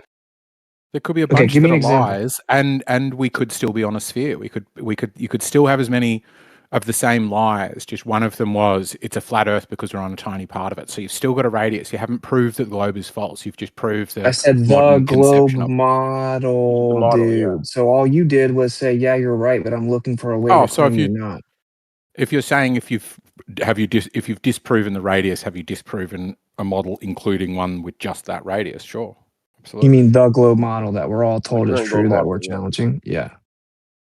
Sure. That's not how you I have a just question worded for the Globers, guys. It is how I questioned it. Asking earlier, but for just worded it. Angelo, I mean, for anyone else, you were saying that you agree that it appears flat on a local level, right? But in reality, you believe it's actually curving. So it's like it's negligible. It's imperceivable. It's an optical illusion. You can measure correct? But Yeah. in terms of how it appears, you're saying that it appears flat, but it's actually curving. So for our day-to-day, for our local level, it's an optical illusion, right? Yep. Okay, so now if we go up very, very high and it appears to be a globe, is it possible that that's an optical illusion? Sure. No, but the other two guys won't say that. Zanick won't say it. Like, I think the chance you're getting an optical illusion is there either way, but having my eyeball against something versus getting a clear view of it from a ways back, I think is generally better. There is a sort of, you want it to be held within your view if you want to know what shape it is. You know, it's like the old but like I could point thing to, about like, if I'm interior standing in a mirage dark... sorry. Yeah. I didn't mean to Exactly as you're saying. If there's mirages and all sorts of weird effects in the surface, right? Pressing my eyeball to a house won't tell me what it is. It's like that adage about we're all standing in a dark room and we're holding different bits of an elephant. And somebody's like holding a tusk and being like, oh, there's a giant wooden thing. And somebody else is like, nah, I think it's made out of leather. Like they'll all have a bad view. But if you step back and switch on the lights, that's the... Here's the thing about Earth. If you zoom all the way up... Interior mirage is that's the exact opposite. When you're close, there is no optical illusion. But as you increase your distance away from it, as you increase your scale, then the optical illusion becomes apparent. So maybe it's the same kind of deal with I have a question. But you're not trying to see the horizon, right? If you pull back, you're seeing the whole sphere, right? You're being able to hold curvature all in a small portion, angular portion of your vision. Dude, if we see the whole sphere, we're going to be so far away from the Earth in your model. Like, that's not going to happen. Not really. 25,000 miles. How far? 25,000 miles. That's not far? No, not really. Compared to space, I'd say no, not at all. They claim that people don't go out past low Earth orbit now, so you would be the furthest anyone's ever been since the moon, the alleged moon landing. Who says they have never gone past low Earth orbit? They say we don't send people out past low Earth orbit since the moon landing. Right. Why? Why did they do that? Why is it they don't do that? Because they didn't do the moon landing. Oh, that's your excuse. Yeah. Okay. It's an excuse? You're the one that needs an excuse. You claim we did it in the 60s. We can't do it. You know, I'm just amazed at Angelo. What's the excuse? What's the correct excuse? The correct distance to see the whole sphere? No, what's the correct excuse for why they haven't went back since the moon landing? There is no correct excuse. Denying the moon landings is obviously, it's fantasy for the people who deny it because it really. So we're asking you, why can't we go past low Earth orbit now? Why fund it right now? Well, they're going to go in the next few years. They're definitely going. They've been saying that for 50 years. I know. And guess what? It will happen if they, if it isn't going to be us, it certainly will be the Chinese. But you won't believe either one of them. There was a guy in here named Kosho. Okay, he was saying the same thing. I know Kosho. Okay, cool. And he was saying the same thing, that we were for sure going to go this time, and I knew they weren't, and that they were going to cancel it and keep pushing it back. We made a $25,000 bet that they wouldn't actually go in Artemis by 2025.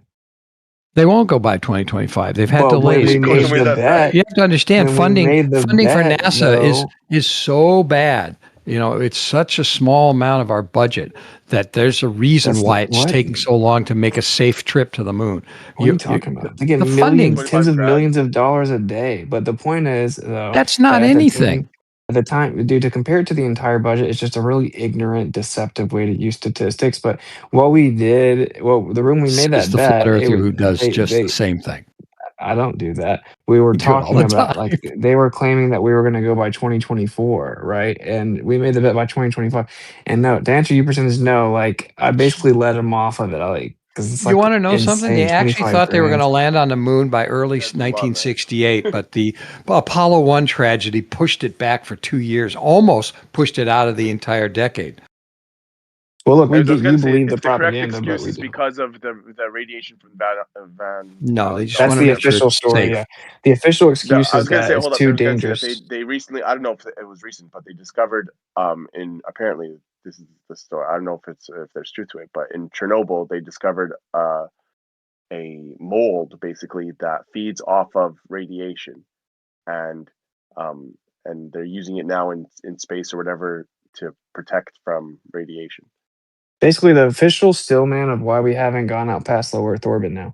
They discovered the danger in the Van Allen radiation belt. We've updated our technology to an extent that there is a hypersensitivity to radiation with the more advanced technology that we use now, like circuit boards, etc., and that it would damage our technology. The electronics. And now that yes, hence me saying circuit boards. And now that we know that it's there and it's better to be safe, right? And that it was basically They're hardening very it. They're making it. careless for them to go. But they've claimed that they're going to go. They keep pushing it back. My point was that I was so confident they weren't going to go up at 25K. So we really don't want to hear the stories about how they're going to go in a few years. We'll just, put up or shut up is the situation now. It's been decades. They were claiming we were going to have private civilians going to the moon within a couple They decades thought we were going to Mars in Apollo missions. 1977. I mean, so what? Yeah, it's all fake. It's all fake and gay. So anyway, Oh, it's called dreaming. It's called dreaming. You know, that's something that you that's guys right. do all This the is time. You dream of a flat Earth every night. That's right. Right. This is cartoons for adults. But let me propose Thank a you test. for reaffirming. Welcome to the globe. Angelo, you published. You So why does the missions have to be? On a flat Earth. Why does the mission have to be man? What's the difference? Let's say taking an image from a probe, unmanned probe, and a manned probe. What's the difference? It's going to be way harder to fake them going with men, and they're going to supposedly actually get out, right, and explore or whatever. And this is all people care about. We don't want to see the stupid shoddy footage. You guys realize they just claimed they landed something on the moon, and then they were so incompetent that it just tipped over, and they couldn't do anything with it at all. And landing on the moon is very hard. It's one I was talking about it's things so like an image of the Earth, it's so not the hard moon that landing. it's just sitting there with nothing else there. It seems pretty easy. But I want to propose a test that the room can tell me if both sides agree would be a definitive test as to whether or not the Earth's a globe. Okay. So my test is that we're going to send radio transmissions horizontally over the Earth. Okay. And so, according to the globe model, we have something called the ionosphere. And if you go back to the Marconi transmissions, they sent a radio transmission that's a cool story. Like 2,000 I'm a ham miles. operator. I bounced it off the ionosphere a lot of times. Well, when cool. I was Then you back can in help. You can in help my us teens. Go falsify ahead. the globe. This is going to be exciting. So they sent a transmission 2,100 miles or whatever. And his detractors told him that he's not going to be able to do it because the curvature of Earth will block the signal at 200 miles, right? That's before they knew about the ionosphere. Go ahead. Thank you so much for your profound input. I didn't know that. The point is, you can call me professor now. Go ahead. I already brought up the ionosphere. So they sent the signals anyway, and it worked the first time. And he just sent it out as though the Earth was flat, and he sent it straight to the location, and it worked. And so that's when they proposed. And since you're the professor, do you know who proposed the ionosphere? I have no idea who discovered the ionosphere. Okay, Oliver Heaviside, who actually was a genius in the world of electrical field theory. But anyway, so yes, they claim that basically that they shot the signal out, and since the Earth is curving and dropping down below it, that it starts going towards space, right? Then it hits this ionosphere and it bounces back down. It's called skywave propagation. Okay, fast forward to now. We send all these signals out that are super high frequencies, a huge range of frequencies, and they go thousands of miles on the Earth, right? What they claim is that the ionosphere is 40 megahertz. And so if you send a signal that is 40 megahertz or lower, that it will reflect off the ionosphere. But if you send something higher, it'll penetrate the ionosphere. this is actually true in terms of physics, right? Like if you have ionized gas, which is plasma, and it has a certain frequency, if you send a signal at it, if that signal is equal to or less than the frequency of the plasma, it'll reflect it back. But if it's a greater frequency, it'll go right through the plasma. That's actually true. That's easily tested in the lab, right? So the principle is true. The question is like, is the ionosphere really there? Is it really what they say? Is it really as high as they say? Is it really the frequency they say, etc.? Right? Good question. So even if we yield for the purpose of this test, we're going to assume it's true. Okay, so we're going to assume there's an ionosphere with 40 megahertz. So what we're going to do is send a signal that is greater than 40 megahertz. And what we should do is send a signal that's much greater than 40 megahertz. Let's say 400 megahertz. Okay, whatever it is. We'd have to look and see what the distance is. We want to be able to go a few hundred miles. Okay, we're going to send this signal out horizontal over a body of water. So say Tampa to the coast of Texas or Tampa to Louisiana. We'll go over the Gulf, right? So there's no topographical obstruction. It's just flat water, and we're going to send it out over that water. According to the globe, it's, basic geometry is that the signal is going to get blocked at a certain distance, right? Because the curvature of Earth will block it. Yeah, but So there it's can be based on the tropospheric. But wait, hold on, Witsit. There can be tropospheric ducting that we know happens, and you can send a high frequency much further in those conditions. And those conditions can be sometimes predicted, and there have been super long transmissions under those conditions. But we know that that's not. But if the Earth, here's the thing though: if the Earth is flat, if the Earth is flat, you'd be able to make those type of transmissions day in and day out. But you can't. You can only do that when the right conditions are there for tropospheric ducting. That's not true. So we can't only make it when remember the watch how easy it is to ionosphere debunk this. changes as well. Watch how easy it is to debunk this. What are the conditions that you speak of that you've invoked 4 times now? You have no idea. So you're just making stuff up. So we're going to move forward now. Are you going to let me respond? Yeah. Were you trying to buy time to look it up or something? Look, I'm not too much into the ham stuff, but as far as I understand it, is you have to have. Reading. What do you mean I'm reading? It's I'm okay. not reading. I don't care. Yeah, you are. But I looked into this like months ago when the flat earther brought up, because there was basically someone had set a new record for tropospheric. Someone had set a record for tropospheric ducting. I think they went to Hawaii. It was something like LA or San Francisco or something to Hawaii. Where you want me to help you out, man? Help me out how? What the conditions are? If you know more about tropospheric ducting, go ahead. I'm no expert in it. I mean, maybe. But here's the thing, Witsit. You agree that on any given day you can't send like a 5 gigahertz signal across the ocean and have it reach Hawaii on any average day. There are many reasons for that. It's nothing to do with curvature of Earth. Like regularly, it goes beyond the curvature of Earth. Regularly. In fact, that's why the radial horizon is always further than the alleged geometric horizon. So that doesn't help you at all. There's all kinds of reasons that signals get intercepted. There's all kinds of interference. But nevertheless, yeah, tropospheric ducting is a cool story, bro. And what they claim calls tropospheric ducting. The troposphere is the lowest layer of the atmosphere. Right? They claim that there's something called a temperature inversion layer. So it's not just vaguely quote unquote conditions. It's a very specific condition, a temperature inversion layer. Yeah, it's when warmer air sits above cooler air. Yes, it's called an inversion. So basically, it flips it, and it creates like a little mini ionosphere for intents and purposes. It's not literally ionized gas, but that temperature inversion traps the signals. It's not an ionosphere in any way because there's no ionized gas. I just said it's not based on the plasma aspect. Okay. Simply for the idea that there is some little layer that's trapping the signal. I just said that. And you jumped in to correct it. That's goofy. Okay. So whatever, it's like a little layer that they claim traps the signal. Now, the way that Jake presented it was completely false, right? Which is that they only send the signals when they know the conditions are right, and that someone just set a new record. That's not what happened. What happened was someone sent a signal, and it was supposed to get blocked at something like 27 miles or something, and it went like 882 miles. You can look up.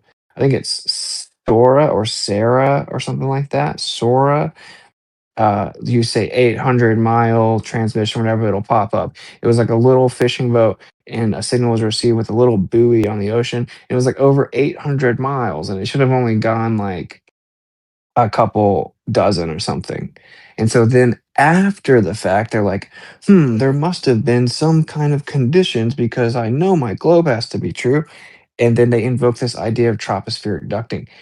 That is ridiculous, though. The claim that there was this anomalous weather condition creating a tropospheric ducting zone because of a temperature inversion layer that extended over 800 consecutive miles is ridiculous. Okay, that's just a completely made up claim.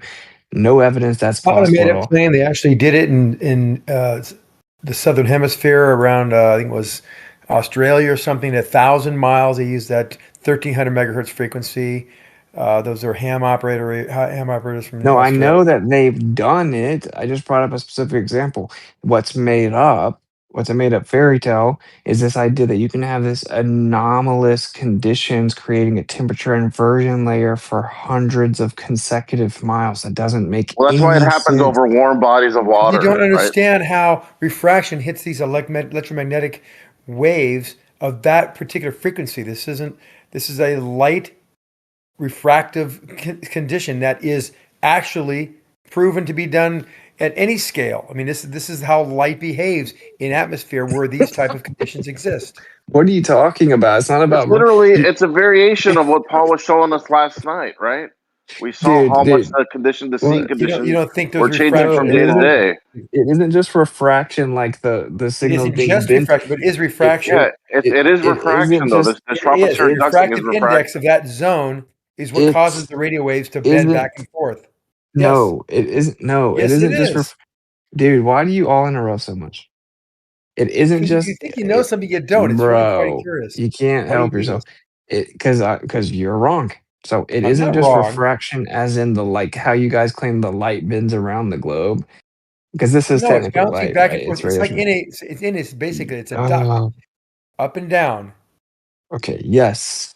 So it creates a little layer. Okay, you would have to actually provide layer? empirical evidence. Yeah, it's a little temperature inversion layer. You'd have to actually provide empirical. You're all interrupting me. You would actually have to provide. Dude, you can't help it. Like you No, just I'm just can't waiting. help it. I'm waiting. I'm waiting. Go ahead and go on. You'd actually I'm have to just pointing it out provide. so somebody will know I'm coming. You would actually have to provide empirical evidence and measurements that showed that those conditions and that specific temperature inversion layer actually existed in reality for hundreds of consecutive miles. You cannot just baselessly claim it ad you told me hoc that. after the fact because it's the requirement to keep your belief system alive. That's true.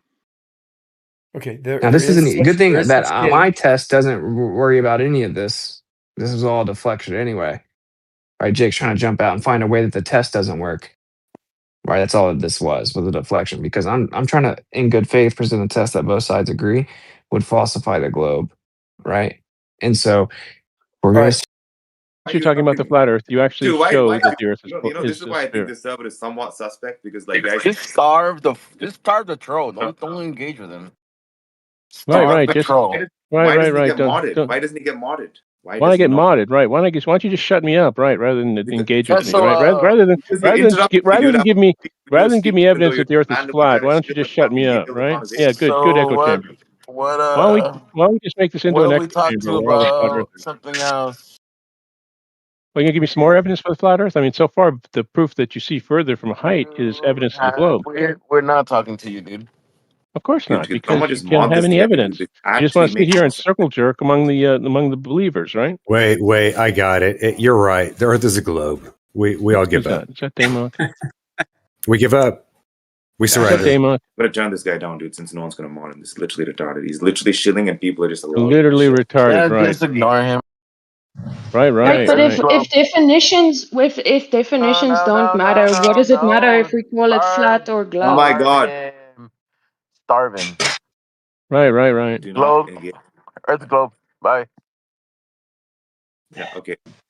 Dude, is no tax even here? Did you leave? If words don't mean anything, then it's a globe. God, bro, this is you literally, man. Fucking shills are just allowed to run rampant.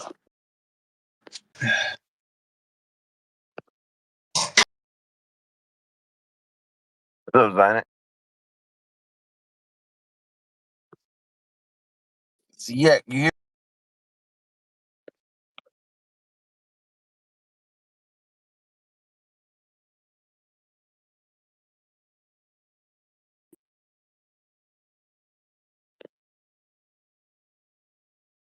Dude, he literally just achieved his fucking goal, and you guys just allowed him, man. You guys fucking take the bait too easy. How about you got any evidence for the flat Earth today? What's up, Aru? How you doing, bruh? I'm good, bro. What's up, Blaze? Yeah, I was gonna say good morning. Hi, how are you? How's everybody? Pretty good. Good. We got a new topic? There was a topic, but fucking flat earthers don't know how to not take the bait, so it's over. Yeah, Go again. definitions don't mean.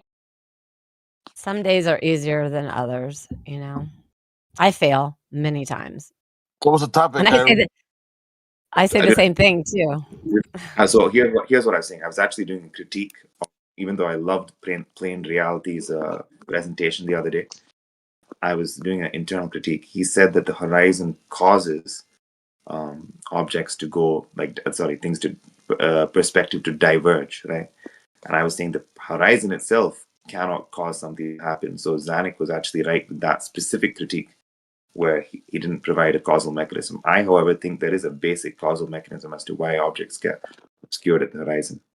Oh, what's that? And that's because if you take any object and you move it further away from you, the angle that it's going to occupy in your field of vision is going to get progressively, asymptotically closer to the center of your vision. So basically, all visual information, because all objects are getting further and further away from you, obviously, if you're standing in one point, well, not physically, but...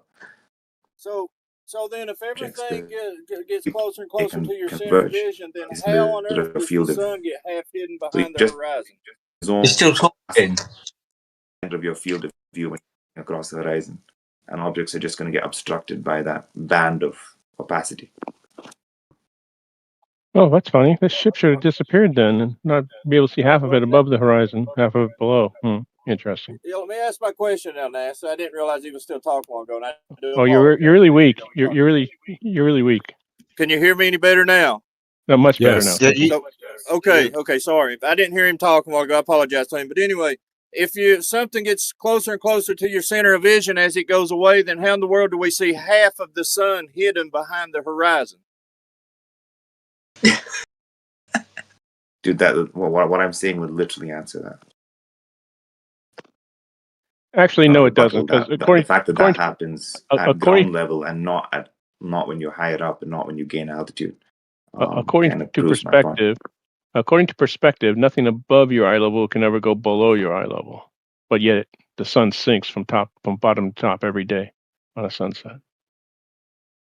Yeah. Anyway, I don't actually hear what he's saying. He's just turned down. Right, you don't actually hear what I'm saying because I'm basically showing. I think he's interrupting me now, so I think I'm handing you your ass. I know, I'm handing you your ass, and you just have to ignore me, right? I got it. Any object will get cut off at the center of your vision.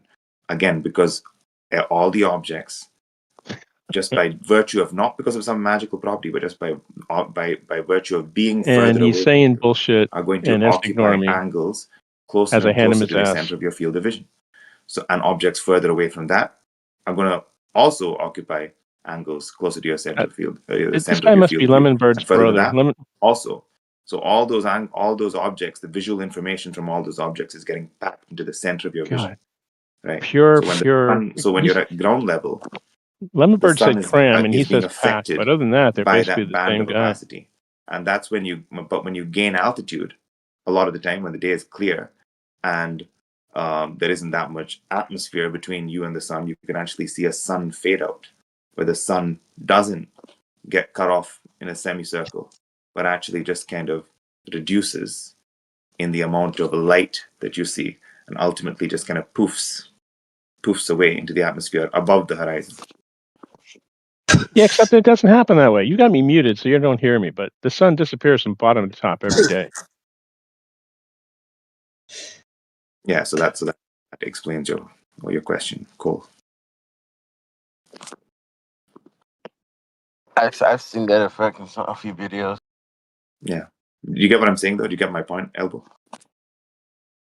Yep, 100%. Except that it's a Yeah. lie So the because reason the you get any sunset disproves obstruction it. of either the sun or objects is because of the band of opacity.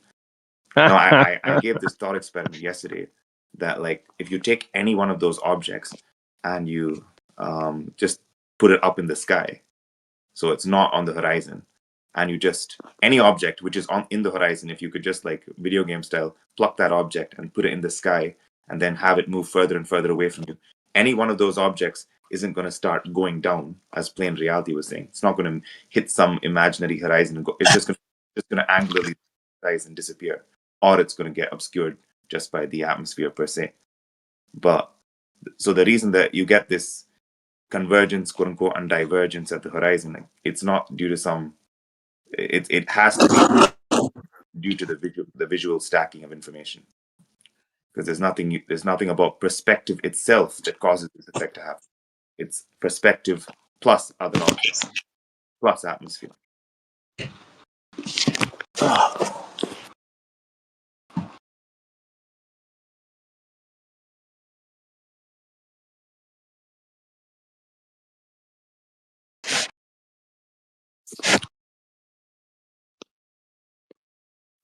Schlitzley, your mic is open.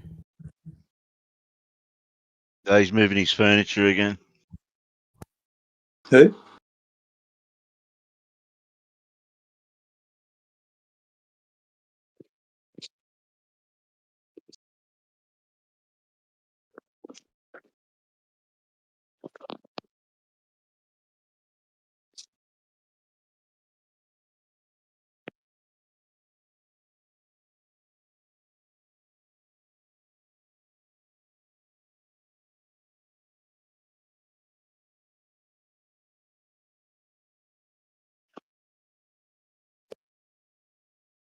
Did Nasser Shill bring a fact to the table?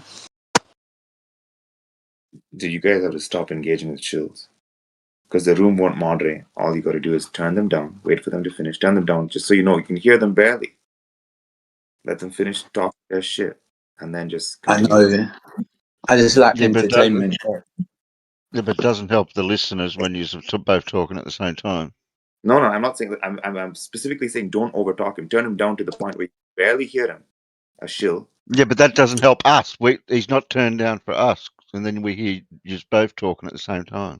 Dude, I'm just listen to what I'm saying. I'm not. I will. So, for example, I'll be making my point, right? Then, if he wants to say something after that, I won't speak. I won't speak at the same. I'll wait for him to continue, like, finish whatever he's saying, whatever stupid shit he's saying. Then I'll just continue with the other person. And I think everyone will do the same when moderation isn't forthcoming. Because clearly, I think he lives under a bridge. Sorry, what? I think he lives under a bridge. Dude, but it's not I'm saying it's not the Shills. The Shills are just always going to exist. They're ubiquitous. One goes, one comes in. But the flat earthers have to be better at not taking the bait and derailing to whatever fucking thing that they throw out. This is the fucking problem with flat earthers, or whatever truthers, whatever you want to call them. People who are supposedly questioning, seeking the truth. Well, yeah, isn't that by definition they're sort of innocent? They just want the truth, and then the show is trying to actively prevent that. Yeah, and so it's on us to not let that derail. If you they just keep saying stuff, and then and people keep engaging with them instead of with the initial topic. They've succeeded. They've derailed the topic. They've discredited. They've sown random. They've muddied the waters.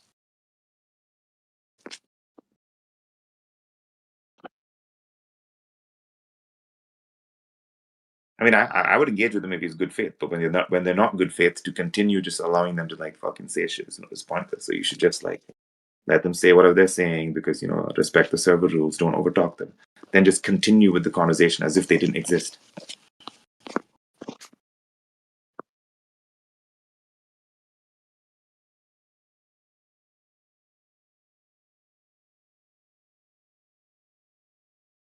get the feeling that a lot of so-called flat earthers just want drama too. They don't want productive conversations. Imagine how your life must suck if that's what you do on a day-to-day basis. I mean, I'm with you. If they're doing it for free, if they're doing it for money, I understand it. People do all kinds of gay Well, if jobs. they're doing it for money, it's even worse. I mean, honestly, I disagree. I would do it for money. Fuck it.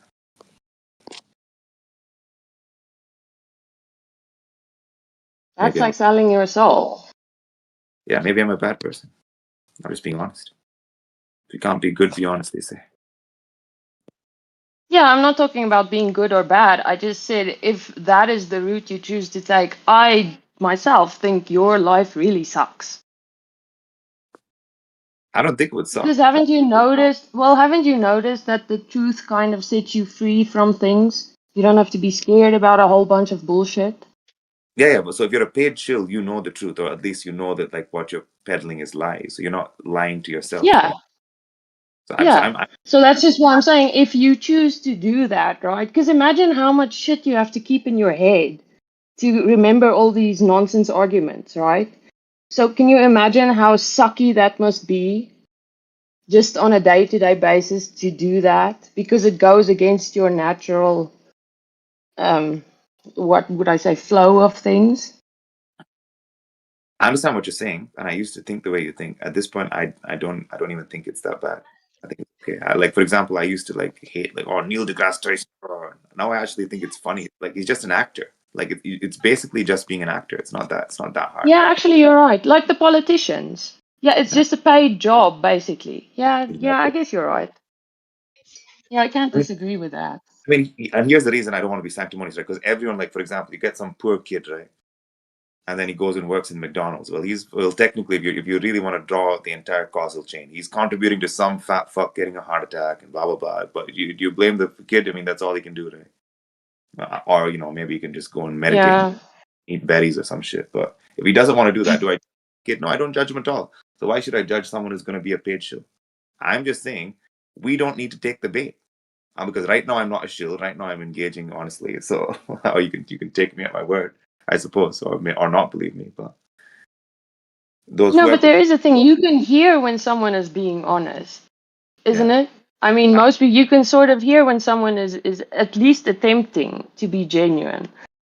I agree. So no, I agree with you. I agree with you. I'm just saying, for me, that's not something I would consider as being joyful or fulfilling. Sitting there trying to prevent other people from finding out stuff or talking about truth or whatever. That's all I'm saying. To me, that sounds like it's someone who's some sourpuss who got messed over by life somehow and they can't get over it. I know, but there are people like that, and I'm not even saying I genuinely don't judge them for taking a job like that. It's like it's whatever, and most of them probably don't even know it's flower. Maybe they're just like paid, just like they're given like their orders. Just go and disrupt this room. That's basically what they're told. Just say shit. You're good enough to disrupt a room. So my whole point is it's on us to not let them do that. We can't blame them. It's like I don't know. It's I agree. The force of nature, they're just going to exist. So if we just get disrupted every single time and take whatever fucking derail that they're on, pointless.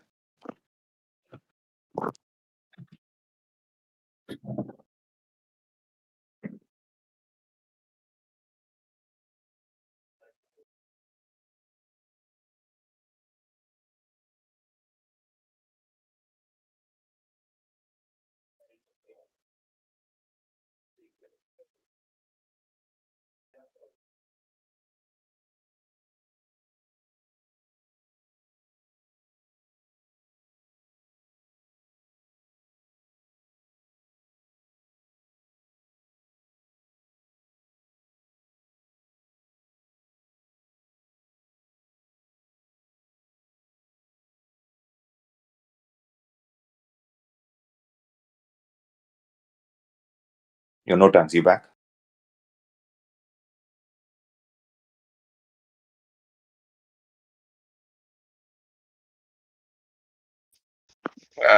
Not really. I'm like kind of driving and All right. But yeah, I might check out that video because you guys seems to be like it was or not the video, but go back and check out that stream. Everybody seems to think it was a good stream. I just want you to critique this one statement if you can, even if you're trying it. But if you're busy, it's okay. Again, so it's basically the same thing I'm saying. So if an object moves further and further away from you, which portion of your field of view is it moving towards angularly? The center. Is it moving towards? Well, angularly. Yeah, I mean, if it's angularly. Which angle is it? Is it progressively occupying angles closer and closer to what? No, yeah, it would be going up, and the stuff in the foreground would be taking up the more acute angle at that point if it was going further. Yeah. Yeah, the center. It would come from the side and then sort of meet in the center, right? Is that what you mean? Yeah. So as objects move away, they're progressively occupying angles closer and closer to the center, right? Yeah. So that makes sense.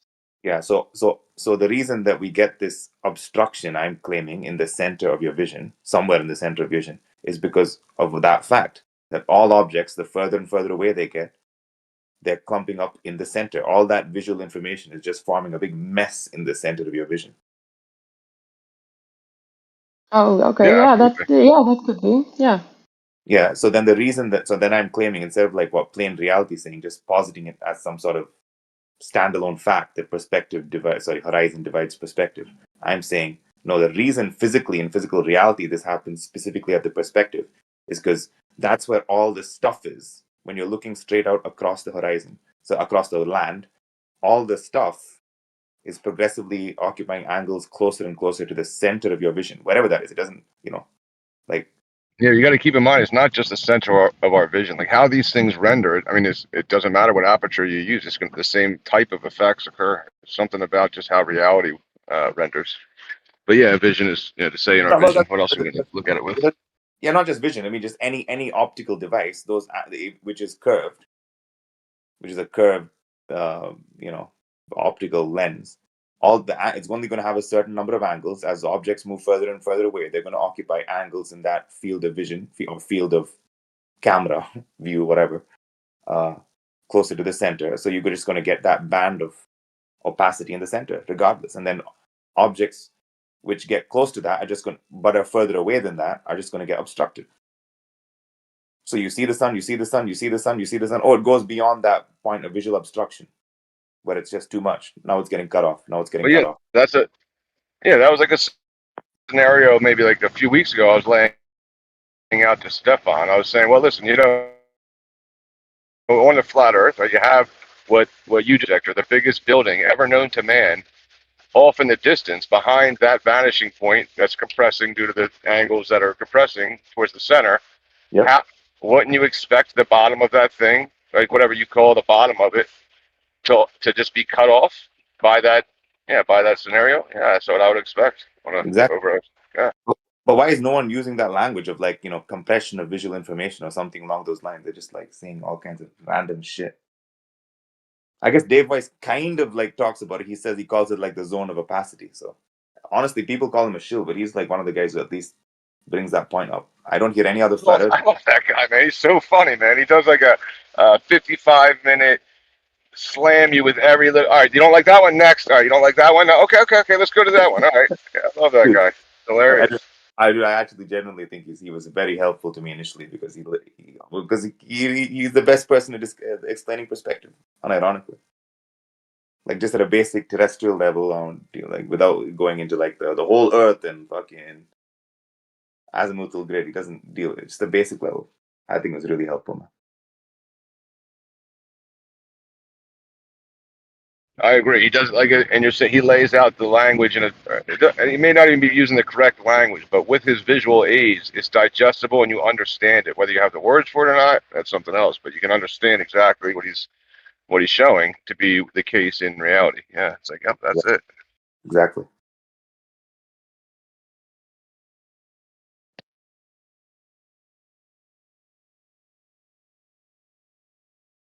Yeah, but I can't the scenario after you get all that stuff out of the way, right? Now, how would things render in your vision, in your field of view, etc., whatever, when there's now you have these other things like I don't know, stars or planets. Like now, how do they render after all the local, quote unquote local things Yeah. are distorted in these ways? Now, how do we put infinitely, large or infinitely just at an infinite point? How do infinite points now render in that holographic, or they're just so bright? Whatever it is, I got that. I don't know how to get to that step exact. I would imagine that it would look like they're bending and warping in space time.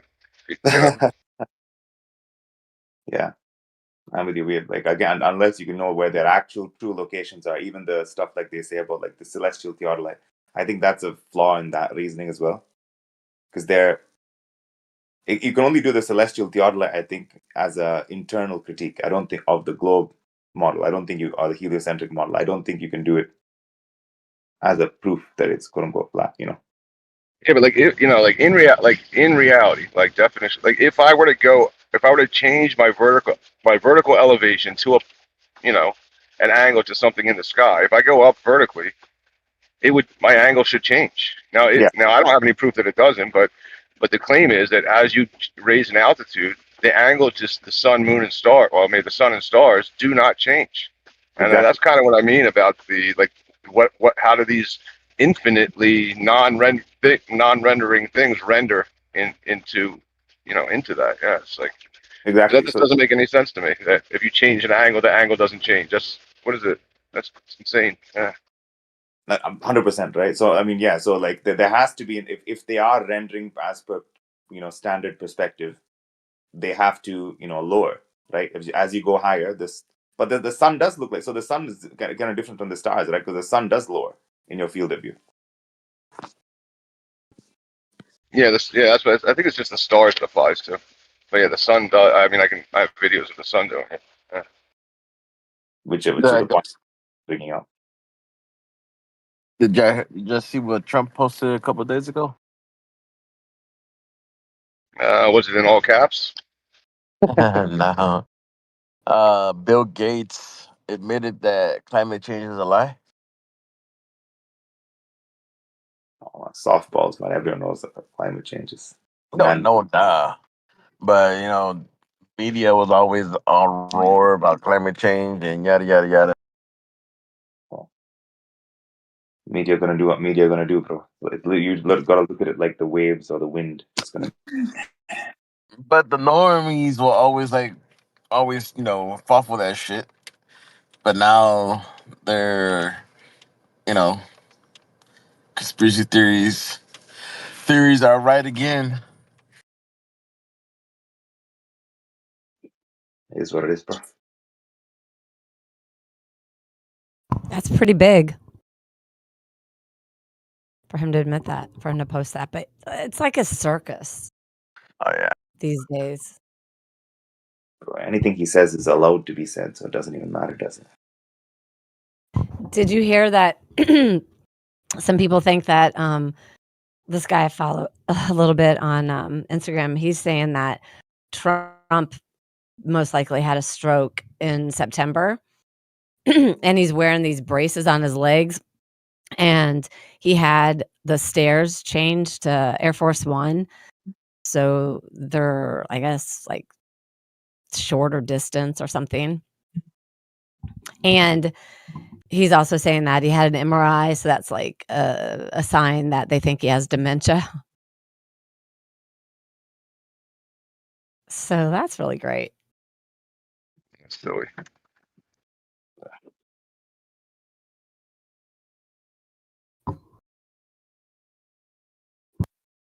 Everybody knows that your muscle memory remembers the 7-Eleven rise over run of the stairs universally. And if you go to a different set of steps, you're going to fall just because.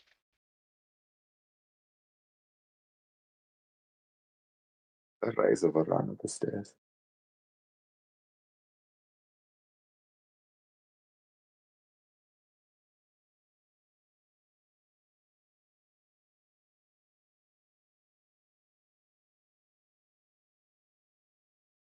The only one I'm interested in is there any credence to this Joe Biden with Jim Carrey? I like that one. I'm just going to accept it as true without looking into it at all.